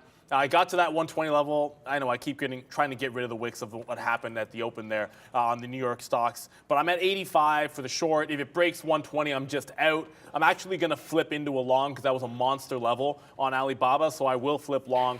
Meta didn't really set up for me. I said it needed to break back beneath 144 to take the short. As you can see, it obviously did not do that on that last little check. I wanted it wicking above and then holding below, and then I would enter. So I'm not in the short on Meta. NEO looks like it could press to that $12 area, and I do want to shout out everyone in the chat that's like, they're like, yeah, do you want any suggestions for where to go in Dunedin? I haven't been in years, so absolutely. If you know a good family friendly places to eat or have fun that isn't when we're going to the games, let me know. I'm not going till March, so there's plenty of time to let me know. Just to take it back for a quick second, to some of the other names there, because I was sort of mentioning Microsoft was relatively strong, and I was looking to buy the dip. I don't know that, load up here, I don't know if we're going to get 241 again. It seems like it wants to hold VWAP or even the 42s, so it might play off that 42 area, and then NVIDIA was the other name that is definitely super strong. I am on the bid at 190. You can see it starting to run away from that 190 level. I might just look at a jailbreak on this thing. 192.5 looks pretty good to me for a jailbreak, because the futures are about to turn green. If they go green, NVIDIA was, I think, one of the strongest names we're looking at to open the day. If we start breaking out in the futures, it's a good place to go. For sure. We're starting to get broken out right now as well, man. As a lot of these names starting to go. Google, we just got another reload. It's all good, man. We're out of the money a dime now, but as this market continues, look where we're going as we're getting ready to end the show. So thank you for watching one more time, but I kind of wish we weren't, but we got two dudes ready to come with you right now. The professor and Luca's in the building today, so it's going to be a great midday show, and as it should be, man. The market is really starting to blast right now, giving a lot of opportunities here. So let's wait to see what happens. Here comes Google back in again. We just got another short, so we're getting ready to get stopped out as Google just ripping up to the north side right now. Wow. Yeah, we're short. It's not right because the market's ripping. And it can tell you when you're wrong pretty quickly right now. We're getting ready to get stopped out here of Google as it's just tearing up side right now, as is Apple. They all are starting to go, guys.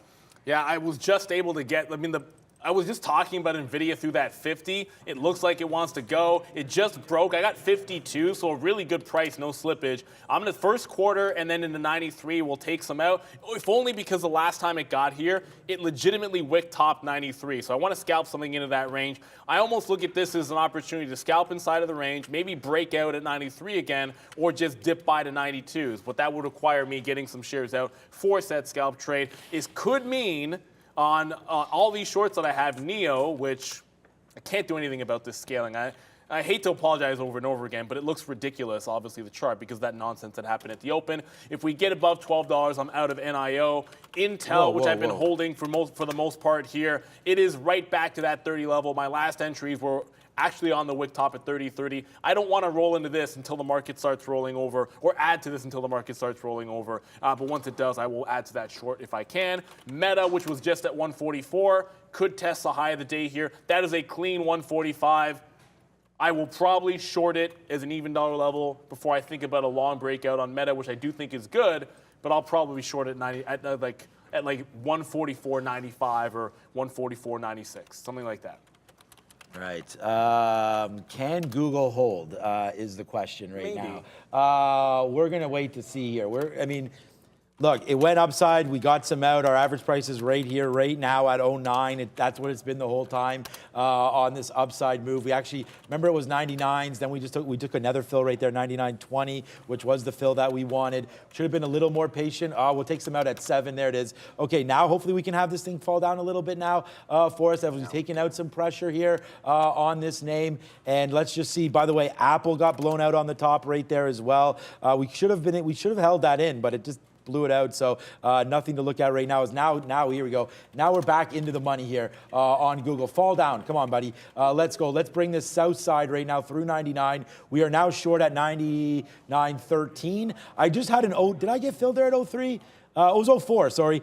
So we do have that Google bid out there at 04. We got filled. Let's put another one now at 05. We're short 13s here. We do have our takeout. So hopefully the market will fall back in here. But we just went back up to day's high. And now we need to get falling back in here a little bit so we don't get too blown up again, which I don't think is going to happen. But so far, we'll wait to see. Amazon doing nothing. We didn't get shorter at 99. We're waiting for a little bit higher. This market looks like it wants to go. It just tried a downside tick there and stopped. So let's watch out for our Amazon trade. That's getting out of control a little bit here as well. But we still have our 99.20 spot there for Amazon. And there's another take. I'm going to throw it to Brendan in a second. There's another take on Google downside. So far, so good. Let's just watch out for some of these topside takes here. All right, Brendan, we got earnings tomorrow, baby. Another jam-packed day, guys, coming up as we've been discussing. Here's what to expect after market and before the open tomorrow. It's a little bit busy. We'll try to, I'll muddle this one out for you a little bit. We know Microsoft is the big name. That's the one that I think we're going to be focused on trading a little bit here.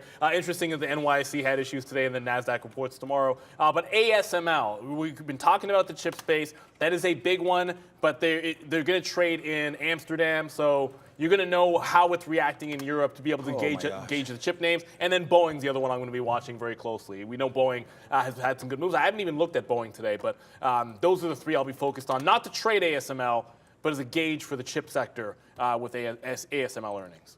Money, money, money. Oh my God, sir, I can't comment on those earnings. I wasn't even paying attention to them. Google right there just cracked lower, man. We just cashed out. Like it got into the 80s there. So yeah, buddy, that was a good move to the downside right there as we were able to cash out. Now put another one in the mid 90s here. That was scary. Like, wow, Google almost took us out there. I mean, it went to 99.20, the exact level that we're talking about there, and it didn't wick us. Look at this move back to the upside, man. Wow. Big move upside now as Amazon's getting ready to get averaged in as well. 97.20 is the take for Amazon. Things are starting to blow up, so it's a good thing that we did get out of some of those trades.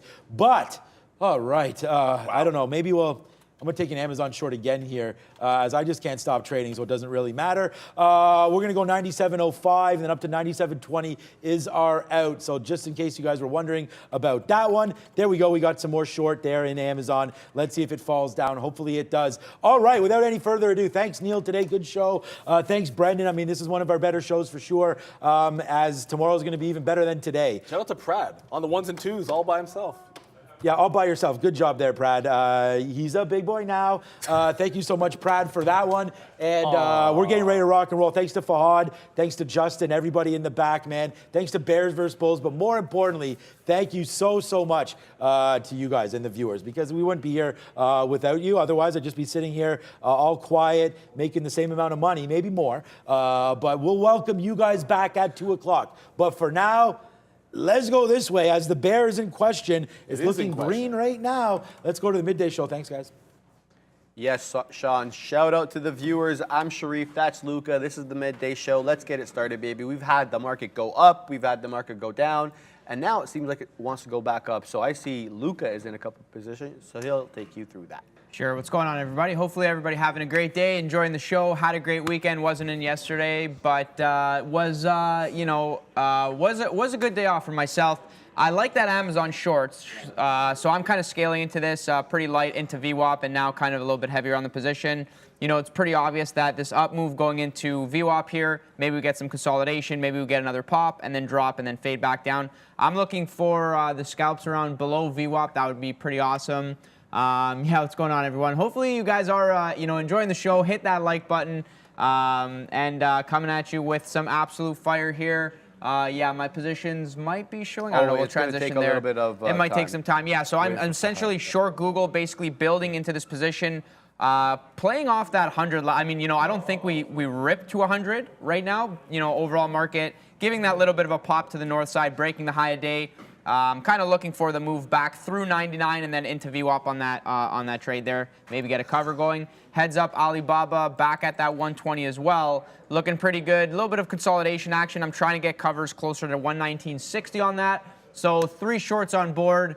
Hopefully they all start to work. Amazon, Google basically flat right now. Alibaba flat as well, kind of 10 cents against and 10 cents in the money. We'll see what happens. I did try a trade on GNS as well. Everybody remembers this one from yesterday and last week as well. There was actually a seller that came into play. I think it was 3,500 lots. So again, for a $5 stock, nothing crazy. But I said, you know what, let me take my shot here. Maybe this thing wants to actually fade through 5 and go to the downside. But no.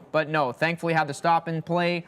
But stopped out and then kind of not really doing anything. So I'm not really too sure what to think here. But, the obvious thing right now is that $5 level is holding. It is above VWAP. What happens next, your guess is as good as mine, man. Something I did not trade, which I'm sure you guys are aware of, which is in play. GROM, another kind of small cap in play today. I feel like when I do get into small caps, I want to talk about them, but I also want to hands off because I know Sharif over here, small cap master is, I'll leave those to him. But yeah, for myself, just kind of scalping around these Amazon, Google levels right now and going to find a few others as well. Yeah, so great segue there, Luca. I was trading GROM. I traded GROM. I traded BXRX, both to the south side. Secured shorts for those early, got them out of the way. Good positions. So basically waited for GROM to break south of VWAP. That's the idea. I didn't want to jump this ahead, even though obviously the profits are more. As soon as it got short and it gave me a little bit of a consolidation, I punched about a quarter of a position around that 340 area. I added around 330 and then I wrote it down. Basically, I didn't really get bottom wick right into $3. I covered most of that. I got into it again off this bounce off the 200 period moving average, off that 310 area, and then held it for like a 15 penny winner down into that 295. So a couple of good trades on GROM. BXRX, this one I was a bit more nervous about because it was such an aggressive mover to the north side, but I let history be my guide. And history has shown me as of late that, you know, no matter how upwardly strong they are, they too tend to come down. They do tend to give you opportunities to short them, especially, you know, after that big move has, especially in this case. Look at this. If this isn't a reversal candle, I really don't know what is. It's a halt down with a bigger wick up than a body, right? So screaming at me, short me, short me. I didn't get in there though. I waited again, just like I did with GROM, for the break of VWAP, and I got in a little bit late because I was outside. I came back and had already made its move. I got in at that 543 area, you know, kind of wrote it down into the fives. We consolidated at 5 for a bit. I got out. I debated getting back in on the pops because it was giving pops off that 20 period moving average around 15s, 20s. I didn't get back in even though I had the shorts. Obviously ended up making its way down to that 460 area. It hasn't really broken that level since, retracing back into that 50 period moving average for now. So yeah, I'm not going to have any plays on these until, you know, they make some more of a retracement, because right now it's more of a consolidative type stock. So BXRX definitely, and There's GROM Amazon. on my watch. What's up, Luca?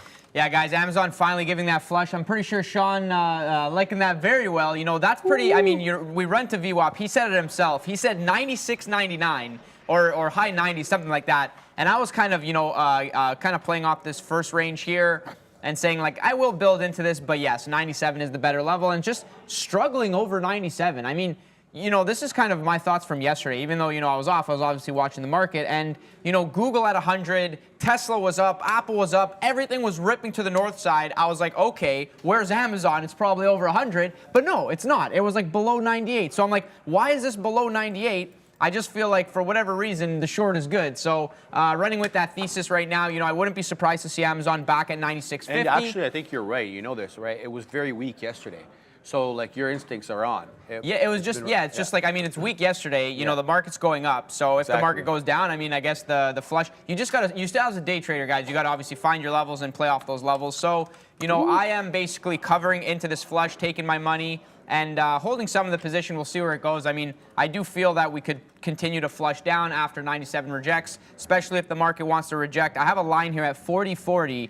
I drew this myself, so take it with a grain of salt. But 40.40, you know, maybe we top out. It just feels like that was kind of over-under level. So we'll see what happens over there. But yeah, if that wants to fail, then, you know, yeah, Amazon's going to fail. I'm already seeing Google come through to the downside, so I'm getting some fills on that in front of 99. Waiting for the break of 99 to the downside for the majority of the covers. I feel like that one's good as well. So yeah, I just got to be patient with it. Covering a little bit of the Alibaba at the bottom of the channel over here, but holding for, you know, 60. I just feel like it tested once, twice. It might test again. We are seeing the 50 period kind of come in closer. This, you know, I'm not going to call it a bull flag right now, but, you know, I am kind of just cognizant of that. I'm risking off 120, just above that. So my stop is not 120.01 because, I mean, we saw games last week. I do remember 01's triggering and then going back to the downside. So my stop is higher, but I do have a stop in play just because, you know, 120, significant level. If we break, do we get going? Do we explode to the upside? I don't know what happens next. I'm not going to pretend that I do.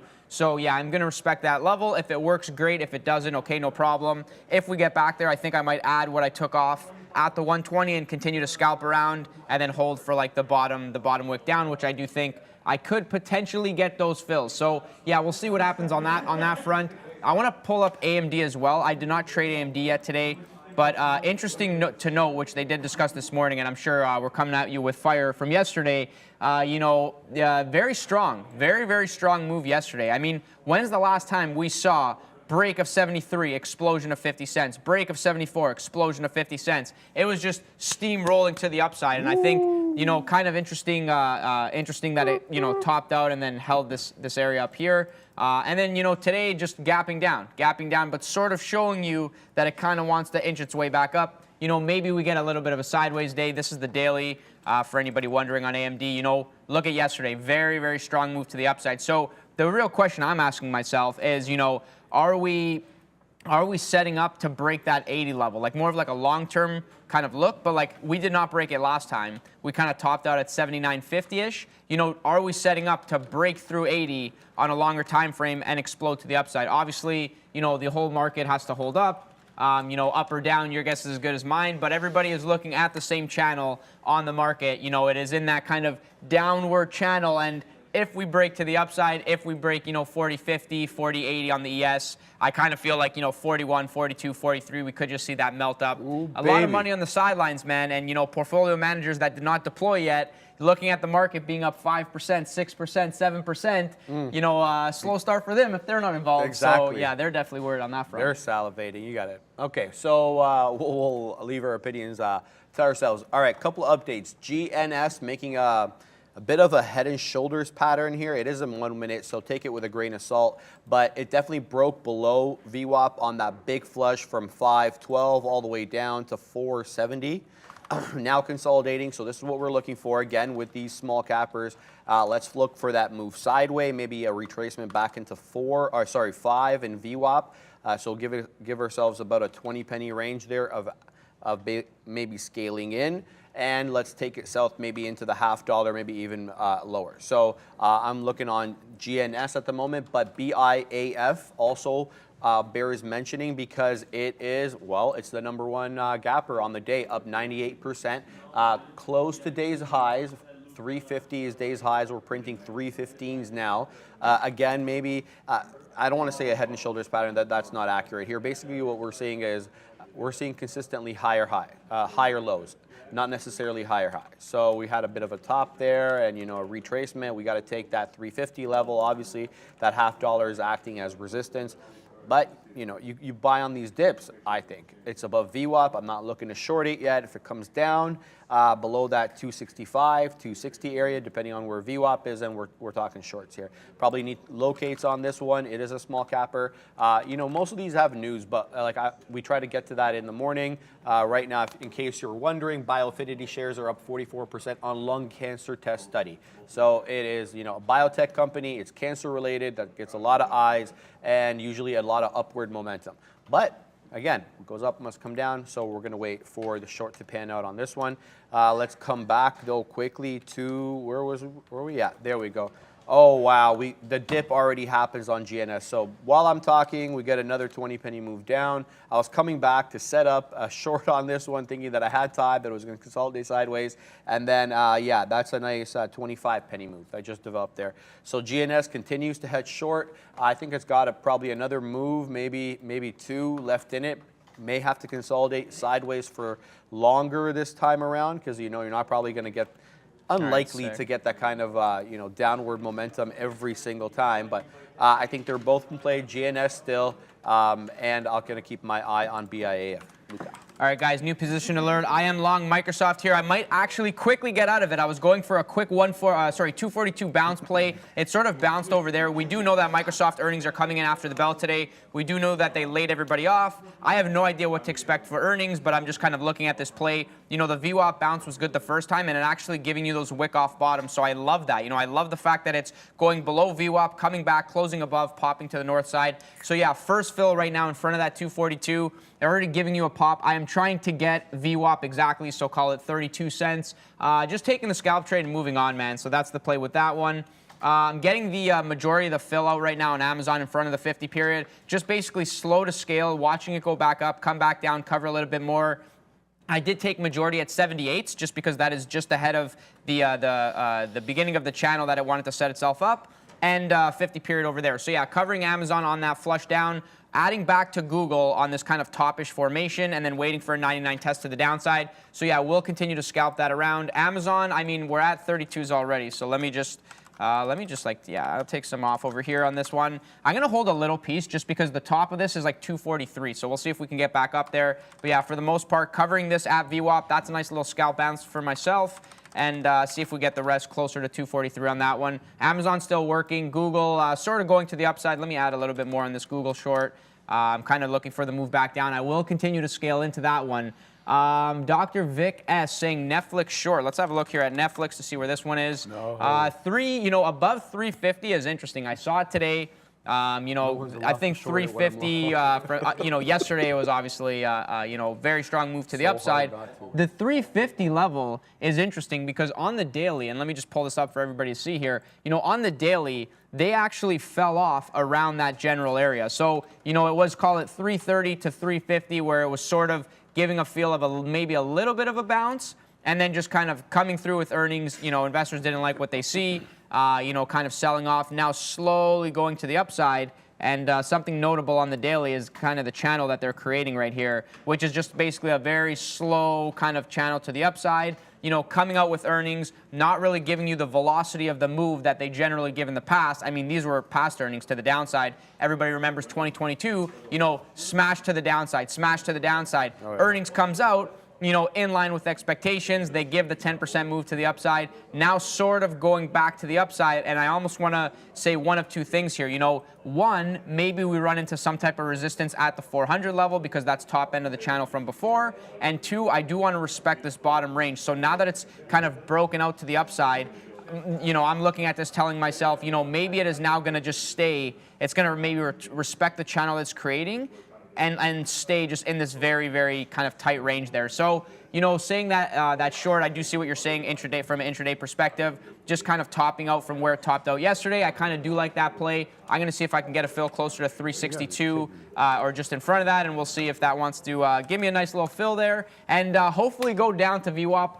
Hopefully right away, so I don't have to stress too much about the position. We get to spend the money on this one. We get to spend the money because we followed the rules, but to some extent, we still paper-handed the trade a little bit. 320 long on BIAF, first out 37, second out 46, third out 55s.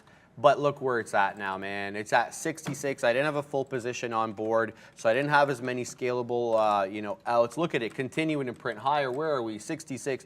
The idea here, simple. First 1 minute candle to make a new high after a retracement. You had a 4 minute retracement here on the 1 minute chart. I was waiting for the first 1 minute candle to close green, punch long on that green and make a new high, close green and make a new high, and then I punch long. That was the plan.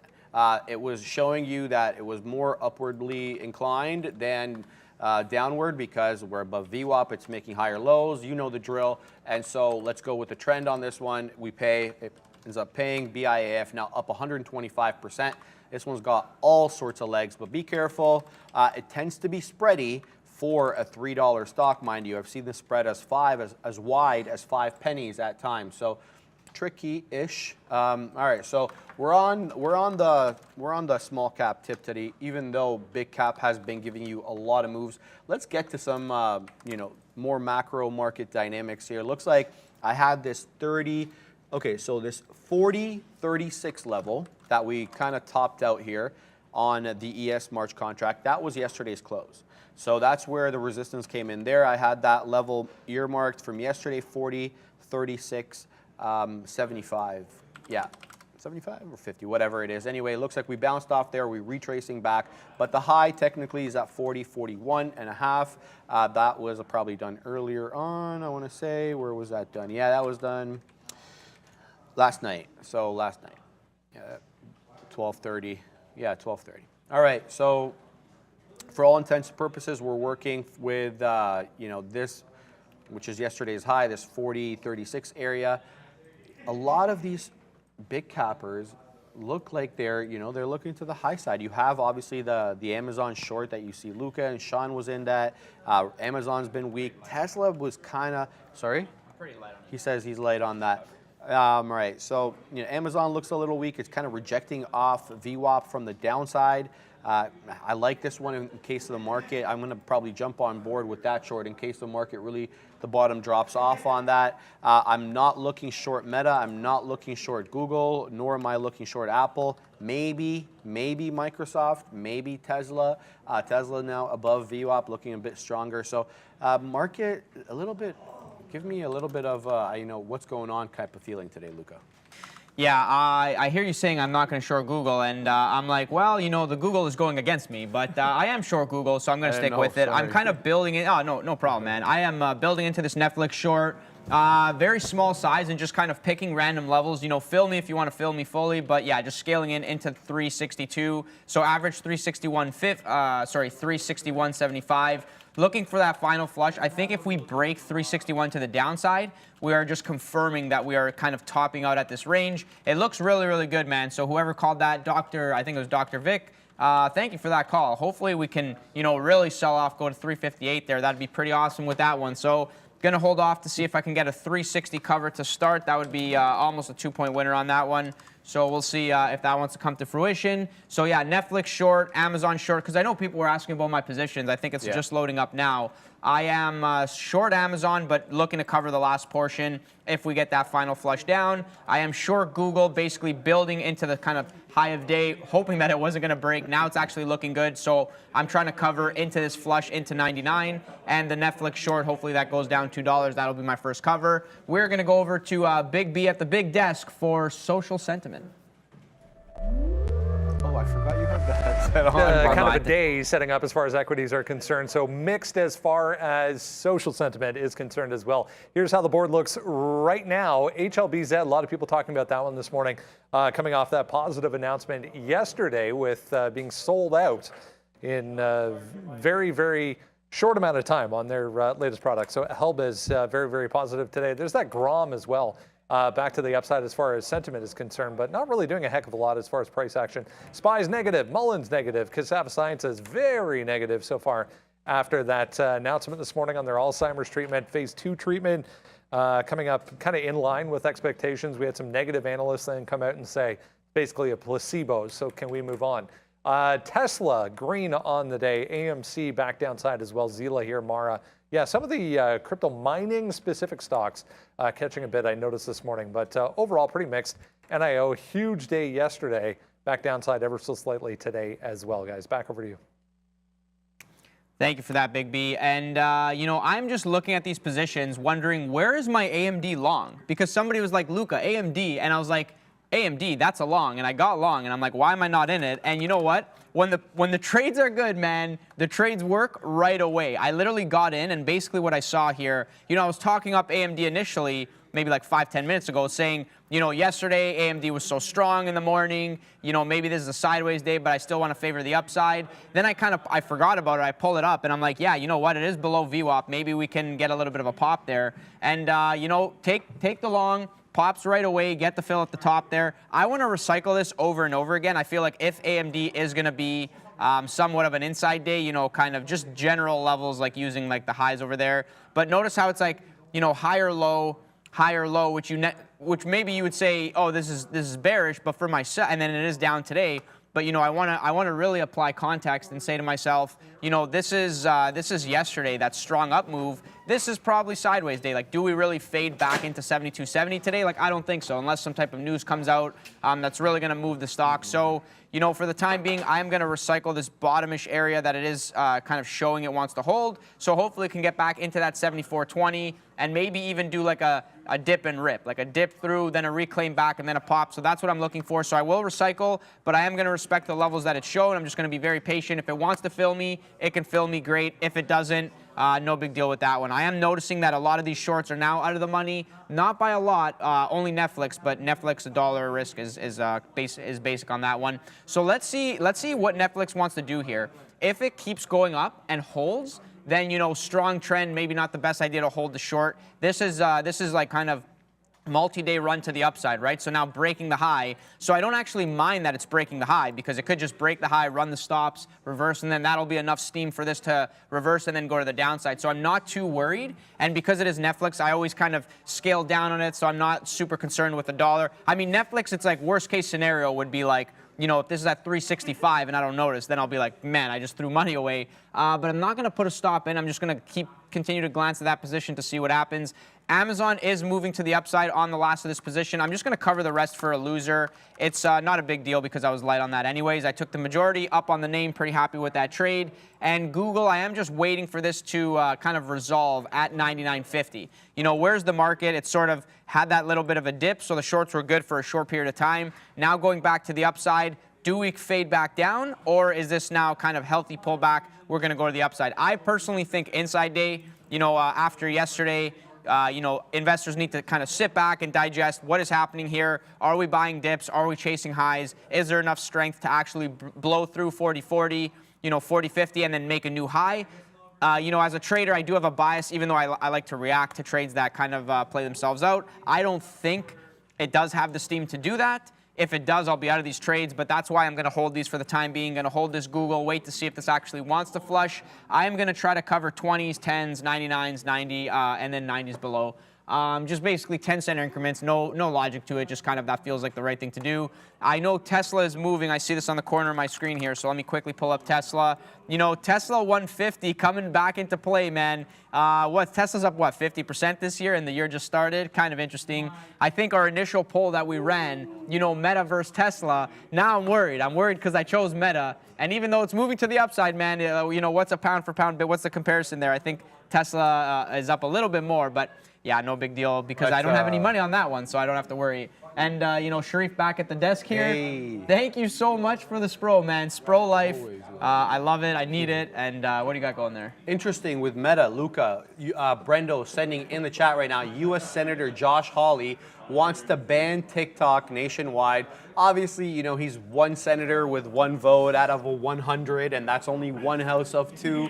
So, you know, I'll take that with a grain of salt. But that's the wave that I've been riding for this swing, and that bear's getting into at the moment. You guys know I'm swinging Meta. I'm long at 133.53, so you know we're like 11 bucks in the money.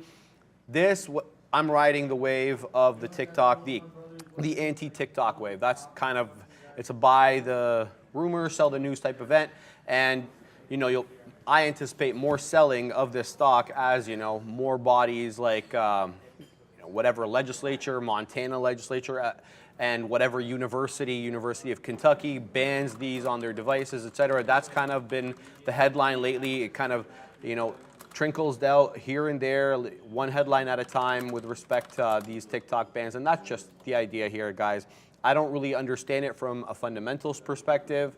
Knowing whether its balance sheets are good. I kind of understand what the analysts are saying. You know, they're saying that there's too much spending right now in the metaverse that's not profitable. It won't be profitable for a decade. There's also, you know, they've hired too many people. They don't think 11,000 was enough layoffs. They need to cut more. So I kind of get those arguments, but that's not really why I'm in this. I'm in this for the kind of the buy the rumor, sell the news type event with TikTok. That's just wanted to make that quite clear. Now, back to what we're doing right now on GNS. This set up really nicely. Look at that breakdown, retrace to VWAP, now breakdown again. Now we're getting to that flat bottom kind of breakdown setup. So we're going to punch in short here, right? We're taking a quarter position because, you know, it is a bit extended.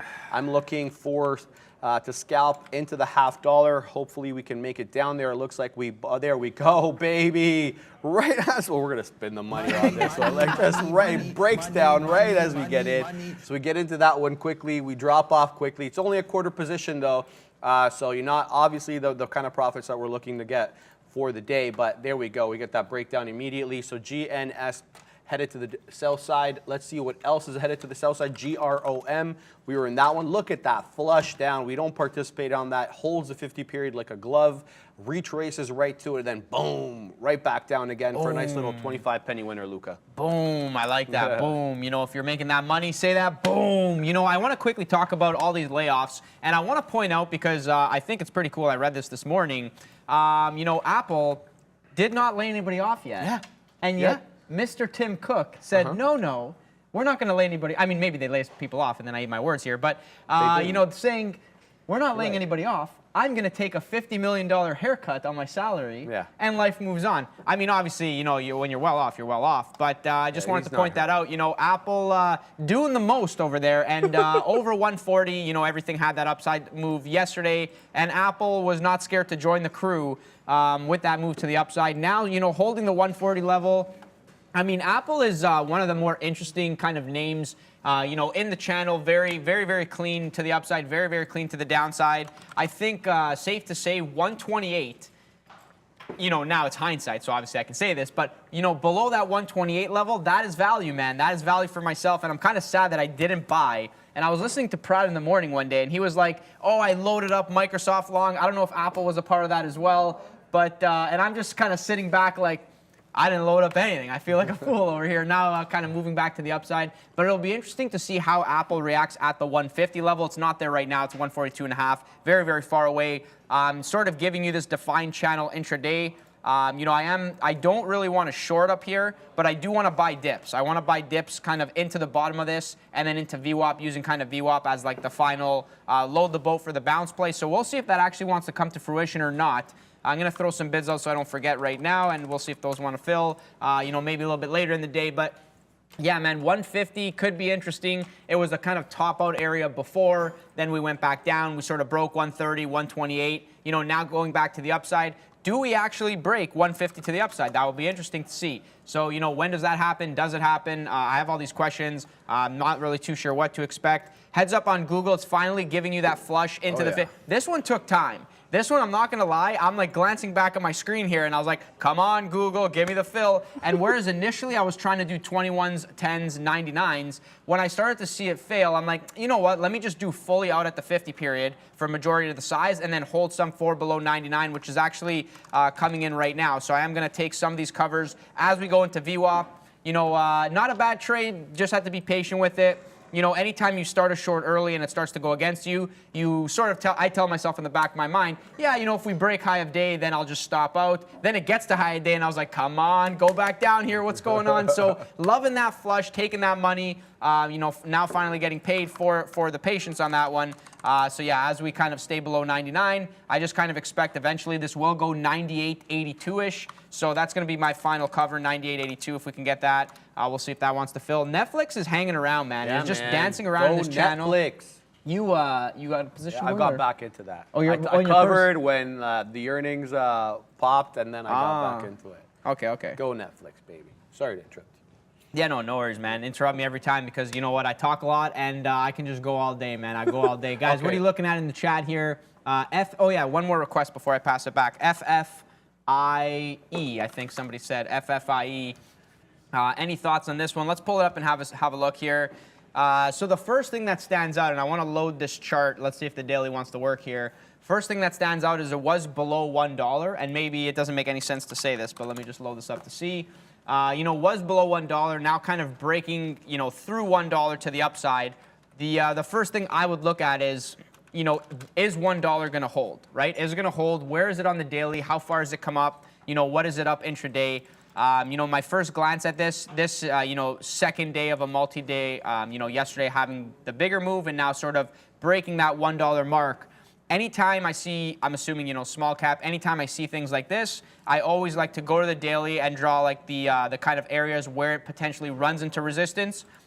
You know, it's tough to, you know, chase moves. You know, you want to sort of, you know, depending on how you're trading it, but I almost want to say 125. You know, call it 125 and then 150, obviously even dollar, easy to say that, or sorry, half dollar, and then 2. So I would actually just use 25-cent increments, just my first feel. You know, breaking that dollar mark. Does it hold the dollar and keep going to the upside? I mean, that's the million-dollar question, right? But it looks pretty good right now. I don't think I'm going to take any trades on it. It's one of those, like, you know, grindy stocks, you know, a lot of liquidity. It's not going to fly around. So I will sit this one out, but best of luck to you guys if you are trading that. And we're going to go to Big B at the big desk right now for European close. Hey guys, yeah, we're just waiting for the final prints to come through here, but a bit of a mixed session over in Europe as far as equities are concerned, similar to what we're seeing for North America. Back and forth we go, testing lower, higher, and back into the middle of the range.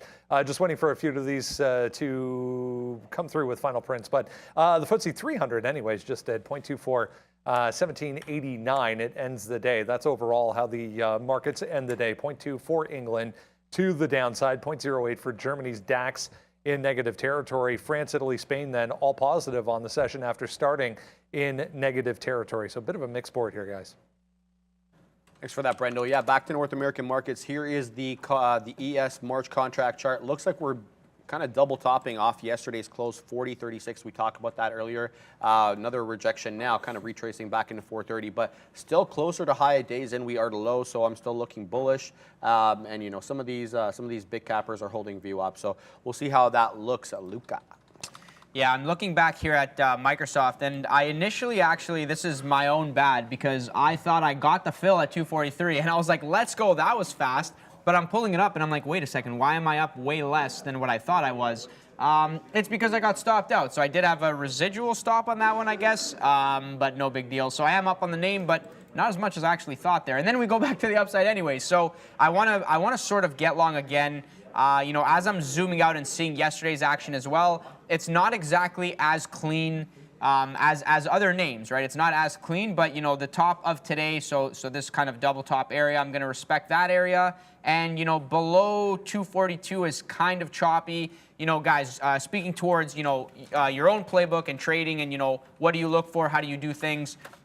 When I sort of go into this idea that I'm going to take, you know, a little bit of a bounce play in front of 242, it actually gave the bounce, and hopefully let me just try to remove get that kind of dark pool out of the way there. You know, so it gave the bounce. It gave the bounce at 242. It quickly ran to the upside. So again, you know, it looks silly trading for 20 cents, but at the same time, if you can do this over and over and over again, recycle, it makes sense, right? So bounce play, I'm like, I saw it before. Let's see if it wants to do it again. It quickly did it. I took the win on that trade. And then trying to hold for the upside, you know, the stop is not correct. That initial stop, I want to say, was the full-size stop, and then, you know, getting stopped out in the last portion, not really a big deal. But, you know, as you are, you know, creating your trades and creating your playbook and trying to find repeatable strategies over and over again, just make sure that you guys are not, you know, looking at it the second time around and saying, like, oh, it's the same setup, right? Obviously, trade what makes sense to you. But for myself, as a good example here is, this is the bounce play that I saw. It actually happened, so it worked. If it didn't work, I would have lost on it. But now, going back below, now I'm kind of saying, like, okay, if we can, you know, get closer to the lows down here, which is closer to maybe, you know, 241, I like that there. So I'm going to throw an order out closer to 241. You know, maybe it gets there, maybe it doesn't. If it doesn't, no problem. You know, market is kind of maybe giving a little bit of a channel here, just above the recent highs, you know, pop, drop, and roll, and then kind of roll back up. So yeah, it'll be interesting to see where that one wants to go. Someone's saying thoughts on WISA. Is that, are you talking about Visa or Visa? What is this? Let's have a look here. Oh, WIS. I was like, there's no way you're talking about V. Oh no, but Visa's V. Yeah, what am I saying? So this is 20 cents, doing a lot of volume, kind of interesting. Holding VWAP, notably, you know, sort of channeling to the upside, having that nice up move, breaking the 50 period, giving that little bit of a bounce off VWAP. Is this the healthy pullback that everybody is looking for the next leg up? I have no idea, man. I tend to stay away from these stocks. If you're tuning in for the first time, I do not really trade 20-cent stocks. It's just not my style. I stay away from them. But, you know, notably from a daily perspective, you know, this is kind of where the sell-off began, which is very far away from where it is right now. But, you know, anything's possible in this kind of day and age. Somebody said it best in the chat. They're like, you know, the market's broken. I don't understand anything. I'm going to stop understanding things and just react to the trades that I see. I couldn't agree more, man. You know, as a trader especially, you want to make sure that you react. You want to make sure that you react to things as opposed to, you know, try to predict. So, yeah, you know, if it gets to that 50-cent area, maybe it gets interesting for myself for a fade. But, I mean, you know, guys, it's so far away, 20 cents, right? So that's kind of my first level. And then second would be, you know, 30 cents. But again, I don't really love trading these 20-cent stocks. So best of luck if you are trading them. Looks like you know, somewhat of decent liquidity there. I'm gonna revisit Netflix is it kind of came back down. I'm gonna hold this because it's not really super strong to the upside. So we're gonna see what happens. And somebody's asking, can you show trades? Yeah, I'm gonna find a fill. I'm just being very patient. Let's see if AMD. Where's AMD? We're just having an issue with the position board, guys. We thought just taking a fill and then getting out would be the fix, but it looks like it's a bit more of an issue. So we'll get to that in a second, but we'll tell you what our positions are. I'm long BIAF, taking a small position here, trying to go for that continuation through 4, rejected 4, now kind of consolidating sideways a little bit, but holding that $0.75 level. So we'll see. I'm long 78s, looking to take some into 4s. Not really anything to write home about, but this one a little extended, to be honest, which is why I'm taking a small position in this, because to me the risk is higher, right? We already wrote it up. We got that breakout, and so. But it's still showing you a propensity to go higher, which is why I'm long. Otherwise, I wouldn't be long. Goes without saying. But you know, it's just it's a little tricky right now with it being this high. So we'll give it some time. Market also still kind of hovering around that same spot, 40.32. We're real close. We're like four points away from high of day at 40.36. So you know, I'm personally still looking more long for some of these names. The big cappers, that is. So as I'm watching BIAF here, looking for areas to scale out, kind of consolidating still sideways at that $0.75 level, but not popping up or down. So we'll see what this one does. I just don't want to look away from it because I know it could just pop there without me. There we go. We get that pop to 80s. Maybe I'll scale some positions out. So we'll go ahead and take this many shares out at, let's say, this price level here. There we go. We get... Okay, so we're getting still more consolidation. Nothing really to speak of here. All right, so let's start looking at some of these. Yeah, go ahead, Luca. Yeah, guys, Tesla's kind of coming down into the bottom end of this range here, so I'm looking for a quick sell-off drop, getting the first fill, missing the second one in front of VWAP, and I want to see that break through 144 back to the upside, at which point I will scalp that out. And I know everybody's asking, you know, position board, so that is going to be fixed shortly. So don't worry about that on that front. But yeah, guys, I'll just announce my positions kind of in them. So, you know, I do that quite often where I'm like, yeah, let's go. Let's see if this comes here. So I am pretty light now on Google, still holding the short. My average is 99.32. But yes, covering the majority at the 50 period and then some down below 99s. So now that it's going back up, I'm actually looking to short it again. You know, it's showing that it wants to, like, this is the resistance level. So I'm going to respect the level that it's showing. So yeah, short Google, that's basically what I'm going for. I am long Tesla, but I'm trying to get out at 50 period for that bounce. So a quick little 20, 30 cent scalp, that would be great. And I am still short Netflix, holding this trade. You know, I expect to be nursing it. I wanted it to fail initially. It didn't, but I'm sized perfectly for it, so I'm not really too worried. And I'm going to watch Amazon as well. You know, if it wants to continue to respect this sort of double top-ish area that it's setting itself out, 97.20, I just feel like, you know, the general idea is Amazon is weaker, the weaker of the bunch, man. So, yeah, if we can actually pop back to 97.20, I'm going to try short on that one. Okay. Willing to build into it, but we're going to see what happens.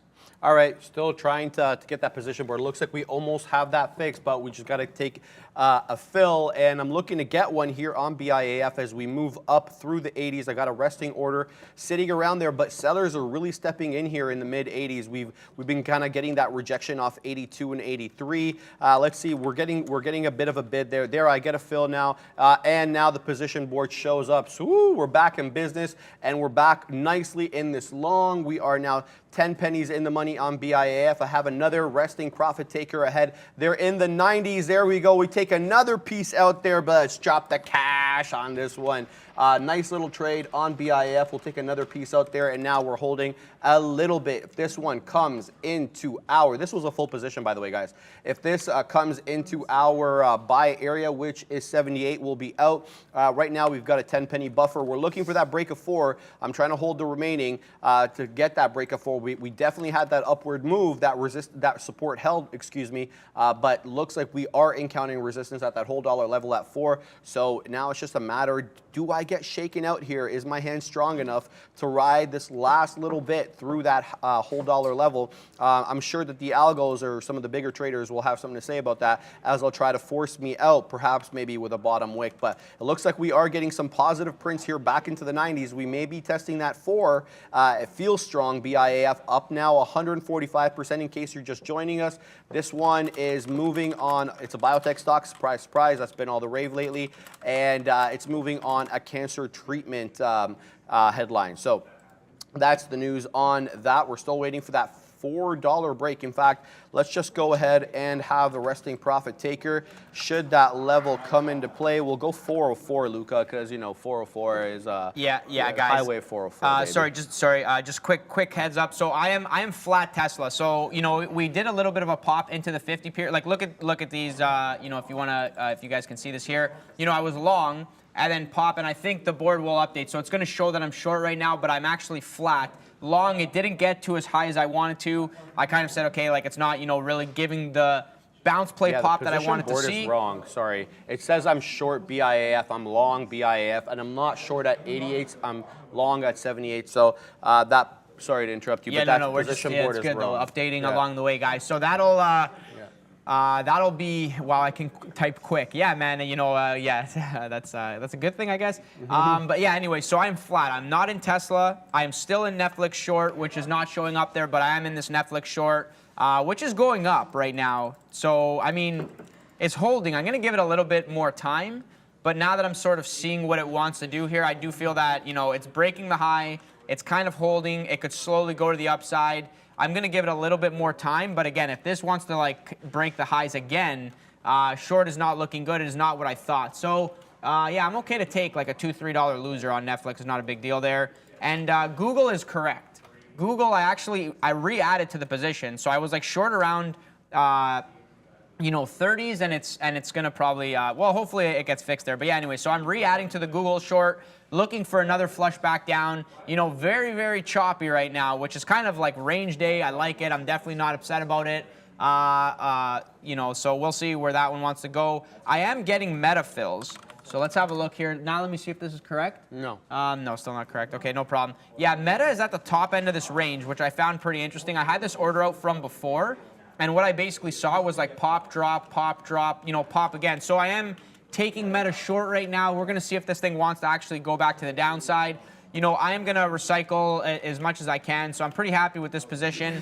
Basically playing off of 145 over here. I don't think 145 broke on the day, and 145 would be a new high. So I almost want to say that, you know, I should put a stop in probably. So yeah, let me put a stop in. Hopefully 145 doesn't break to the upside.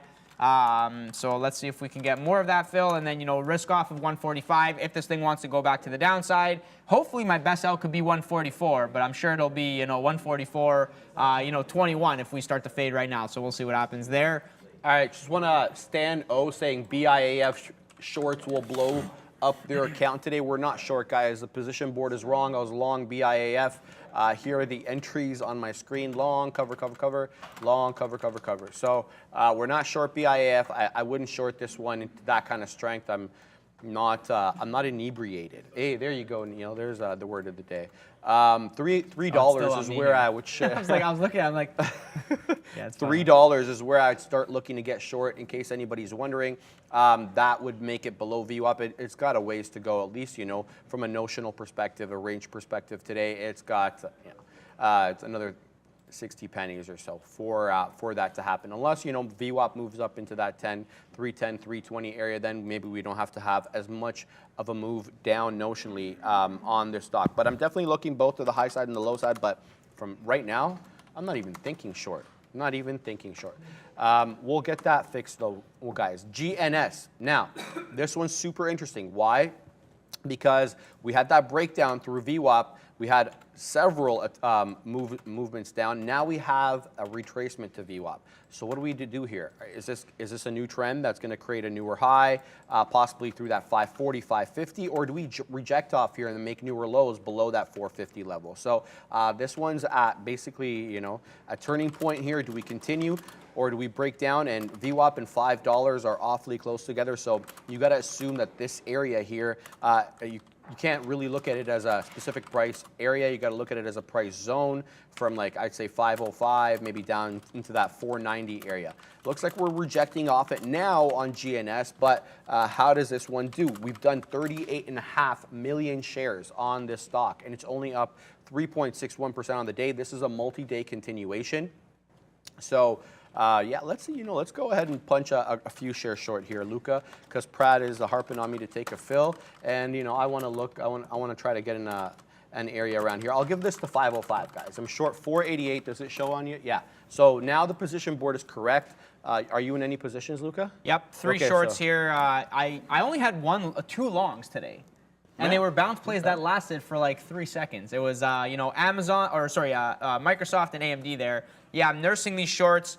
It's unfortunate here with Netflix. It's just kind of holding to the upside. So I think I could probably get 362, which maybe is not the right idea, but let me just see if I could get a 362 fill. If it fills me, then I'll hold the rest. But if it just doesn't fill, take it. Yeah? Okay, yeah. No, let me just, okay, you know what? Let's go back. He wants you to new position if possible. That's fine. That's you know he what? said to me. Microsoft, small position here. Let's go long. Let's see what happens. Okay, there we go. Things are working, good. baby. So there we go. And you know what? And it's working. And it's working for me. Let's see this go to the upside. Let's see where this one goes. Don't go down. No, don't go down here. Let's go to the upside here. Maybe get a little bit of a bounce. I'll take 9 cents on a position that I didn't even really want to begin with. Yeah, we'll see where that one wants to go. Warren Puffett, what's going on, Warren? That's hilarious. That's a Warren great name there. I love Buffett. that. You know what? I love the names that I see on here. You guys make me laugh every single Absolutely. time. Short Wayfair, it's free cash. Well, I don't want to wouldn't say be free. so. I mean, what's really free? Death and tax, or not That's free there, but guaranteed. Yeah, that's what I was Yeah. going to get at. Wayfair is interesting off that 60.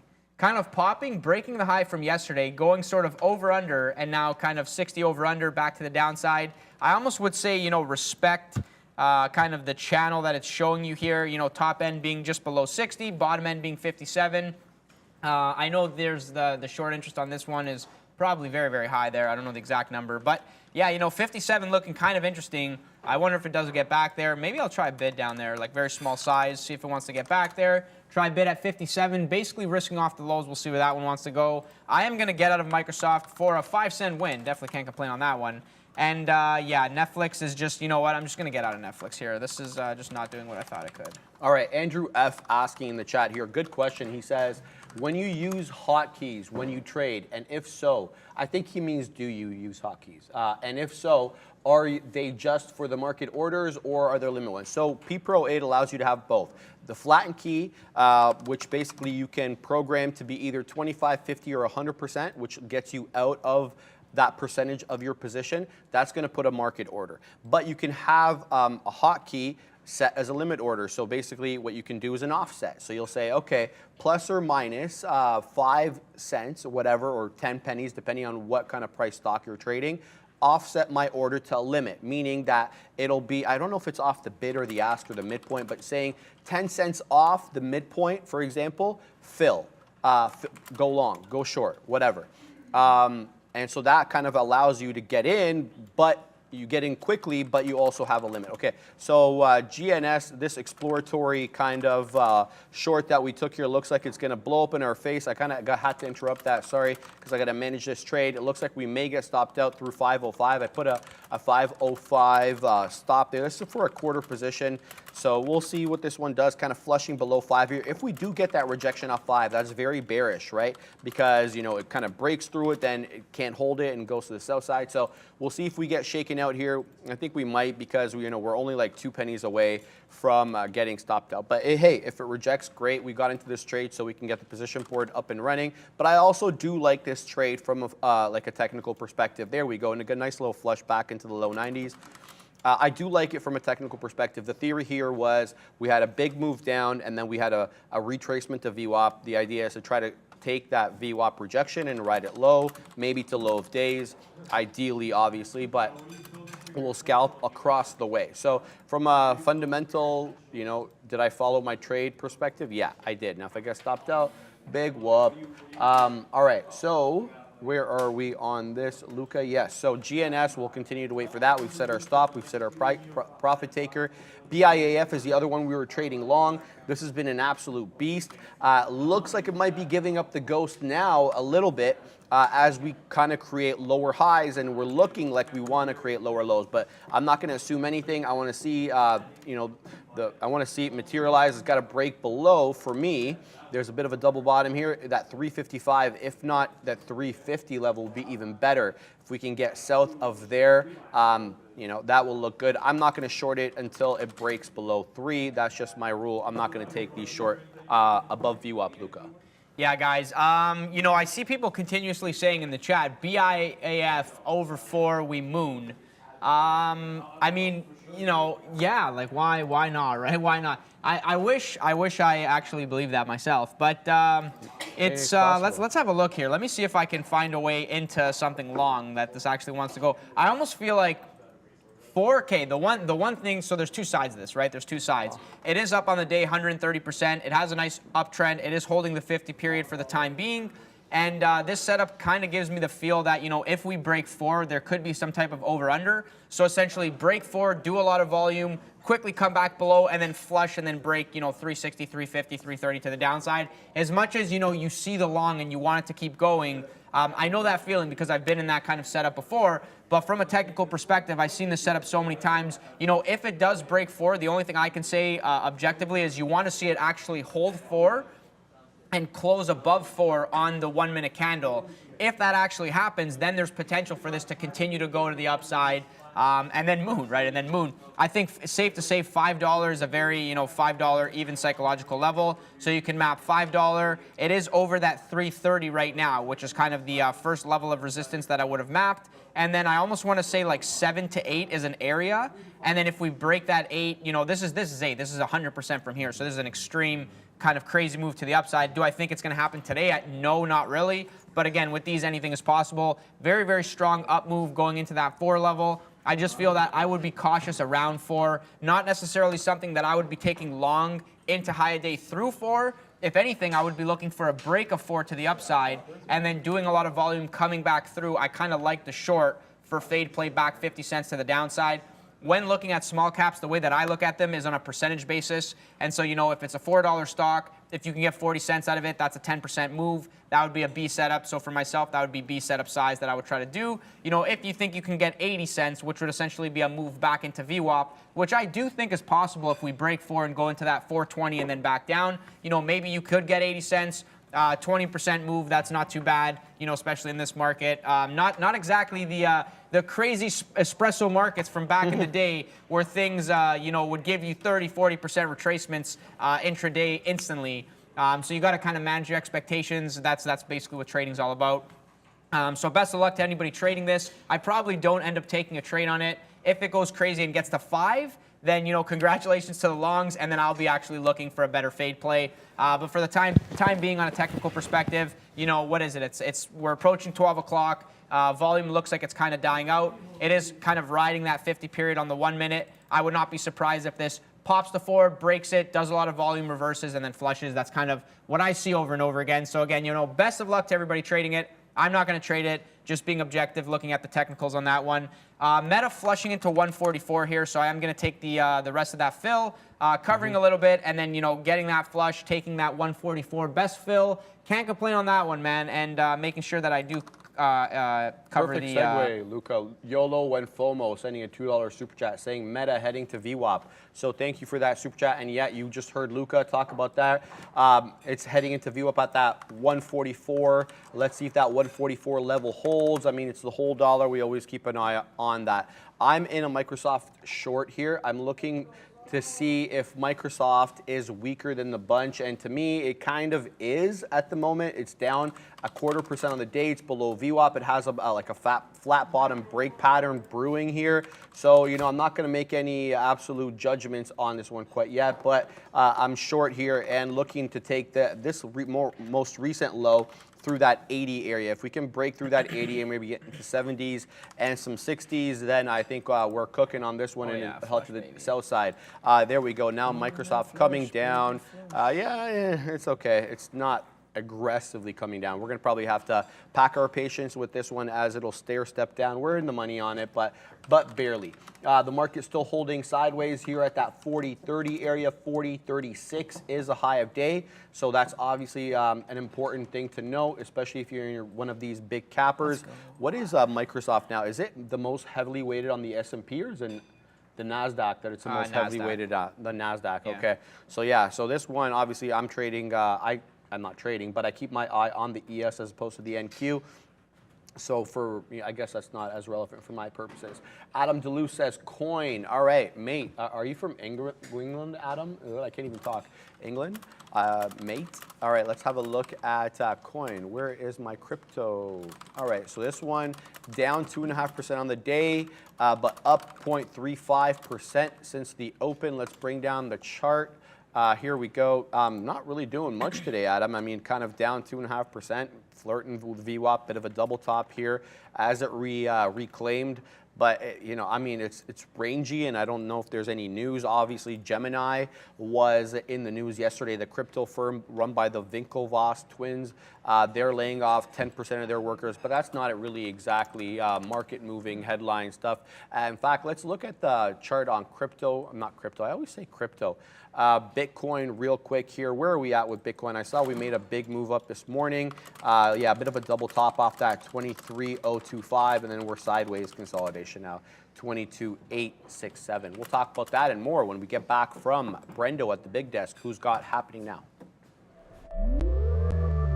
Hey guys, yeah, into lunch hour we go here. Let's have a look at how things are setting up as we get into the afternoon. Back to almost flat here for the Dow specifically, performing a little bit better than the rest, but 0.06, 0.19 there for the S&P 500. Small caps, not bad either. Russell 2000 specifically, 0.1 only, 0.09. Getting back to that break-even area. Same story for the NASDAQ composite in the 100.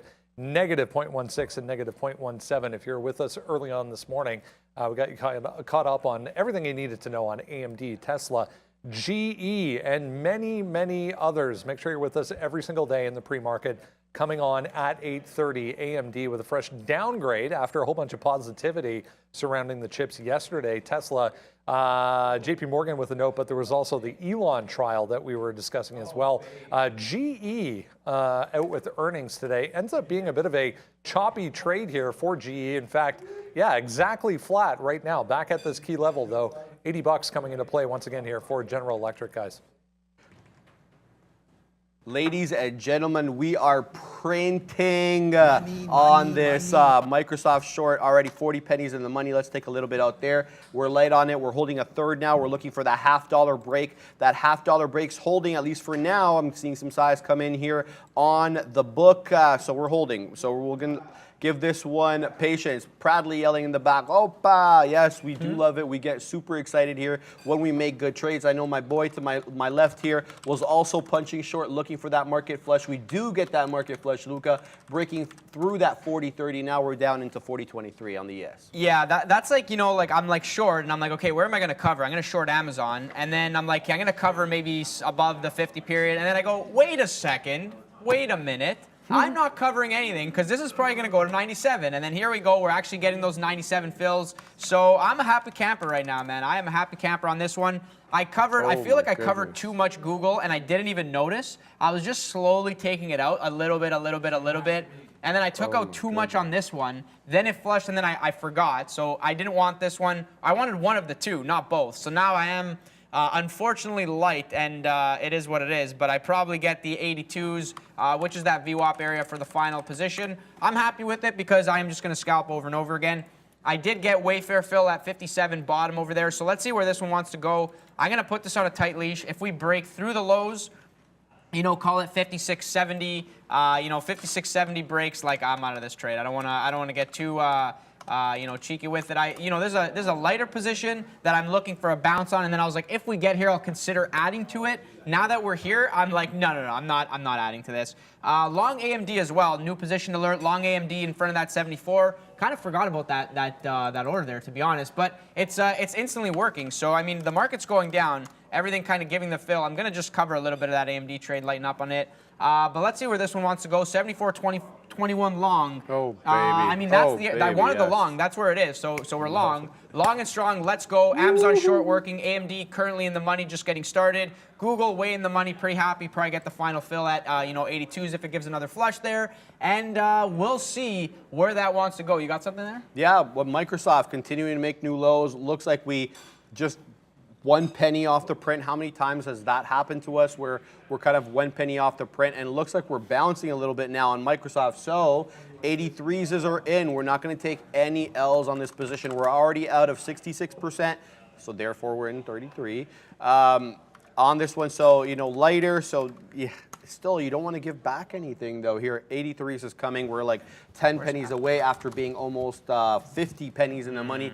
We retrace to be expected. It is an upward day. I'm out there. I'm going to jump in 4 pennies before my out. So whatever. The other 1/3 is like a 10 penny winner, if that. But hey, count our blessings. We're shorting into a strong market. So that, you know, to me, that's never really good to go against the trend. But hey, doing well. All right, Dino wants me to look at APRN. Can you take a gander, mate? Absolutely. Let's have a look at APRN. Do I need a new chart for this one? Let me get this one here. I'll take this one off. Microsoft APRN, I believe that is NASDAQ. No, it's not, of course. Why would it be? New York, there we go. APRN, just to remind myself, what is this again? I know we've been trading it a lot. Blue Apron, thank you, Bradley. I hear him in the back, Blue Apron. All right. It's got a $41 million market cap. Do with that what you will. Okay, so intraday, it's down 3.72%. You know, we don't have much of a range. Bottom here is at 104. The top here, I think top wick is 116. Clearly not my type of style stock when we're talking about an intraday trade. But let's have a look at maybe a swing. So we'll have to look at the daily for that. Here's Blue Apron. Let's pull this one up. There we go. Let's switch to the daily chart. Okay, needless to say, it is kind of a bit of an ugly chart. Really, no matter how far looking back you are, whether it's November or May 2021, we keep looking and the chart gets uglier and uglier. I don't mean to put you down when I say that, but you know, you got to be objective. We're seeing consistently lower highs and consistently lower lows on this chart going back 3 years. That's back to September 19. So you got to say the general trend is down. Now, what do we have any intermediate trends that we can look at? Well, not at the moment. I mean, I see a consolidation area kind of after breaking down through this, let's see, $2 area. We really haven't been above $2 since November. And it looked like $2 was a good support area. That 2.25 was a good support area. Bounced there off there a couple of times, but it looks like we're continuing to print, you know, lower lows and lower highs on this one. So not much of a case to be made for this. Do you know something maybe intrinsic to the company that would, you know, make an investor look to the upside? If you do, put it in the chat. But from a technical perspective, I don't see anything good on that chart, Luca. Yeah, you know, Adam's saying, Sean, check out Coin. So, Sean, feel free to check out Coin. And you know what? I will check out Coin as well while you bring it up there. First thing I see is that 54 bottom, wick off bottom. So I do want to try a little bit of a long play. If we can flush into 54, I'm going to take that long. If I can get 20, 30 cents out of it, I will do it, man. I will do it. So we'll see if that wants to fill to the downside. I was just kind of uttering under my breath, you know, what a bounce back. What a bounce back. It's like, oh, the short is good, and I'm kind of covering into the flush. So happy that I'm taking the VWAP fills here on Amazon, but then popping instantly back, and I'm like, how am I out of the money on this one? It was just so good. So and I said, I mean, okay, let me try a short, but this is, I'm basically adding less because if dip, then rip, it's like now potential to actually go back to the upside. So yeah, AMD's good, and I'm actually covering some as we sort of go to the upside here. Pretty happy with that trade. Happy that I held on to a little bit more, and kind of sad that I took it off to begin with. But yeah, just thinking in real time, so it is what it is. Amazon, I'm going to watch that very closely. Google, not too worried, just basically waiting for the final fill at VWAP. If it wants to happen, if we go back to the upside, going to short that one as well. Wayfair is working, and I got my 50 cents, so I'm pretty high, 30 to 50 cents, can't complain. Somebody's like, Luca, Wayfair is working, and I was like, is it? And I go look back, I'm like, okay, here we go to the upside. If I can get a pop to like 60, so through the 50 cent mark, I'll just cover the rest of that position on like a new high of this kind of range. I just feel like, you know, a little bit of a bounce, chop down, chop up, you know, fill me on the rest, and I'll be fully out of that trade. You know, I'll be happy with that one as we move forward. Somebody else, comp SRX, saying Tesla long closed here for a loss. Sorry about that. Yeah, Tesla does its best to make everybody feel at their worst. But, you know, I also was trying a little bit of a long there at VWAP, and then as it started to go down, I looked at the market. I was like, okay, we're fading. Let me quickly cut that for a loser. So I did take the L on that one. And look where we are. Like, what a fake out, man. what a fake out. Every single move down that I remember in the last 3 days has been a fake out. It's like, okay, we're going down, not anymore. So, you know, even though I am short and making money to the short side, these are scalps, and I feel like a lot of them are traps. So I just wonder, do they continue to trap? That's kind of the interesting note there. I know Sharif's been talking about GNS. That 5 level is interesting. You know, I was holding it kind of flush below. I think he had a short on it, coming back above, doing a little bit of volume above the 5 level, and now back below. It's in a little bit of a tighter range than I would like to see for small caps to be trading it. So I will put that one on ice, leave it to Sharif. And looking back at this BIAF, is this going to actually get back to 4, break to the upside? I guess, you know, the break of trend here now kind of signals, you know, we either go down or it's a trend back to the upside. This is, now that you're short, I can tell you right now, the flat bottom break is what you saw there. Is that what it is. But setup? I'm breaking a rule, Luca. I mean, I said this earlier. I'm taking it above VWAP, and that's okay. There we go. We got a little nice flush there. Again, you're taking for me anyway. That's more of a risky trade. We're positive on it now. It looks like it wants to break, but this one I'm not going to give that much room to. The break of 365 to the high side, and I'm gonzino. And there you go. See, where we're getting like that movement up and down. It's not really giving you a direction yet. It makes me a lot more nervous when it's north of the border than when it's south of the border. And I'm not making any implications there. I just thought of that in my mind as I said it. But I'm talking about VWAP here, guys. I've got a couple of profit takers sitting because I may not be quick enough to get that filled. I've got one sitting at 30. I've got another one sitting at 25. I'm going to obviously take some below VWAP, but this one making a move back up, and this is what I mean. I think I've got to pay the price on this one. Even if I end up making money, it's probably going to make me feel bad because I didn't follow my trading plan. Let's see if it rejects off that $0.50 or the 50-period moving average, but through 65, I'm out there. It's going against me completely here. This is a half position, so it's not going to be a big L. There we go. So now I'm going to get stopped out if we break through this level, and it's just a matter of time until we do. So let's just get the inevitable done with here, folks. All right, let's go. All right, Luca, take over.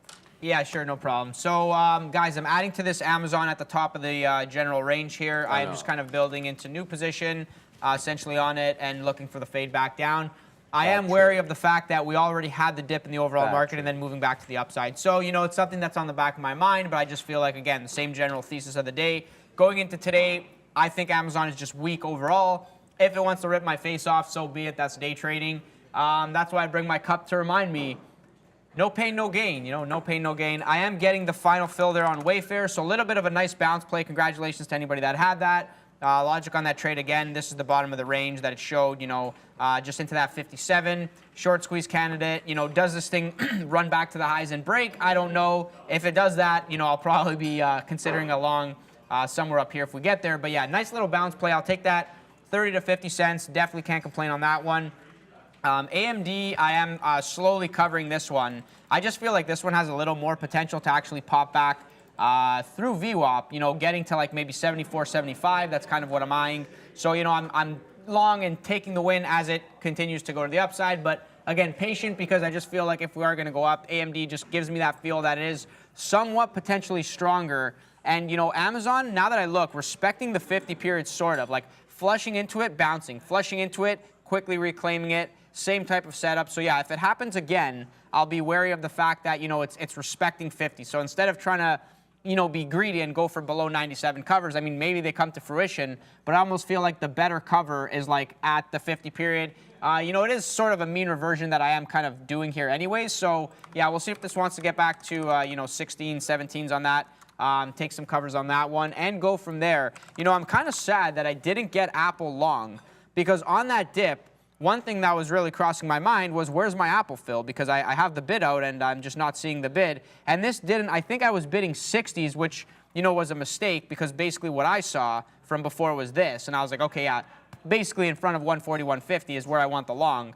And no, this one actually only dipped to like the 80s. And then looking back, it was like very, very fast to reclaim. So, you know, definitely robotic, definitely in this, you know, very simple channel that it's creating for itself. You know, you could tell yourself, yeah, I'll short the top and long the bottom. I don't want to short the top because this is something that, you know, I feel like if we break, we're just going to float up. So it's going to make it challenging if I'm shorting the top and then we're just floating up. I'll probably take the L on that one. So I'm going to stay away from that. I want to buy the dips. But just maybe not aggressive on that buy. So canceling that order for now. We'll see if this wants to get back below 142, and then I'll kind of try that again. I mean, at this point, 142.41. Like, do we really get back there? I feel like that was my chance, and I missed it. I would be covering on this move up anyways. So now it's a whole different trade. If I look at that, I'm gonna take less size on it and move forward. But yeah, kind of sad that I didn't get the Apple fill. That one was a banger. And it's just kind of a missed opportunity. That's trading, though. You just move on. You look for the next trade.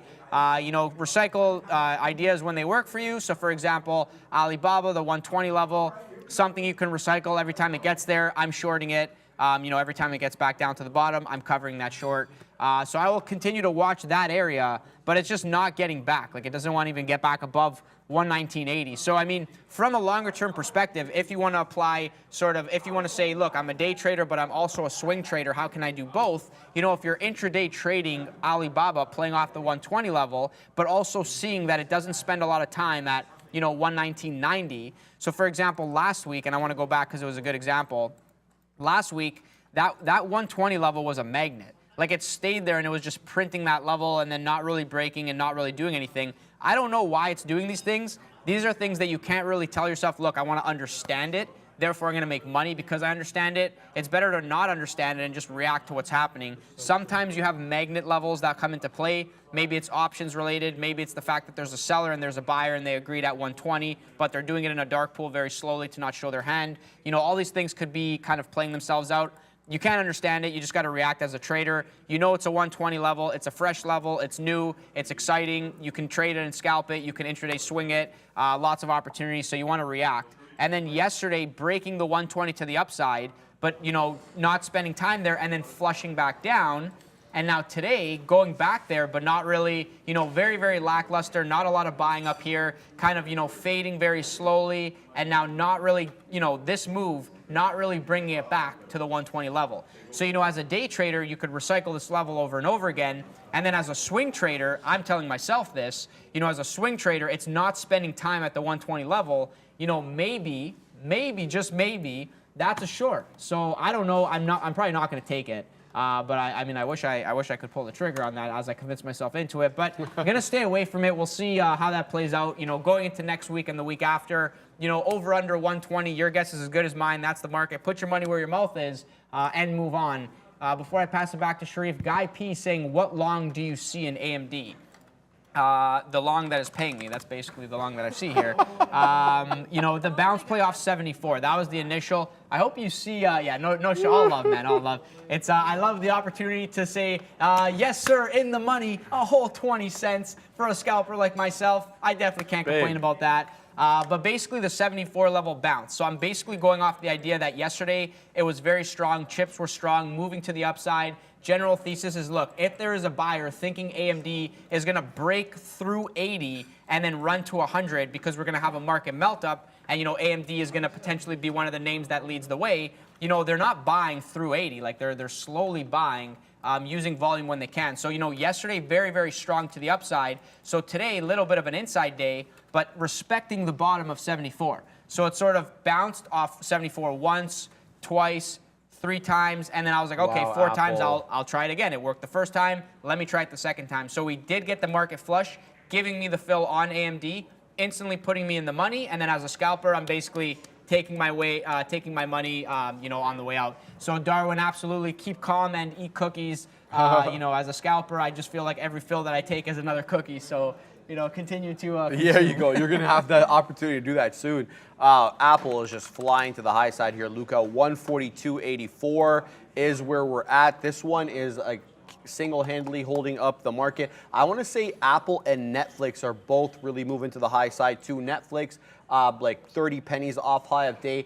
363.77 is high of day on Netflix. And we're printing, what are we printing right now? We're printing 56s, so we're like 21 pennies south of, look at this, it's just been one nice move up. Obviously, you had that early volatility, as with the market was oscillating back and forth, and now we have that nice move up, steadier, a much easier, steadier time of the day to trade on, at least looks like that for me anyway. So anyway, so we'll continue to watch that. I don't have plays on that. I'm not punching into Apple at these levels. I don't like any of these other big tech stocks here from the perspective of a long or a short. All right, so we're printing now on our BIAF short. We got short 58s. We just got some out there through the break of 50. We've got some more resting orders here. We're looking for just a quick scalp trade to kind of make up for the L that we had on this one. So a nice little trade. Let's see if we can continue to break south of 50. If we can hold that level. I've got more here to take out, I think 44s or 45s. I'm seeing 46s come in here on the book. There we go. We get that break. We get that fill, baby. We are going to drop some of that cash because that's a good trade. That's a nice little trade there off the peak. We get a bit of a flat top there, and then we take it south.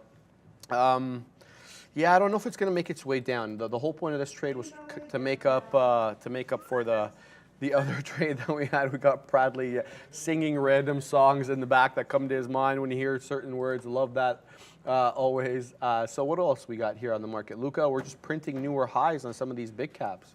Yeah, you know, it's nice to see me talking about don't short the top on Apple. And guys, when I'm giving these explanations, please understand that I'm also convincing myself to either do something or not. I'm talking about it in real time. So I'm like, yeah, like don't short the top of this channel because it could break and keep going. And I'm like, don't do it, Luca, don't do it. And then breaking to the upside and someone's like Apple News and then Sharif's just talking about it and I'm like, nice, because opportunity cost is a real thing in trading. Pretty happy with that one. Amazon is slow right now to work. It is just not, it's not working, but it's just kind of slow to work. I'm basically, you know, flat on the trade right now. I'm looking for a flush into the 50 period for the majority of the cover, just to kind of stay on top of that one because that is the top of my board right now and I'm just waiting for it. AMD, I'm going to take a little bit more off over here because it's just kind of, you know, I use time kind of as a general rule of thumb, you know, especially as a scalper. It's like, okay, it's working for me, but it's not really and now it explodes. Okay, yeah, no problem. So I'll just take some more over there as we go above VWAP. That is the worst feeling for anybody that's not a trader and just watching. One of the worst feelings is you're like, okay, let me cover here, and as soon as you cover, it just explodes in your favor, and you're like, well, okay, well, what do you mean? Like, how? How is this even possible? But this is why you scale out, because it's like, I sell some, and then the bots are like, oh, he's out of that, now let's move it, and then I go, haha, I still have, so let me cover a little bit more. So yeah, pretty good, can't complain, but yeah, no, not a good feeling when you cover the majority, then it actually finally gives you the move there. Yeah, Netflix I'm out of that trade from before. I see somebody saying next level of that one. You know, it's, yeah, I just basically, I took the L on it. Short? I don't know what to think, but I wanted to really see it fade back right away. It didn't. It's holding. Maybe it goes back down eventually, but you know, not with me. I took the L, and life moves on. All right. Looks like we're out of, I want to say, 80%. I don't know. I can't do the math of this BIAF trade. Where I know, right? I'm so brutal with that. Are you? I know. I'm definitely not a math professor. I'll tell you that. We're looking for that 40 break, though, guys. We had a nice consolidation area. I'm going to scalp some out through the 40 break. And then I'll keep the remaining piece through that 30 break because that's where we kind of bottomed out last time. That was the fake out. You heard Luca say you took that because it was a flat bottom break. Yeah, I did. At least that's what I thought it was going to be. And then it ended up going against me. We ended up getting back in and scalping. So looking for that 40 break and that 30 break. We'll take out pieces there. But yeah, it's got to make its way down. Still strong though, to be honest. But we're seeing lower highs. That's kind of the only saving grace so far, at least from an analysis perspective. We're seeing lower highs. We're not necessarily seeing that continuation of lower lows. Like we had a higher low here, and then we had a lower low there, but that didn't continue here. We need to see that continuation. So in order for that to continue, we need a 330 break. So you know what? I'm not going to take any out through 340s. I'm taking them out through the 330. So we're going to go ahead and cover at this level here. We'll go 333. If that ends up coming to fruition, great. All right, again, looks like we, at least for the moment, are this is the futures now. We're kind of jumping here. We are holding that 40.36 level on the futures on the ES March contract. We're at 40.31, which is, you know, we're like a few points off the high, but we've kind of rejected off that general area multiple times today. Something tells me that if we are to to break through this will come at a more liquid time, probably around maybe like 120, let's say 130, and after that, when a lot of people start sitting back down and more people are trading at that time. But I like that level. I still think that we could see some of yesterday's highs. Yesterday's high. Where did it close at? Let's have a look here. I looked at this earlier. 40.5675 was yesterday's high. And the close was 40.37. So we're hanging out at the close of yesterday, but we haven't got to yesterday's high. So it's kind of like an inside day candle here, where we're kind of engulfed by the candle to our left. So interesting, gives us an opportunity, I think, to see some of those highs, especially with the body being really thin and a lot closer to the top than it is to the bottom. At least that's how I see it for now. Let's switch back to the 3-minute chart and see how this one goes. Back to that BIAF trade, it kind of went against me a little bit there, but didn't trigger my my out. So back now down to the $0.50. I'm going to continue to hold for this one through that 30 level. Otherwise, my out will just be my entry, Luca. Yeah, just a heads up, Warren Buffett, I want to say, because you called the W, Warren Buffett, you called the W short there. Nice call. Somebody saying, that was a good short. And I agree, man. That was a 6 short down to the downside. Funny how I had the long and I made it's like, man, there's opportunity on all types of sides on the market. You just got to make sure risk is in check and it makes sense to you. Going back, what I said, though, is there is no free money, because you definitely had losses in the past, and those losses taught you and kind of molded you into the trader that you are today. Yeah, Warren Buffett's a hilarious name. It's an amazing name. I like how you stopped mid-sentence for that. Yeah, well, because some Mark Knight was like, it's a hilarious name. I'm like, yeah, man, absolutely. That's why I'm calling it out again here. But, yeah, man, it's you kind of pay for your mistakes in the past. So you paid your dues, and then it kind of gives you the conviction that when you see it, you go, okay, let's do this one. So when I say there's no free money, that's what I mean. There is opportunity cost, and oh boy, is it painful, I'll tell you that much. But nice kind of idea on that one. That was pretty solid. Just a heads up, Google is not giving the VWAP kind of fade there, so I'm just covering a little bit and holding some. Maybe if baby. Below 80, then I'll cover that. Oh goodness, come to my screen. This is it, ladies and gentlemen. This is exactly what we're talking about. We're gonna spin that money because it is worth spinning now. We get that breakdown. We get short at 58. Look at that flush through 30, baby. That's what we're talking about. BIAF short. Kind of got, chopped up a little bit on this one, but we get a revenge on the short side after going long earlier. Now, do we hold or do we get out here? We broke that level. We broke that key 30 level. We're hovering around it now, so it shows you that there's a bit of a battle going on between buyers and sellers, but I think that we may see more sell side action now that we've made a newer low and a lower high. We're kind of going in the right direction with the stock, but the only thing really making me apprehensive is we are above VWAP with this one, and I hate repeating myself, but it really bears, it's worth repeating because, the system kind of breaks down without it. Now, retracing a little bit back to the high side, we're holding a very small amount of shares, so, let it come back. We're still 30 pennies in the money. We're long 58, we're 20 pennies in the money. Sorry, I can't do math. Short 58s, we're at printing 37s. Where do I put my out here? That's the question. I really don't know. I don't have any more levels. The levels are exhausted. Now it's maybe we can use some. We can use VWAP. That's around 306. We can use 310. We can use 320. I don't know, Luca. I don't know where I'm going to put it. Maybe I'll just ride this one down. It's only 5% of the position. Yeah, man. The only thing I can tell you there is every time I take my first kind of idea covers, those are the money covers, and then every time I'm like, yeah, let's ride this, it goes back and stops. So hopefully you don't have the luck that I have, but that's the first area that you think it's going to go. That's maybe where it goes. Guys, COSM is flying to the upside. It is flying, and I have no idea. My goodness. What guys, we remember this. I remember this from Friday, where I was like, if it gets to 4, then maybe it's going to go down. Like, no, it didn't go down. This thing went straight up, all the way to like 640. And even when you think the fade is good, no, it makes another high. And was that a halt? Like, Jesus Christ, that's crazy. One thing to note here that I kind of see, which is now above this range, which is maybe why volume is picking up just a little bit.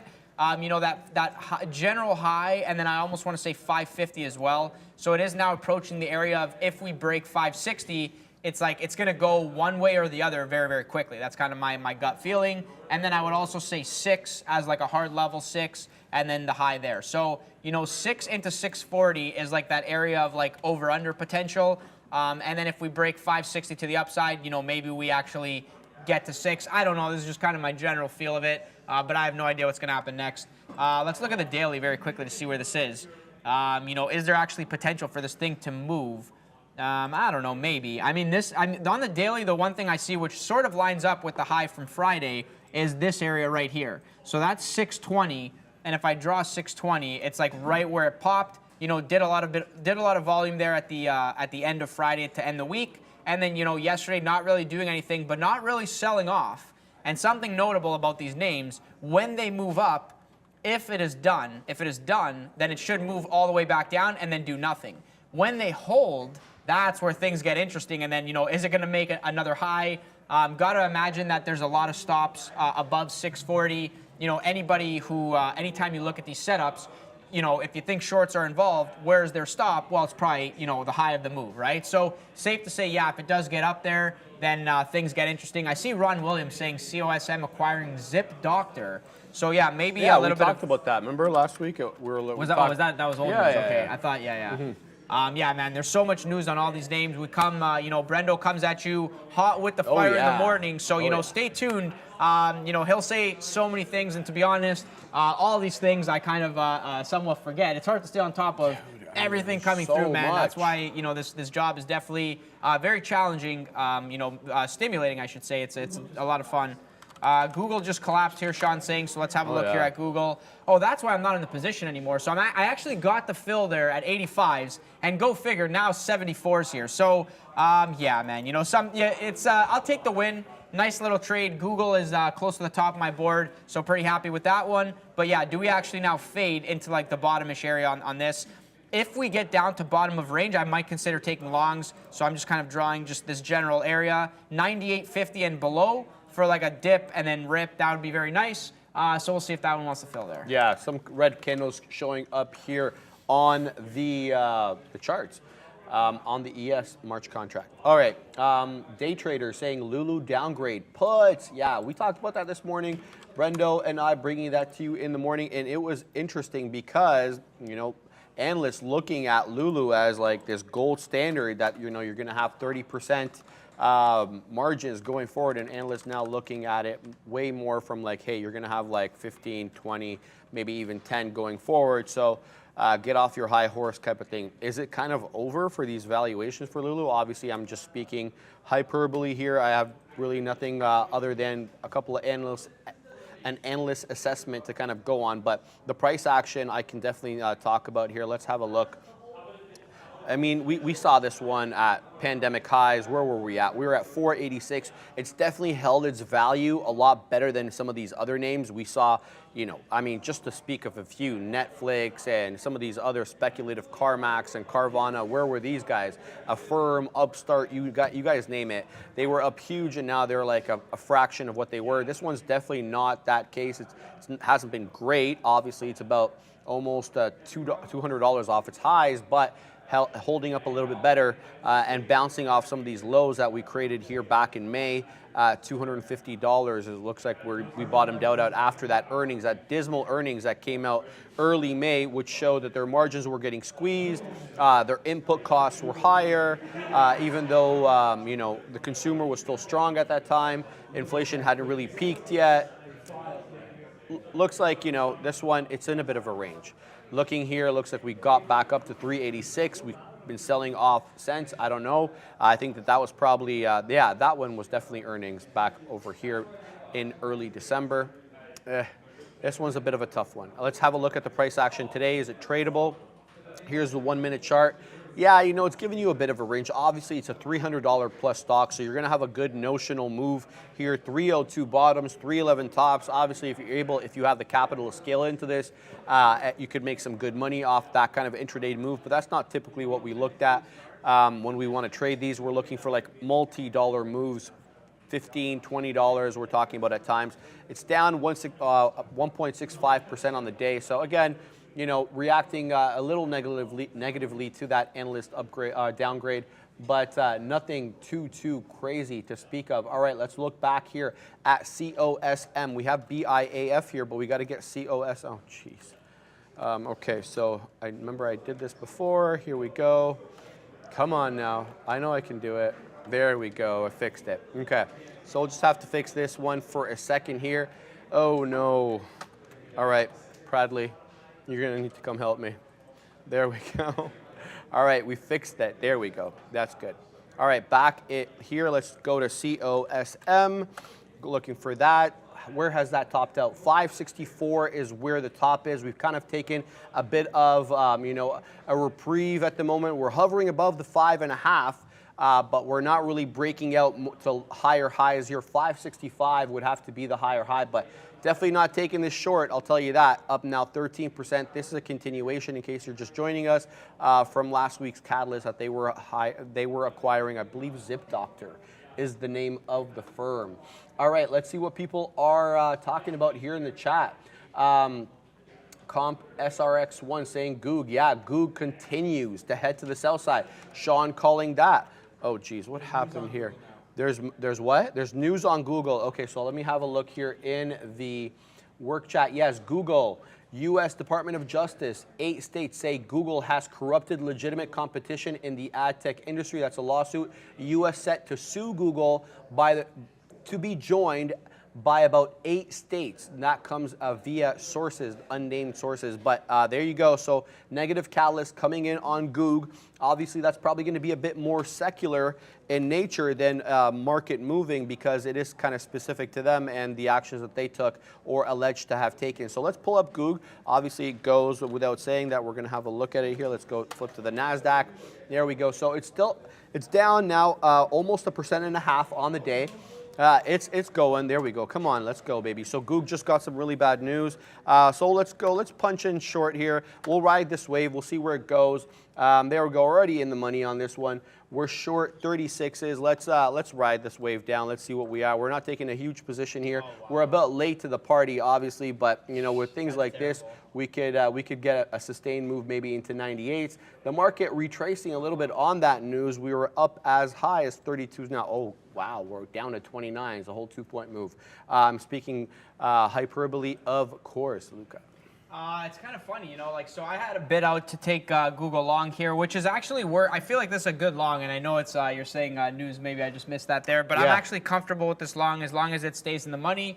If we continue to sell off, obviously news-based, I don't want to overstay my welcome, so we'll see if it wants to hold or bounce around, maybe retest 50 for the time being. I'll actually try to get out of that one. But what I was saying is it's so bad, because it's like I'm short, and I'm like, yeah, cover the rest, and then the news comes, and it moves to the downside. Like, are you kidding me? Like, come on. But it's all good, man, all good. So now I'm in this long here. We're going to see how this one wants to play itself out. I kind of like where I position the long, so 98.41, and it's sort of stalling at this general area, so we'll see. But again, if bad news, maybe we get a little bit of a pop, so I'm not really too worried. But yeah, we'll see. Yeah, so I'm gonna actually get out on this little bit of a pop here. So yeah, I'll take the win on that one. Bad news. Give me the long fill bounce play. But no, I'm just really sad that it's like I spent all this time shorting this and then covering, scalping it out, and then my best out was like 85s, and then look at this, guys. Best out 85s. Like 5 minutes later, not even. This thing's at 40. So I know Sean over there is like, let's go Google. So at least somebody had that. All good though. Yeah, and that now maybe if we bounce back, it's gonna bounce without me. That's just I'll take the little bit of a win there. Amazon actually flushed, so I covered the majority the first time, and now I'm pretty light on the position. Just waiting to see if 97 wants to print. Maybe I'll actually cover just a little bit more right now. And then, yeah, we'll see if 97, closer to 97 wants to print. If we get back to high a day, then at this point, even though the name I like the short, maybe it's just going to take a little bit longer. Hopefully I can get actually closer to 97.50 for the short on that one. So we'll see if that one wants to work itself out. I'm going to go back to coin very quickly because I noticed that I didn't get the fill on that one. Let's see how far away this one is from 54. Still just above 54. I'm actually surprised. That makes the low a day, and then it doesn't really get to 54. I'm really close to 54 with the expectation that 54 is going to break and then flush and then pop. So I don't want 54.20s. I actually want like 54. Like that would be awesome, because then the low is like 54, like 87. So yeah, I'm not really looking to get the low there. I want to get like, you know, around 54. I like that. Luca the witty scalper. Luca the scalper who goes long when bad news comes out, gets back to his desk and says, oh, we're in the money. Okay, let's take it out here. And then, yeah, here we go back to the way back to the upside on Google. So, I mean, yeah, I don't know. That's just kind of, you can't, it's like, even though I'm up on the name, I'm just mad. I'm just mad. I'm like, well, I had the short, and then this, look, as I zoom out, look how bad it looks. Like, it's like this was a huge move to the downside. And then I'm just left here like scratching my head like, I mean, okay, I guess. Like you know, move on. We'll move on from there, and we'll see what happens. And no bias saying stop being impulsive. No. Sometimes impulse, I mean, it's discretionary, so I'm okay with it. But yeah, doing well so far. Definitely can't complain. And yeah, hopefully we'll continue to find some more bangers for you guys as well. Yeah, well, let's continue to watch, see what this Google move does. But Microsoft also looking a little relatively weak here. You're seeing continuously lower highs. So I don't want to get in this area, this bottom break. I did that last time with success, but I don't know if this one is going to be a rinse and repeat type thing. The market holding up better than I expected, especially through a really dry time of the day, really not giving up a lot of the gains that it made. It's sideways for all intents and purposes and 6 points off the high. So unsure really how to kind of approach this Microsoft. Do I just do the same thing I did before, punch at these? Yeah, I'm not sure what to do here. So I'm in this Google short. I averaged in at that 98.53. Now we're back into the 40s. So if this one starts printing into the 30s, my average is 44. So I'm in the money on this one. Now if we get something in the 30s, maybe I'll get some out at that level. There we go. So we'll start covering a little bit here. How much shares do we have? No, we can't take up that many shares. Come on, now we only have that many shares. All right, so yeah, let's see where we're going to cover. We're going to cover. I'm going to cover at 40. So if this one breaks 40, it's showing me 42s, it's showing me 41s. I may be kind of like overstaying my welcome a little bit here, as we may get a flush up or maybe not. So we'll see what this one does. The market's still showing me a little bit more red than green at the moment. Where do we go on this Google trade? Okay, so many questions here to be asked, so few answers for myself. Microsoft as well, I really want to punch into this trade, but I feel like I'm getting it at the wrong time, but I do really like the setup. A couple of rejections off these VWAP, creating lower highs, right? And you had a lower low here. Could we get a new lower low? To get one, we got to break through that 241.45, maybe into the 30s. That's only 30 pennies away from where we're currently at, so that's not, you know, unfathomable. There we go. Now we get that Google short and we print. So that one's a nice little trade. We'll take off a little bit more there. We'll de-risk. Now we're holding 40% of the positions as we're in the 30s. So that's a nice little 20 penny winner on Google there. And we'll take a little bit more out there. How much are we holding? Now we're holding exactly 30%. Can we get 20 prints here, baby? That's what I'm looking for. Let's go. Now we're getting 31s. Very close to 20 prints here. So if we do get that, we'll be taking that. Sean hitting the bell. What position is it in? Oh, hey, for us. Okay, I thought he got into that position. Woo, all right. So, yeah, we're taking more out there, Sean. We're taking more. Is it not reflecting? Hello, Google. Do you want to like take some out there? We go. We take another piece out there. Sorry to interrupt there with all that's going on. So nice little trades on Google. All right. So we'll hold the last 15%. Yeah, guys. You know, anytime you get a news-based sell-off, what we tend to see is you see the sell-off, it's going to pop, right? It's the same with Goldman Sachs from last time, right? Goldman Sachs comes out, you know, bad news. Can't remember specifically what it was on Friday off the top of my head, but I know it was bad because the stock went down, and I know that I was going long because I missed the short. But essentially, you get the negative catalyst. It gives you a little bit of a pop, gets close to that moving average, then actually goes back down. So very, very robotic. And something to note for anybody wondering, this is the and I just got Amazon Phil there. This is the 13 period. So the light blue line on my chart, if you guys can see, is the 13. So it goes down, it chops, it tests it, and then it gives you that next leg down. So going back to Google, like something that just happened right now, you know, you get the news-based sell-off that happens. It goes down. Don't mind the long there. That's you know, just a little bit of a bounce, but goes down, gets back up, tests the 13, then goes down again. So, you know, as if you're saying to yourself, like, look, I'm late to the party. I was not short from the top. I was not able to get the VWAP kind of slammed through, but it's negative news. I digest it very quickly. You know, do I think there's potential for another leg down and a break of the lows? You know, you don't really want to randomly punch into the lows because, you know, imagine you punched 40s. This thing went all the way quickly back to 60s. So, like, that 20-cent rip to the upside is not pretty when you're in it punching the lows. I mean, if you guys been there, you know exactly what I'm talking about, right? So be patient, let it get to the the 13 EMA, and that's just a general gauge. There's no magic formula here, but let it get back to some type of moving average where you can now say, okay, I'm going to actually scale into the short. If it keeps going, then I'm wrong. But if it actually rejects and goes back down, you know, then look for a break of like the low of the range. For myself, I really like the dip, the pop, the short, the cover into the lows, break the low, hold a little bit. It did it exactly on Goldman Sachs. It did it today on Google. I'm sure it'll do it on something in the future when kind of that negative news comes out. So yeah, just a good rule of thumb there. So congratulations to anybody that hit that. COSM, Luca, just because look at this. I mean, look at this chart. Into an It's going absolutely berserk into an uphold, $6.07. Do you have the tap on that? No, I don't see that. Okay. Sean, do you have the tap on COSM? Yeah, we'll get that for you in 1 second. The theoretical auction price is where we're slated to open on this crazy mover. 608, so a penny above where we're at. Currently, we're halted at 607. I, in my infinite wisdom, was like, oh, this looks like a great short. I mean, coming down, look at that. And then, but I didn't jump the gun. All right, I was going to wait for that VWAP break. 611 now, the tap on COSM. So moving up, a lot of people. 616, it's going up, ladies and gentlemen.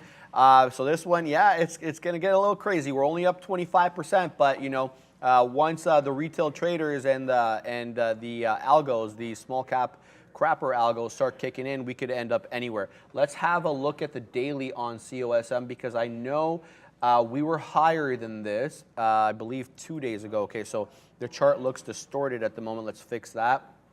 There we go. So the high, I believe this was Friday because today is Tuesday. The high there was 642. So we got to definitely have 642 in our sights. That's a high of day. That was obviously a level going back to Friday. Then where's the level above that? Well, we got a bunch. And I remember looking at this on Friday. I'm like, okay, well, there's a whole bunch of distorted levels here. And then we had that 1 to 20, 25 to 1, split on December 19th. So this is distorted as well. This candle is distorted as well. The high there was 1768. I mean, I don't know if that's pre-split or post-split. This chart doesn't tell me. So 625 now, the tap on COSM. This one looks like it's a dangerous one. This one could squeeze. I think it's worth looking at, number one, the float, and number two, the short interest. So let's do that both now. The float on mine is 1.3 million. Yes, we looked at this last week. It's a range between 1 to about 3 million. So for all intents and purposes, it is a micro float. So we need to be cognizant of that, especially of how we trade it. Let's have a look here at the short float, floatchecker.com. And then we're going to type COSM. Let's go. COSM and see what the short float on this bad boy is. We're seeing, you know, a range from around 5.5 to almost 10. So, you know, it's not bad. It's not great either. I mean, it doesn't rule out a short squeeze, but it doesn't make one more likely either. So let's wait until COSM opens, see what it does. Does it open higher, lower, and how does the price action move after that, Luca? Yeah, it'll be interesting to see what happens there on that one. I am wondering now what to do. Word of the day, cognizant. I feel like that's my word. That's always. I feel like I say that word, and then yeah, no, that's it's a great word. And you know what? Maybe we do a word of the day. Who was a G trader? If you're still watching, I think it was you who mentioned, yeah, do a word of the day. That could be like a funny, like 1-2 minute thing that we do there. So yeah, we'll keep you guys posted on that one there. But yeah, I am happy that I didn't stick with that Google long because now this thing is just kind of fading to the downside. You know, where's bottom levels on this? I'm not too sure. Maybe 98. I'm gonna try a 98 bounce. COSM is open. Okay, let's go back to that before I send that Google order. COSM is open. This thing is going to the upside. Do I get long here? Yeah, let's get long. Let's get long this, and I'm just gonna throw a stop out to see if this wants to Yeah, no, okay, let me just get out of that one. That's a dangerous play, man. I didn't get the stop out in time, so I was like, no, I'm risking 10 cents, breaking that, so taking the L. This dark pool wick is not real to 17. If it is, you'll see the fills up there, but it is not. So yeah, we'll see where this one wants to go. Now kind of, it is sort of spready. You know, bid is 66, offer 75, so like 5 to 10 cent spread at times. Kind of looking like it's going crazy there, so definitely interesting. But the way that I approach these things is my size is my risk. So it's kind of like, you know, if I get into this, I'm not really saying like, oh yeah, 10 cent risk. Like, no, it could flash down $1, and I just kind of like way out of the money. So yeah, with these names, when they go crazy, when I'm getting into like the highs, I always tell myself my size is my risk. The worst case scenario is it could go instantly into a down halt, or it could move $1 against me. So I need to be cognizant. See what I did there? Hey. Cognizant of the fact that it could drop $1. So I punched in. It didn't really go right away, and I was like, I'm too slow to kind of get the stop out there. Whatever, bail on it, but no big deal. I'm going to fix this wick in real time. Yeah, no, I'll take over while you do Yep. that. Because Goog is continuing to head to the sell side, baby. Sorry, I just took a bit of a bite there of my eggs, but look at this. Now we're about to test 98 on Google, and I, true to form, paper-handed this trade like nobody could, baby, because I got out there at 98.25, and I had a bunch of 20. I had 25 more pennies headed my way. If you recall, we got in initially at 40s, averaged in at 55s, and then we scalped out here. The bottom is dropping off on Goog. It's not really taking the market with it, though, if we can really be honest here. It seems to be a bit more secular. I'm not seeing the same move on any of the other big five, nor am I seeing a really aggressive move on the ES in general. But, you know, it looks like, you know, Meta tracing back a little bit too. Maybe they're worried about some antitrust stuff coming their way. But, you know, they're finding a little bit of a bottom at that 143.25, which was yesterday's close. Meta's on the left here. Yeah, so Google, definitely the, I want to say the weakest of the bunch right now, definitely down 1.75%. Not much else to report other than this continued move down in Goog. Diamond Realty of Miami saying, good afternoon, brother. Was Cosm the reverse split that went crazy from 30 cents to 24, the reverse split day? Yeah, we were just talking about that, Diamond. We were talking about that day they had, December 19th. That was the 1, I believe, to 23 split.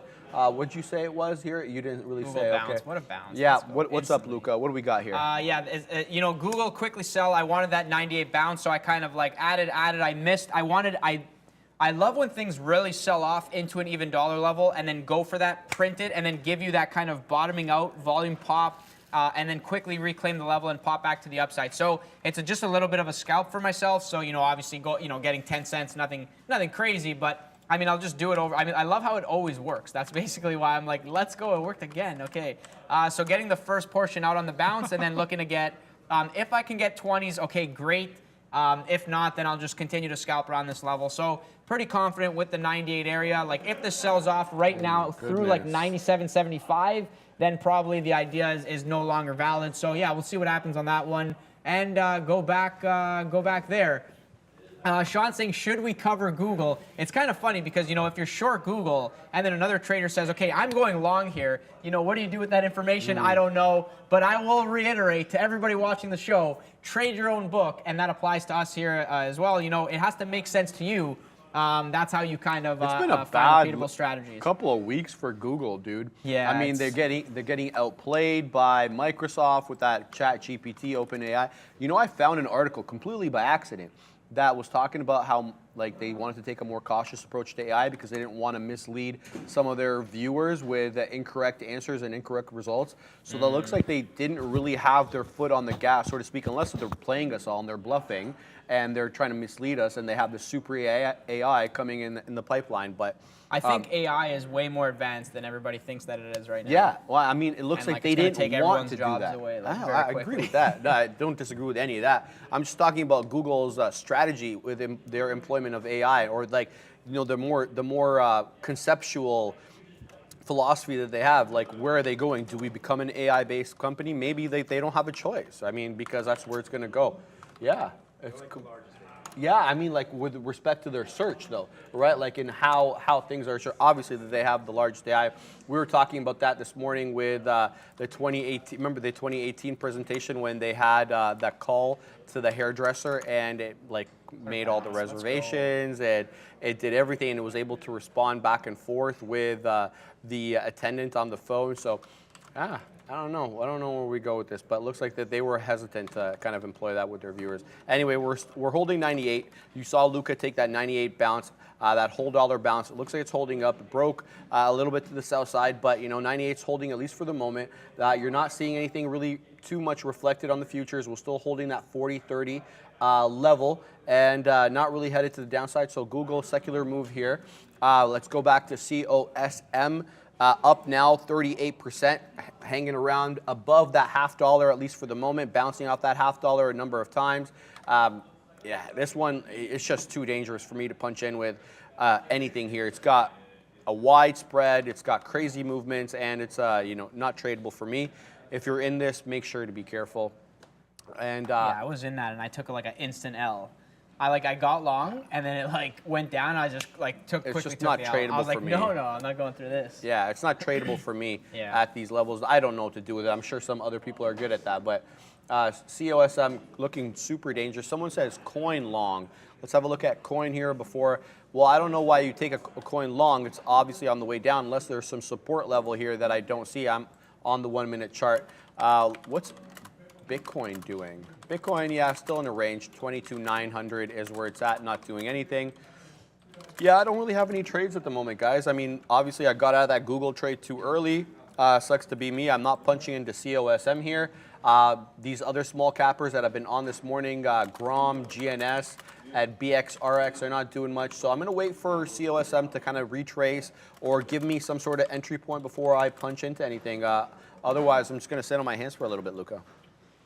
Yeah, Jay Goodwin 0259 saying, as Luca is long. Yeah, exactly, as I am long. And wait a second, I'm no longer long. What's going on here? Oh, it's because I got the top fill. Let's go. Hit the money on that one. Absolutely. A little bit of a long down below 98, now covering the final position at 20s. Very nice. Banger, man, banger. Listen, as a scalper, you can, I can pretend to sit here and say you that, like bad news, this and that, blah, blah, blah, but it doesn't matter because I like the 98 level. I look for repeatable things in the market. And now I'm kind of sad that I fully got out of this, but it is what it is, man. That's the trade. Basically long, get out, long, out. Taking the win on that one. Is Google going to be at the top of my board right now? Yeah, probably. It's getting there. Yeah, that kind of dip and rip to the upside, that is great, man. That is great. I really hope this does come back into 98 so I could recycle this idea. If it's a one and done, I mean, so be it.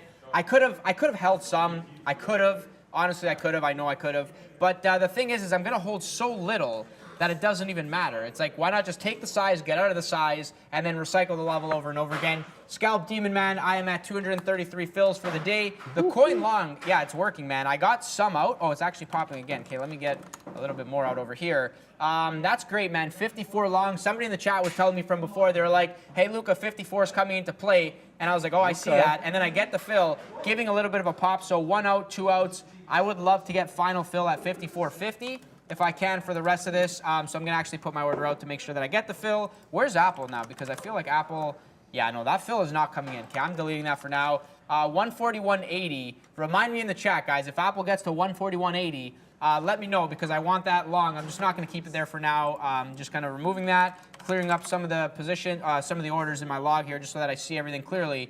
And Microsoft, I want 241s.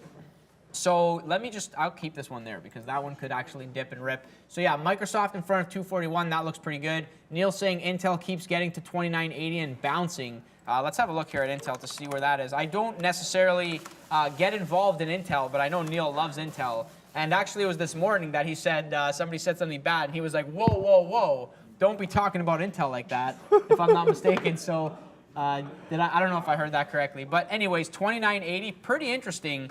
The fact that giving you those wick-off bottoms in the morning, now dipping back down, giving you a quick bounce off that flush on the market, going back to 30, and then going back 29.80 again. I feel like Intel, my first kind of glance at this, it's like, support is in this general area. and then over 30 is like, you know, over 30 is resistance. I didn't want to really spend too much time there. In the morning, pop and drop, spending just a lot of time, you know, closer to VWAP on that one. So I would imagine that if it does dip back to 29.80, you know, at some point today, it probably does get back to VWAP. Very, very tight range, but, you know, why not take 10 cents when it does set itself up?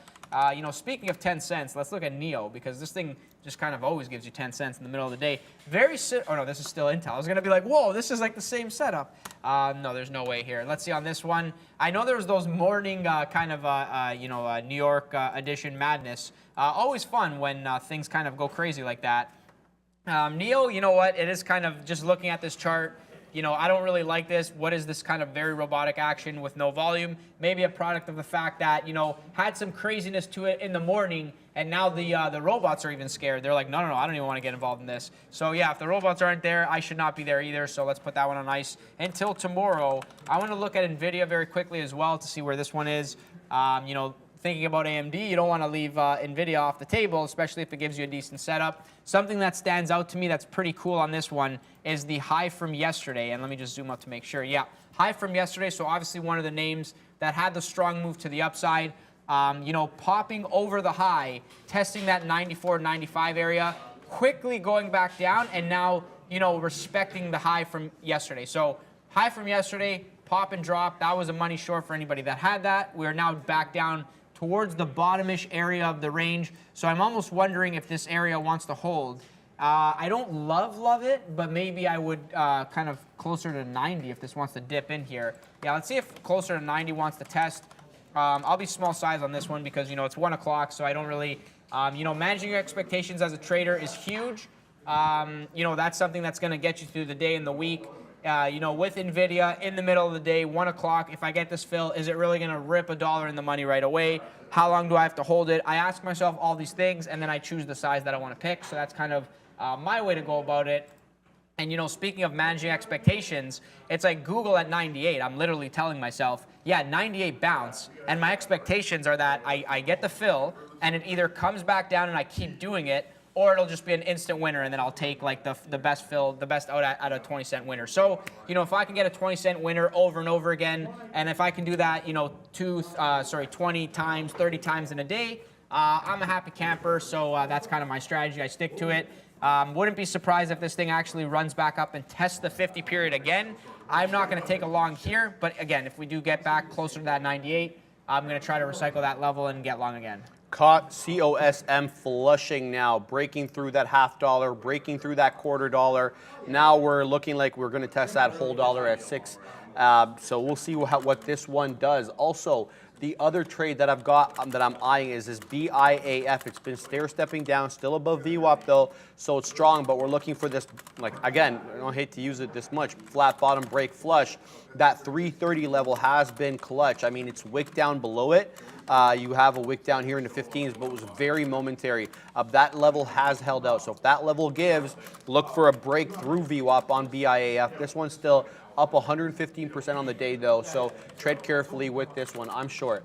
Looking at NVIDIA, 2 long at 189.64, fib 0.768. Oh, so that's YOLO and FOMO, basically giving us his look there for NVIDIA. So let's have a look at NVIDIA, why don't we? I don't know about the fib there because your fib may be different than where I start mine, but let's have a look at the chart there.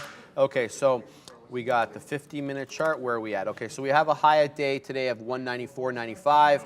We're at 190.78. This is the 15-minute chart on NVIDIA. Let's zoom in a little bit more here on the 5-minute chart, see if we can get any levels. Yeah, definitely there was a level there at 193 after making that big move up earlier in 195. 193 was definitely a level rejected off there. It had several VWAP retracements that were clutch, that were money. You saw Luca pick up that 98 on Google. This basically the same thing here, picking up VWAP bounces, but then you had the eventual break through at about 1240. We had that break downward, and now it looks like we're below VWAP, but new green candle coming in. Low of day on this one is 188.20. Obviously, you know, the chips have been all the rave lately. We had the chips leading the way yesterday for the NASDAQ and the ES as they made a huge move up. followed by some of these other big tech names. But looks like AMD gave up some of the goodies today, at least for the moment. Let's see what we can do going in here. Let's add a little bit more to this short if we can get filled around these levels. There we go. Wow, brutal fill there given the move up. Okay, so my out on this one is going to be through the break of 65. If this one breaks through 65, that is BIAF. It looks like it's going to. Very strong, at least for the moment. I'm going to have to watch out this one as it can go against me quite quickly, Luca. Yeah, guys. I'm looking at coin, wondering if I just cover this because I already got the nice win on it. Yeah, you know what? I'm just going to cover the rest here before it turns into a loser on myself. Even though this level is good, I'm going to just watch because I already take the bounce and get the win on it, so I'm pretty happy with it. If it continued to go, I would have been out. So, I mean, it topped out at 54.33, and I was trying to get 54.48. So I wanted out of the position. Now that we're back down, I don't want to kind of hold it. It's a whole different trade now, so I'm just kind of saying to myself, I'm taking the win. I'm moving on. I'm happy with how that played itself out. Now I look for another trade. And as I look for another trade, my NVIDIA fill comes through. So let's see where this one wants to go. 90.21. Sorry, 190.21 is the long here. So this one should bounce right away. If I can get like up to 90.50s, I'll take that 30-cent winner. If it goes, you know, if it continues to sell off, which it kind of looks like it is. Market. No, I'm selling this right now. The actually, I think the 2-year auction, the bond auction, started at 1 o'clock. I don't know if that's the catalyst. And that's why you take small positions as reminder orders, because then it just quickly goes 40 cents out of the money, and it's like, whoa, okay, what just happened there? Yeah, market is flushing now, so I wonder if Google comes back down into this 98 level. Let me try to bid close to 98s again, see if this one wants to fill. Same idea around this level, just basically bidding down below for the bounce play. Here's the market, guys, for anybody wondering, or not looking at it, I should say. Let me make this a little bit bigger. So it is a quick flush down. You know, you're saying bond auction coming through. Treasury quick flush auction, down. yeah. I mean, the first time it did it, it retraced the whole move. So, you know, if it does it again, please fill me on this Google long so I could quickly, you know, get those money fills. I feel like I want to be long. I want to be long Google. Yeah, in front of that 98. So let's see if that one wants to fill. And we will reconvene as this, you know, continues to fill those orders. Where's Apple? Apple is still not. Okay, I'm putting that order out now. So 141.80s. Let's see if that one wants to fill down there. Yeah, BIAF also making an aggressive now move down through $6. So this one really giving it all up, bouncing for the moment off VWAP at 585. But all the hype right now. Oh, is this going to halt? I'm seeing all blue levels here coming in on COSM. No, it doesn't look like it's going to halt. Okay, all the hype right now, though, is this move that we just got here, a 432 move down all the way to 423. That is probably the Treasury auction that started, I believe, at 1 o'clock. Sometimes they're received well, sometimes they're not. I remember, like, you know, again, I'm not an expert in this by any means, but I just remember sometimes the level of interest is what kind of you look at with these ones. Was there a lot of interest from foreign buyers? Were they domestic buyers of this Treasury debt? And I know that there's all sorts of analysis that can go either way with that. So if you're interested, do your research and then post it in the chat. Sky Fairy saying, Sharif, can you please go over COSM blueprints? Okay, I'm not sure what you mean by blueprints, but COSM, the mid-prints? No, the prints on the time of sales, the blueprint. Oh, sure. Okay, so basically when... the blueprints. Yeah, I know. What is the blueprint to trading? So this is my time in sales, guys. And when it shows yellow, that means at the midpoint. When it shows blue, that means it's below the bid, meaning an order came in below the bid. When it shows red, it means it's a drop in price at the bid. When it shows orange like this, it means it's above the bid. And when it shows green, it means it's a uptick, but at the bid. At the ask, excuse me. I said bid, I meant ask.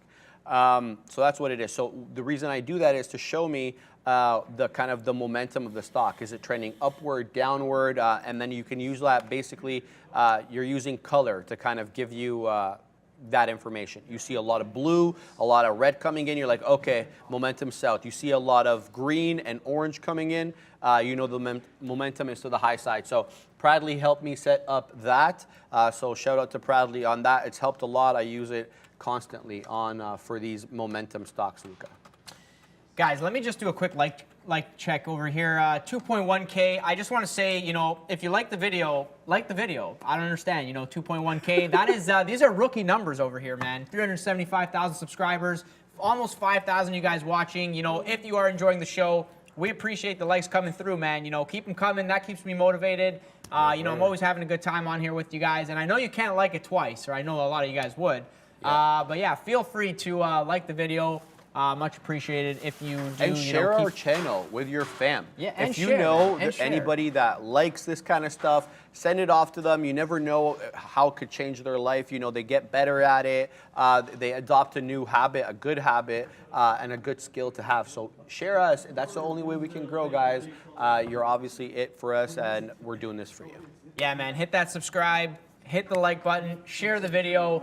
You know, I have a good time coming on here, and you know, I tell everybody to watch this, and everybody who I tell, they're like, "That's such a cool show, man." Yeah. You're like, "That's crazy. What do you guys do again?" And I was like, "Tune in to find out." Buying and selling. Sharif's talking about selling as I'm buying, and vice versa. It's crazy, man. It's a lot of fun though. You know, and again, we do appreciate it. We appreciate you guys tuning in every single day.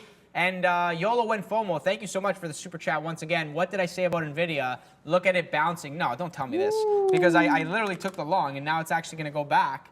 You know what it was? It was the bond auctions that kind of scared me off. Okay. I was like, let me try that long, and then it kept going. I was like, no, I'll just take the L. But solid trade on that one. This one probably bounces off at 190, just my gut feel. Bounces off at 190, then maybe get the curl back to the upside. Solid trade. Keep them coming, man. Keep these ideas flowing because sometimes I see these things come through and I'm just like, yep, that one. And then sometimes I take it and I lose and I'm just like, who was it again? Who was the person that said Netflix, huh? That's at the bottom of my button. No, I'm just kidding, man. All love always.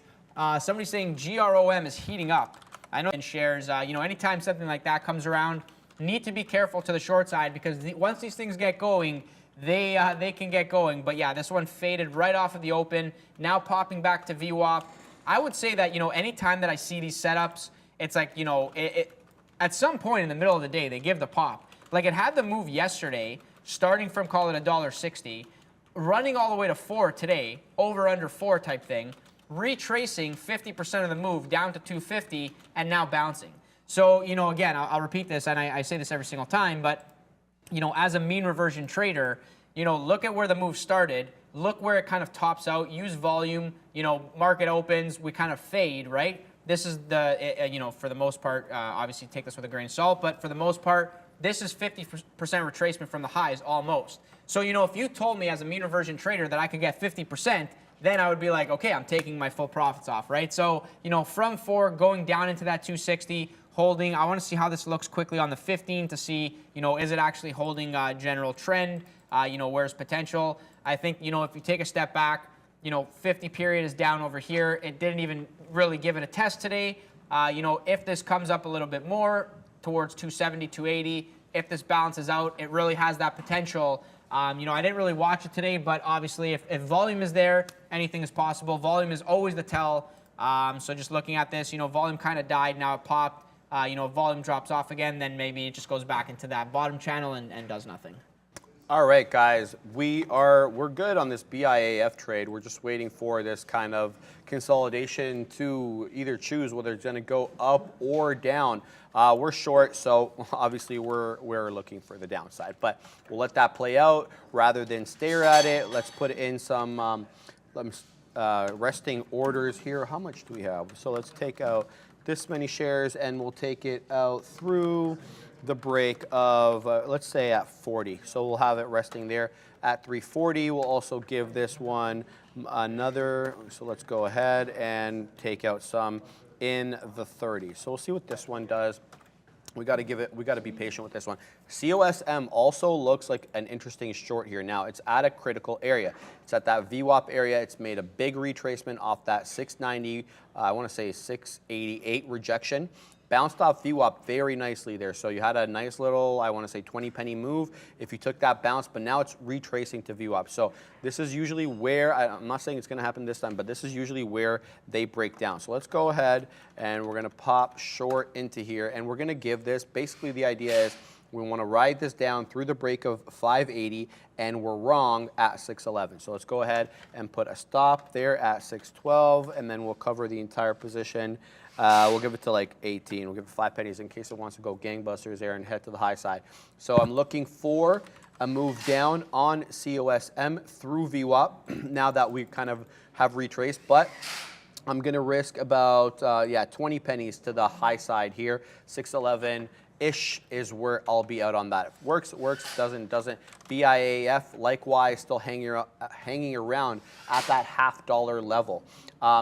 It's worth noting, though, that big move down on the ES and on the futures in general in the market that we had as a result, we're assuming because of the Treasury auction that we moved down there about 12 points. We've retraced now and gone even more to the high side. So 40.33 is where we popped up to. That's only 3 points away from the high of day. That's important for these big cappers, as you know, you don't want to typically trade these big cappers either north or south against the trend of the market. It's also worth mentioning that Google has kind of slowed down its descent there after the negative news with respect to, who was it that's taking them? The Department of Justice is taking them to court over, a number of things. So it's retraced now, bouncing off that 97.93. It made a low, 98.43 here. You have a bit of a neckline forming at that 98.50. So if you can break through that 98.50, this might be interesting. To the north side on Goog, where are we here position-wise? We're still hanging out, doing nothing on COSM, kind of consolidating sideways. BIAF not looking good, so we'll have to manage that one, Google. Yeah, John Spruill, I see you saying SPY with the double money over there. I'm assuming you bought that dip and a little bit of a dip and rip action. Anytime I see SPY with the money symbol, I almost want to say SPY is the Super Bowl of trading for a scalper, at least. There's easier things to scalp. If you are scalping the SPY and making that money consistently, congratulations, that is the Super Bowl. You're doing well in my books, at least. Just a quick heads up on Intel. Somebody was saying, Luca, Intel is at 29.80. Took a little bit of a fill, was trying to get a little bit more, didn't. So canceling the rest of the bids and now just basically waiting for that pop. Does this thing want to actually print VWAP? That should be my best out at 91s, 92s on that one. So pretty happy with the way that it looks right now. We'll see what happens next. And I'm going back to Amazon, wondering why I'm not actually recycling the short. If we get another little bit of a pop into, 29s, 30s, 40s area, just basically the top end of the range, I kind of like that. It's now sort of, showed that this is my gut feeling that this is the top-ish area. And then if we keep going to the upside, then you have that real defined out. So, is now the time that it actually wants to fail to the downside and just go? If it does, okay, whatever, it goes without me, no problem. Looking back at Google as well, popping to the upside. I did not get those fills, so I was bidding 01s, like 95s, 91s. Basically same thing. Like I want to see it come into 98s and then like fill and then pop again, but it just stopped right at like 08s, and I saw it at 12s, and I was like, I'm seeing this is a whole different trade, man. If I'm trying to go for ones, I don't want to necessarily get 11s because I would be getting out at like 20s on the pop. So pop and drop is what I was looking for. It didn't happen, so I just have to let it go. It is what it is. Juan saying NVIDIA blasting. I don't know if you know, Juan, but I was long and oh my goodness. Okay. All right, YOLO and FOMO. Congratulations, that was a banger. I am not a part of it. This was bad, man. So let me just say that, I had good trades and I showed them. Now let me show this one. And taking small size as a reminder, I got the fill. I was like, let's see where this one goes. It instantly went down. I had no idea bond auctions were coming out. I totally forgot about that. Then I said, you know what, let me just get out of this. There's probably going to be better trades to be had. But then moving back to the upside. So I bamboozled myself. It is what it is. I'm moving on. You can't win them all. You can't catch them all, even though I'd like to think that I can. Yeah, exactly. Let's go back to COSM. Somebody saying COSM to 8. And when I see comments like that, I think, Stan, like where it's at 7? But no. This thing's back at 590. 50 periods at a notable level. At VWAP, at the 50 period, does it now curl back to the upside, run to 7, break, and then go to 8? Maybe. I mean, if this is a healthy pullback, then it should go up from here. But again, guys, volume is always the tell, and I'm hoping you guys can see that. That is a big drop off in volume. So like more likely, I mean, unless surprise volume comes out of nowhere, what's more likely is this thing just kind of robotically trades here and does nothing. So I would just be cognizant of that one. Hey, there you go. Throw that in there. Absolutely. Perfect segue. Short COSM, short at 95s. Made a mistake. My mistake, I didn't have resting orders, and I was on another screen nursing another trade. That's always a problem with these small cappers. You're not really going to catch them. The move is so quick and it's so like transient that you don't really get it. So now I have resting orders. This one moved all the way down to 71s, and I didn't profit from any of that, even though I'm short 95s. What a paper hand that is. I've got basically my resting orders now, but you know, it's kind of not really rejecting out VWAP for a moment. So we'll have to wait to see how that one pans out. But now, you know, that my resting orders are out there, I can kind of rest a little bit easier. My stop on this one, again, is going to be that newer high through that 611. It bears repeating in case, you know, you're following the trade. 611 is going to be my out. That will be the newer high. The other trade, still continuing to move sideways, holding the $0.50, making me nervous, is BIAF, because it's kind of retraced to that $0.50 several times and bounced off it. And that's also the 50 period. And we use that 50 period at least for these small cappers. So BIAF, very strong and continuing to at least show its strength for the meantime. Now, the market really headed to the high side now, guys. Just made another new high there, breaking through 40.35. Again, you know, we haven't broken through that 40.36 level, I want to say. 40.36, is this 75 or 50? I think it's 50. 40.36.50 is yesterday's close, and therefore today it's been an obvious level of resistance on the ES March contract. We get two rejections off it here earlier, and it looks like, you know, for the moment at least, we're getting a little bit of a rejection. What is strong though? What is moving up this market? Because I'm looking at these big tech stocks, and they're all like, you know, at or below VWAP. Meta below, Microsoft below, Google below. So is Tesla, and Amazon and Microsoft, and Apple are just above VWAP. So I'm not really sure what's keeping this market up. It must be maybe Nvidia now, which is retracing to the high side. But either way, the market is nearer the highs than it is the lows. So use that information, obviously, to you know, get your trades ready. All right, back to the trades that we have on board. Still waiting for that COSM break, and you know, it's looking less likely. It's looking like more like a VWAP hold here. You know, I'm maybe psyching myself out, seeing what isn't there, especially on a 1-minute chart. There's so much noise, but you know, I'm not going to change anything about this trade. My resting orders are there, and my stop is there. G Trader saying Disney is nice. Yeah, Disney's been on our radar lately because of all the news. Okay, so let's have a look at Disney there. Okay, I gotta go to BIAF as it just flushed. Did we get filled on anything there? We got filled on BIAF. Excellent little trade there. Come on, fill me again, man. I got my resting order. Boo!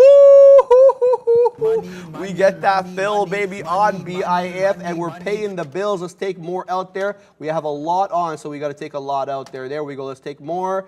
And now we're holding about 30, I want to say 15% of the position. We get that nice little move down on BIAF. As low as 332, we had, what do we have?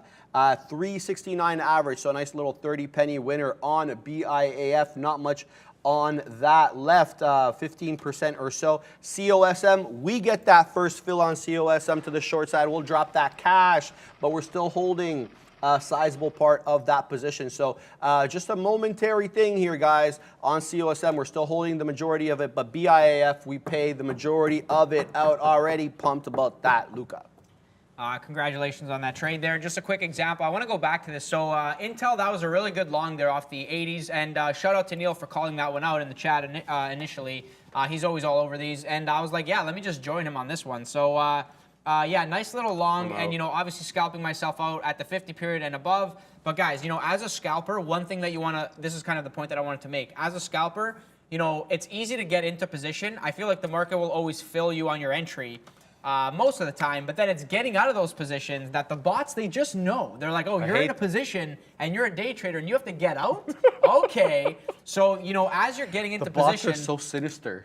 They are, man. The bots are evil. It's Skynet. And they're like, oh, you want to get into a position? no problem. Here you go. And then you're like, okay, I need to get out. They're like, oh, you got to get out. You have to get out. Your you want to voice get effects in. are the best, You bro. want to I get love in, it, man. but you have to get out, especially here at Day Trade the World. So with that in mind, I basically ask myself, if I take this long, where is it going to print?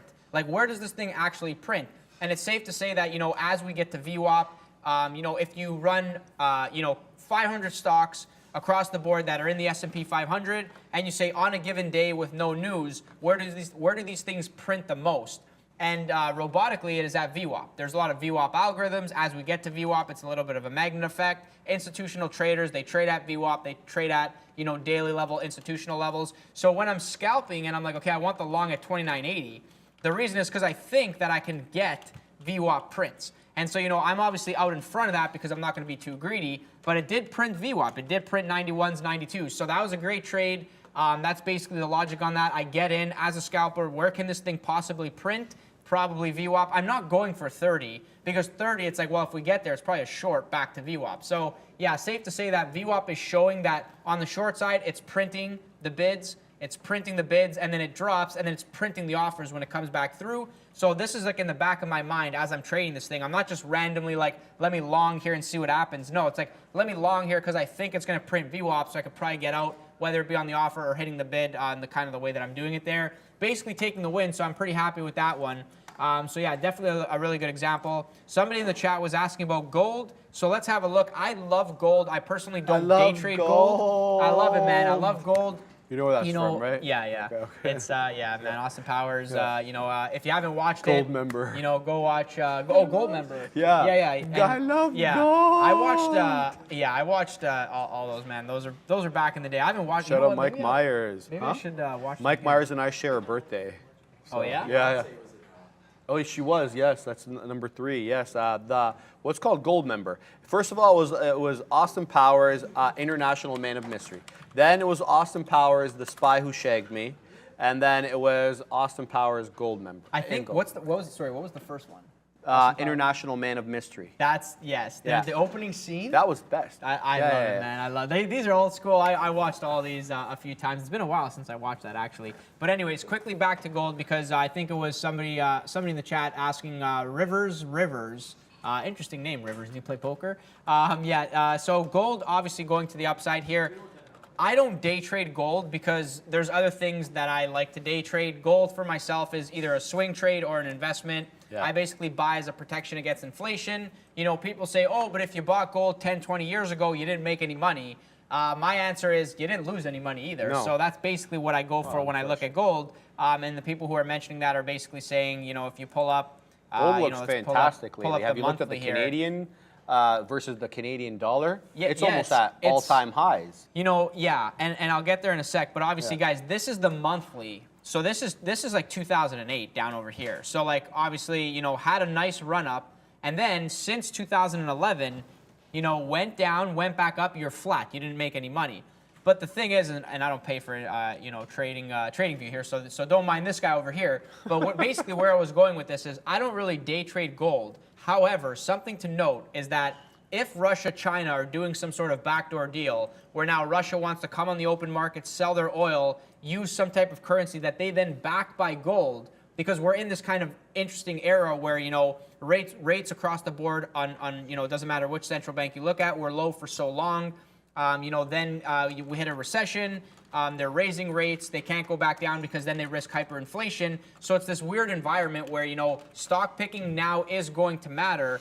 If they go back down on the rates, they devalue these currencies, and the only way to save that, in my opinion, well, there's multiple ways, but, one way could be backing currencies by gold. So if I was Russia, I would be like, okay, let's back the currency by gold. China has a lot of gold, and let's sell oil on the open market, buy this gold-backed currency, and see what happens next, right? So I wouldn't be surprised if that's actually happening in the background.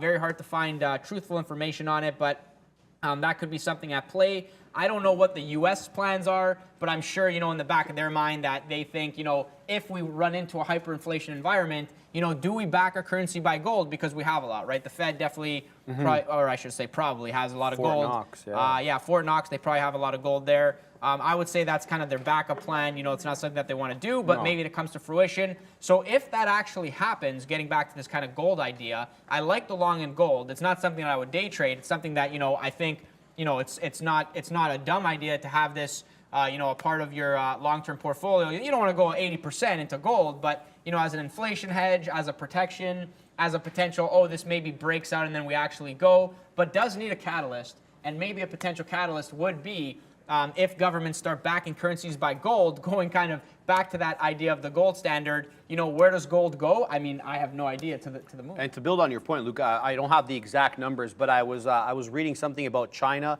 buying like half a ton or a ton of gold or something like that. It was reported. It was like a few weeks ago. So obviously a lot of gold hoarding there. And I know in my country, Egypt, gold is going through the roof because they are having all sorts of trouble with inflation. Part of the deal that the Egyptian government reached with the World Bank for these monetary loans, they call them structural adjustment policies, which is essentially the loan is based upon them changing things in their system, usually cutting out subsidies and letting their currency float against you know, without intervention by the central bank there. And that's what's happened, and it's caused crazy amounts of devaluation. As a result, people have fled to gold.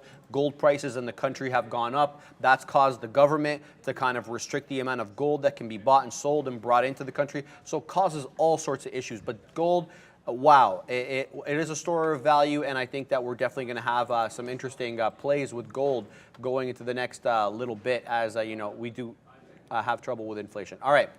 Loud in the chat is asking if I use a scanner. Yes, I do. I use this scanner here, but I'm transitioning into a new one, baby. I'm going to be using Trade Ideas from now on. I'm going to retire the IBKR because number one, the platform is poopy. Number two, it's a little slow. And number one, we got to shout our boys at Trade Ideas. Michael Noss coming in next month, I believe, February coming in.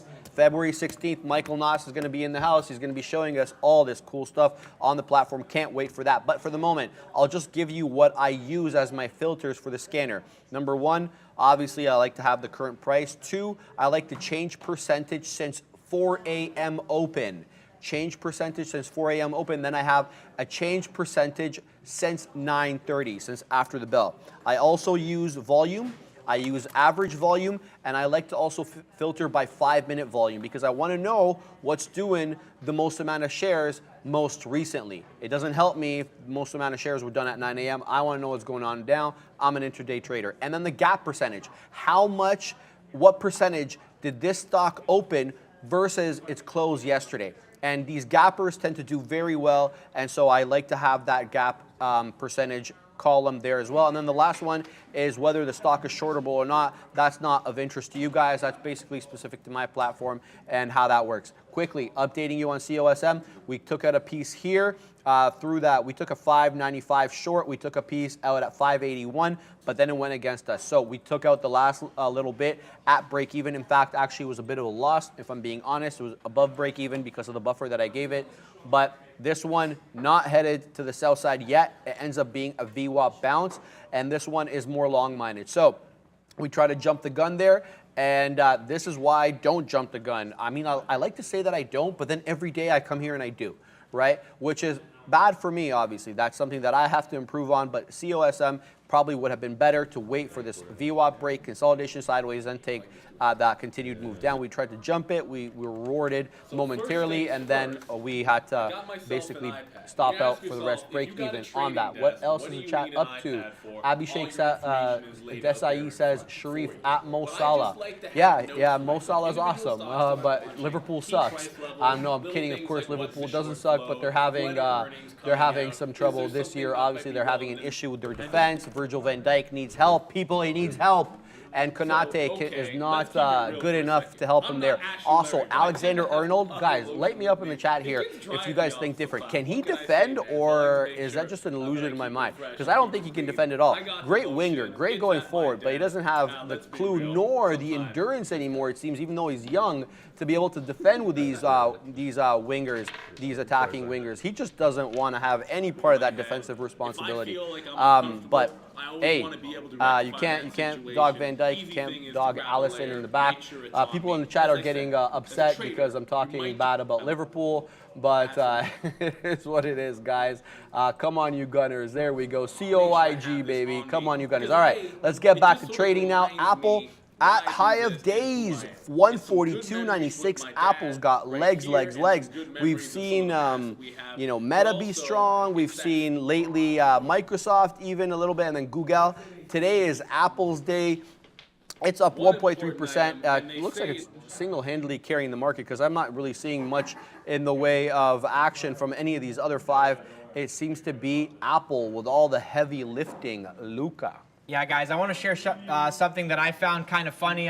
This is late, but it's the inverse Kramer effect. I saw that too. I love it. I love it. Yeah, guys, it's so I read this for the first time this morning, and I got a chuckle out of it. So I figured I'll share it with you guys. Kramer's for anybody great. that didn't see, Bitcoin is now up 30% since Jim Cramer said it was a good time to get out just 11 days ago. I think this was from yesterday, so 12 days ago. So if you guys can see that, I hope you can. He says sell. He says sell, and this instantly goes up. So you done it again, Kramer. But at this point, I don't even know. I mean, is he, Kramer? If you're watching this, feel free to come on the show, and I got a couple questions for you. I think it'd be really cool. I know you had a long career take in over the the business, show, bro. And it's funny. I do not believe that he's not doing the opposite of his calls now. Because I would. But I'd his be like, charity, this is just too much. He's got money all that here. money in the charity trust, apparently, that he's like investing, and I'm supposed to do well, but. Yeah, and it's man. That's basically all I wanted to say there. That was kind of funny on that one. Kramer. Yeah, lots of fun there. Lots of fun. Street Sense, pretty cool name there. Street Sense. Hey Luca, I'm long COSM 478. Where do you think? I don't know, man. You gotta. I traded it once and I lost. And I was like, I'm done with this one. I would just say make sure you're doing something that makes the most sense to you and structure your risk accordingly. With this thing, when I look at these names, your size is your risk. That's basically how I take the approach. And I think in terms of percentages, volume is always the tell. So it's very easy to sit back and be like 7 is the high. It's kind of channeling around the VWAP area. But again, I punched the high and took an L. So I don't really know what happens next on this one. I'm probably going to stay away from it, but if it does get to like 8 or 9, I feel like, maybe I want to fade it if it gets there based on the daily level, which I'll just pull up very quickly. This kind of 620 area is the first level of, that I mapped from before. And then I just think like if it does go crazy, maybe like 850 into like 950. Oh no, those are vertical lines. But basically 850 to 950. But again, I don't know what's going to happen. These things are the Wild West. I would say just make sure it makes sense to you. Make sure you're monitoring your own risk. And best of luck, man. Best of luck. I did not have luck, but hopefully you can have some luck. And go from there. Someone's saying, Luca, go long Twilio for money. Okay, sure. For money? Why not? What are you going to do it for? Well, I think it's like it'll be a money trade is what the person's saying. It's money, but go long Twilio for money. So how does this work? Are you going to give me the shares and then make me the money instantly? The first thing I see on this one is one of those setups where it's up, down, holding the pre-market low, but it's just not like I would imagine that it should have been drifting higher. Like it's kind of like drifting sideways, which sort of scares me. This is barcode action. I'm going to pass on that opportunity, but thank you so much for letting me know that. Yeah, I'm just reading in the chat here, seeing what people are up to. Wasn't Kramer on Seinfeld? No, we're talking about Jim Cramer, not like Cosmo Kramer, guys. Cosmo Kramer is a different character. I like Cosmo Kramer. I'm long Cosmo Kramer, bro. I'm short Jim Cramer, but Cosmo Kramer. Seinfeld's the Where we gotta pull up a picture of Kramer here, man. We can't do the guy like that without pulling up that hair. Oh my God, I'll never forget that hair. There we go. Cosmo Kramer. There we go. Look at this hair. I need this picture. This is the best one. When he's when he's trying to be Dr. Van Nostrand. And he's like, and he's like looking at this guy's like mole or something like that. He tried to cut it off with his like, what is that?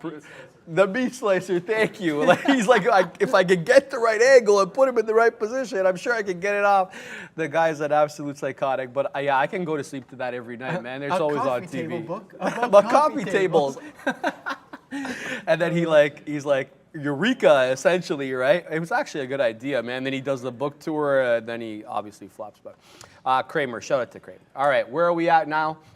We are, yeah, okay, so we're still 40-30, 40-34, 2 points away from that day's high on the ES. So still trending towards the high side here, and I feel like Apple just made another move up to that 142.99, just rejecting by a penny off 143. So looks like we are upwardly inclined. Meta as well just reclaimed VWAP, and it looks like a flat top breakout's about to pursue here through that 144. I think we actually just got a break of that 144. So this one interesting. 145 is the high today on Meta. And so we're still $1 off the high. Not much else with these big cappers. Microsoft reclaiming VWAP here as the market inches its way up as we are now closer to that power hour time, Luca, that we see the majority of the movements in. Yeah, it's, I am long Amazon here, trying a little bit of a cheeky long. I was waiting for this. I'm like, I obviously have been short all day. I didn't take any longs.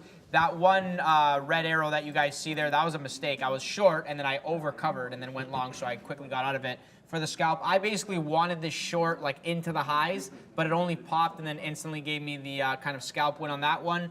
Now we're sort of holding VWAP, so I saw it here, and I was like, no, not time yet. I saw it here, I was like, it's not time yet. And now I'm just like, okay, you know what? I'm going to go long here because it's just holding VWAP, and I feel like, market's not, maybe there's room to the upside, maybe not, but why is Amazon holding VWAP? I'm going for 10 cents on this. Maybe it wants to pop. Give me that fill there. It's just showing that it's holding so nicely. I'm not going to add to this. Like, if this goes lower or against me, I'm just going to cut it because it's more of like, yeah, maybe it happens, but we're going to see what happens next. Wow, Netflix. Aqua saying, Luca, I am long Spro. Oh, I know there's a Spro ticker. And yeah, there was actually the other day somebody. Well, it's a Spro. It's an espresso maker, a machine maker. No, there's no way. You want me to find out? Wait, hold on, let me see. Yeah, do Spro. Oh no, it's Sepro Therapeutics. It's not gonna cut it, man. A biotech company looking to invest in a spread. No, I don't know. You know what's funny? Somebody the other day was like, Luca, buy Spro. Because, I mean, biotech's all the rave right now, right? Biotech's been making all the moves. Every time we see a small capper, it's got a biotech profile on it, whether it's cancer-related or whatever related. I mean, biotechs are all the rave right now. And they were like that, too, for a good part of 2020, especially with the COVID ones. We were getting all these different COVID candidates. Guys, I have evidence on my phone trading Moderna in February 2020. For $37. It was like 32, and I wrote it for $5 for like a day or so. That was like one of my better trades. Where did we go with Moderna? We went to like 400 and change. So these biotech stocks can go, guys. All right. Microsoft making a nice big boy move. Everything's popping now. Facebook back to higher days. The market now is at 40.36. We're about to break through that. 40.36 is yesterday's close. It's acted as a key area of resistance all day. There we go. We break through it. We've got a new high of day. So the volume and the price action definitely coming back now. It's 140, and there's 20 minutes left on the show, and we're making a move back to the high side, Luca, on all these big tech names. Guys, Amazon, sometimes you anticipate and you get paid for it. Nice move to the upside here, so I'm basically covering the pop. I said to myself, if I can get 10 cents, I'm happy. Nice move over the 50 period. It's just one of those things. Sometimes you have to understand when to flip. Like, I love the short, but it is not flushing. So is there a reason why it's not flushing? Let me take a long here. So, when I do these kind of anticipatory bets, anticipatory, is that a word? Anticipatory bets here, I am very aware that I am anticipating. So I need to be kind of more cautious on the size that I take. But this one just so happened to work out, so I'm happy with it. Locking in the win here. We'll see if this one wants to keep going. And again, I kind of still like the short idea, and I don't want to be biased because I'm long now, so maybe I'll cover a little bit more so that I can cover the, my best out if we can get to well, I'll probably get stopped out on the rest, to be honest, but if we can get to 35s on a little bit more of a pop, then I'll be, actually, no, I'm just going to get out even more over here. Reason being is because this market, it just gave that little bit of a high of day push. And is it going to be like a high of day push? Like when I went long on Amazon, and I was like, well, the market's like over here. Like maybe it could do a high of day push, but I need to be cautious of the fact that it could do a high day push into the 40-40 level and then reverse back. and then go to the downside. So, both of the down moves were traps. We're back to the high of the day. But then at the same time, does this market have the legs to break through 40-40 and then run another 10 points to the upside at this time of day? No, I don't think so. So lining up with that Amazon bet, it was holding VWAP. The trade is essentially done. In at 08s for myself, basically averaging myself out at 23s or something. So taking 10, 20 cents on that one, can't complain, or 15 cents, whatever that is. And yeah, I have a little bit left now, but I just feel like I should be covering the rest.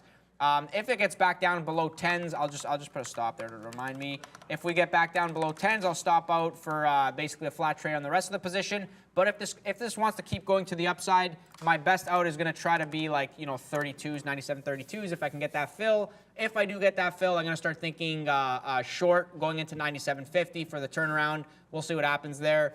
Jessica saying Luca coming in hot with the word of the day. Yeah, every day word of the day, keeping it going. Keeping the flow, things are good. Somebody was saying Netflix money, and I'm just I want to pull this up again because I was wrong on it. It's very slow. So see how it's initially what I wanted to see, and anytime I have the opportunity to do a little bit of a drawing, I love doing it, so let me do it here. What I wanted to see on this trade was my short, and then this go back into the, into this bottoming area, right? So it did it once, twice, 3 times. Then I shorted it, and it goes, oh, no, now we're going to float even higher. So, I covered here because I just kind of gave it some time, and I was like, well, maybe I can get here, but if I don't, then it's just going to go even higher. I'm going to have to get out over here. So, yeah, what I wanted to see didn't happen, so that's essentially why I covered that. I gave it some time. It just didn't end up working. Congratulations to anybody that made money on Netflix today. I did not, taking the L there. It is what it is. No problem. Life. We move on and go from there. Yeah, so we'll see what happens now. I got this long on board with with Amazon, and I want to quickly go back to Google to see where this is. That 98 bounce was money, man. I'm so sad that I didn't get the secondary fills. Sometimes it's a good level when it doesn't spend a lot of time there. If it's going to be a really good long, it should not spend any time at the level. And so, just going back to this kind of example, it dips into 98. It gives you one opportunity to get 98. Then it goes. It never gives you another opportunity. That's how you know it's a good trade. If it were to come back and I were to get the long again, then it would be a recycle level because why am I getting the long again? So from an intraday trade perspective, if it's going to be a really good trade, it should not be easy to get the fill. It should not spend a lot of time at that level. 98 showed you it's the pre-market low. That's essentially why I tried the initial bounce long. It was great. Didn't get it the second time. That's how you know it's awesome. And you know what? If you don't get it, maybe it justifies punching the long a little bit higher. If you're willing to give it a 50-cent risk and you're going for $1 or $2 to the upside from an intraday swing perspective. For myself as a scalper, I'm just not doing that because, again, I want 01s, 02s, and I want out at 25s and 30s.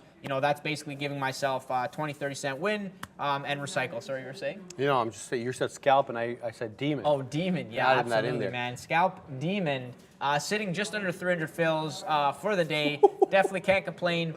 15 minutes to go. Kind of slowed down towards the the last hour. It's one of those things. Yeah, but we're breaking through the highs, so I'm kind of optimistic going into the afternoon. I'll be honest, guys. I think we have a chance to run. We do. Yeah. Okay. But so do we continue to run aggressively? I don't know. 40, 41, 40, 41, 50 is the high we made. I want to say last night, 11 something or another. Here, there we go. This is the ES chart. 40.41, we made that. This is Chicago time, so 12:30 at night. We just moved all the way up to 40.40, so we're 1.5 points off that high. I think we break that high, to be honest with you. I'm seeing a lot of upward trends now coming in on some of these big cap names. Let's bring in the big cap charts.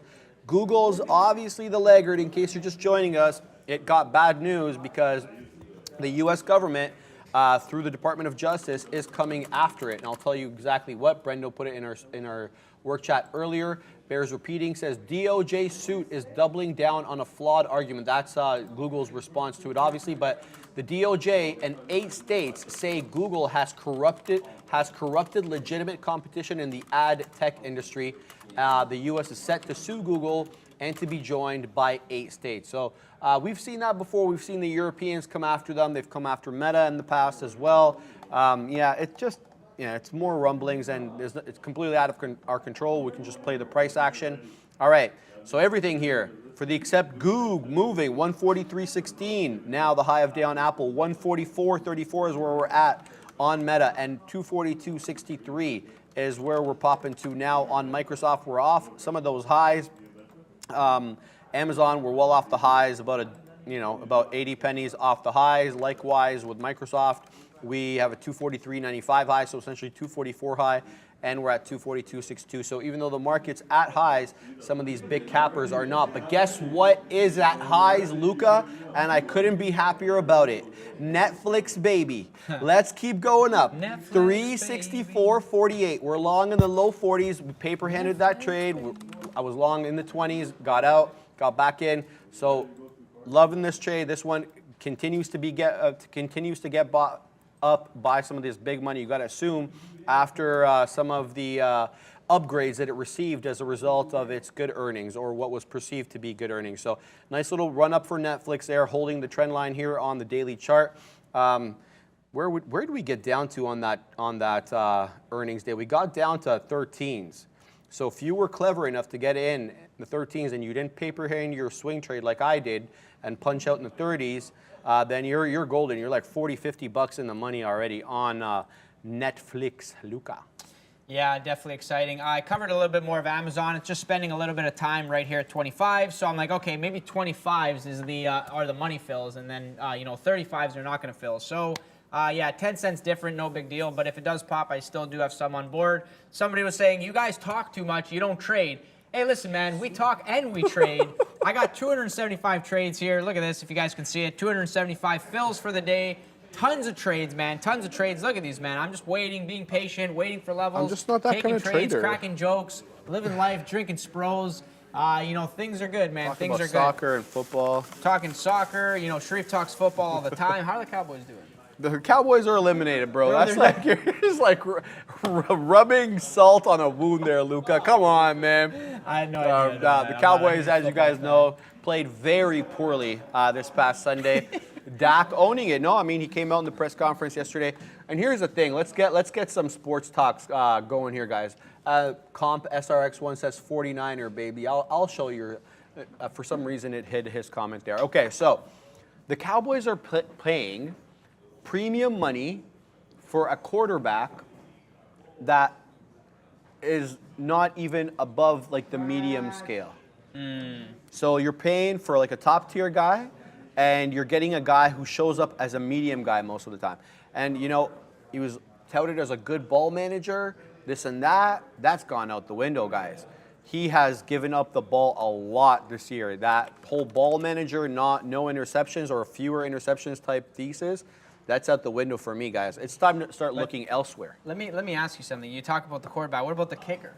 The kicker was a joke, but that's the easy. kicker missed what? Like how many? But he's not as influential in the game. It was a joke. It was a fiasco. I get you. It was an absolute fiasco. I mean, it was a fiasco. you have that's like the definition. The kicker's of easier to job. place, though. Way easier to replace than the quarterback. The quarterback has to be able to do true. all sorts of things. Dandelion saying, what's a ball manager? A ball manager is a person who doesn't like give up the ball, essentially. A quarterback who is not going to fumble it on the snap, who's going to pass it off right to the running back, who's not going to take the risky pass into double coverage and triple coverage. Person who doesn't give up the ball. That's what a ball manager is. And he was a good one up until lately. Not so much anymore. Chef Joe saying Dak is like Derek Carr. I kind of have to agree with that. Derek Carr was always touted to be that crazy prospect. He was paid big money by LA and the Raiders. Las Vegas. He was in Oakland at the time. I don't know. Cowboys should go after Lamar and Peyton. I want Cowboys to go after Jimmy. Get Jimmy Garoppolo. I've always been a big fan of Jimmy Garoppolo, and he may be out of a job as this Purdy kid keeps killing it. He's got as many playoff wins as Dak does, and he's just a sub quarterback. So that just shows you the idea of where we are. Basically. I knew this was coming. Somebody's like, your mom is a good ball manager. I was like waiting for it, and I'm like, this is the internet. Why would you even read that out loud? Well, because I was like, this is the internet. This is the internet. So I'm like, I'm waiting for it. Somebody's gonna say, like, we're just talking about like footballs. And oh my goodness. It's but I think that was towards me. And you know what? I take it with a grain of salt because it's the internet. Always having a good time. It's you know what that's what the internet's all about, man. Sometimes, but you know what? Much love, obviously. You know, a lot of very polite people here, and we do appreciate that. I'm taking another fill there on. It just makes me laugh. You know what I mean? Yeah, the chat's the chat likes it too. Yeah, like, I don't get sad. Like, this is the internet. Come on. No. And like, can I say something? Yeah. Before I started on the show, I had a buddy of mine tell me, he's like, don't read the chat, and if you do, take it with a grain of salt, because it's you know, some people will say stuff to you, and I find when you guys troll us, I think it's hilarious. I think it's funny. I think it's absolutely hilarious. I don't take it personally at all, so bring it on, baby. It's like when it's almost like it's like if you're afraid of heights. Yeah. And you're climbing, like, don't look down. It's like, don't look at the chat, but no, man, it's a lot of fun, guys. Love the chat. It's I do take it with a grain of salt. You know, a lot of people, they won't say this to your face, you know, especially not you know, a guy like Shrew. Maybe myself. I'm a little smaller. I don't bench as much. But yeah, no, a lot of fun, man. Anyways, Amazon taking another fill there because it's not just breaking that 30s. So, you know, as time continues to pass, we got 7 minutes left here. I just want to be kind of out of this position and then live life and go for a spro. So we'll see if I can actually get that pop. I just feel like 97.30 is setting up for a break, printing of 35s and 40s, and then maybe it drops. So the same way it did it over here, where it kind of broke that level, then came back down and then went down, I feel like it could do that. It could break the 30s, pop, drop, and then go back down. That's kind of what I'm looking for on that one. So yeah, Scalp Demon strikes again. Let's go. Yeah, man, I'm enjoying my life. The missed opportunity of the day. There it is. Stack that paper. Bad cash, baby. Missed opportunity of the day very quickly was Apple. You know, I wanted the Apple dip. I said it from the morning. You know, when I came on here, I was like, I want to buy dips in Apple. I'm not going to short this name. I did not trade Apple today, and I'm kind of sad because every single dip gave you a nice move back to the high of the range there. So, you know, this is kind of the channel that I initially drew, and it is respecting that channel. It is always touching the top of the channel, but it is not touching the bottom of the channel. So a good sign that the long is not wrong. So, you know, abort that short. I know people were asking, you know, do we kind of, you know, short Apple? And I'm just like, well, I'm not shorting Apple. I'm trying to buy dips on that one. So, yeah, you know, it's a lot of fun there. Look at this one. Dr. Crusher saying, can't wait for Sharif to get rich trading so he can get clothes that fit. All right. I mean, I don't know what I'm supposed to say to that. Hey, I do my best, guys, okay? Sometimes, you know, the fit is what it is, guys. All right, whatever. I think that's hilarious. Yeah, keep them coming, guys. You guys are jokers. All right, COSM finally broke down. Look at that double top it made after bouncing off VWAP. So this one looks good for maybe a retracement going into that 233 time slot. Let's see if the volume starts picking up around there. But I like this one. We got shaken out of this one. Let's tell the truth. We took it early. We took it above VWAP here. We got a little piece out. Then we had a retracement before that double top kind of brewed there. And then you had that really nice sell. Look at that aggressive sell. Now this is where we're going to start looking short. It's below VWAP now. If we can get all the way up to 590s, even better. A VWAP retracement and then a rejection off VWAP and south. So I'm definitely looking for something to set up on COSM. Up 18% on the day. But keep in mind that this is a multi-day runner, right? And as a multi-day runner, you know, it's got momentum, right? There's going to be buyers at certain areas, maybe that felt that they missed a certain price level that they liked, and so they have resting orders in around there. The move on this one, guys, it started on Friday, and it started at around $3.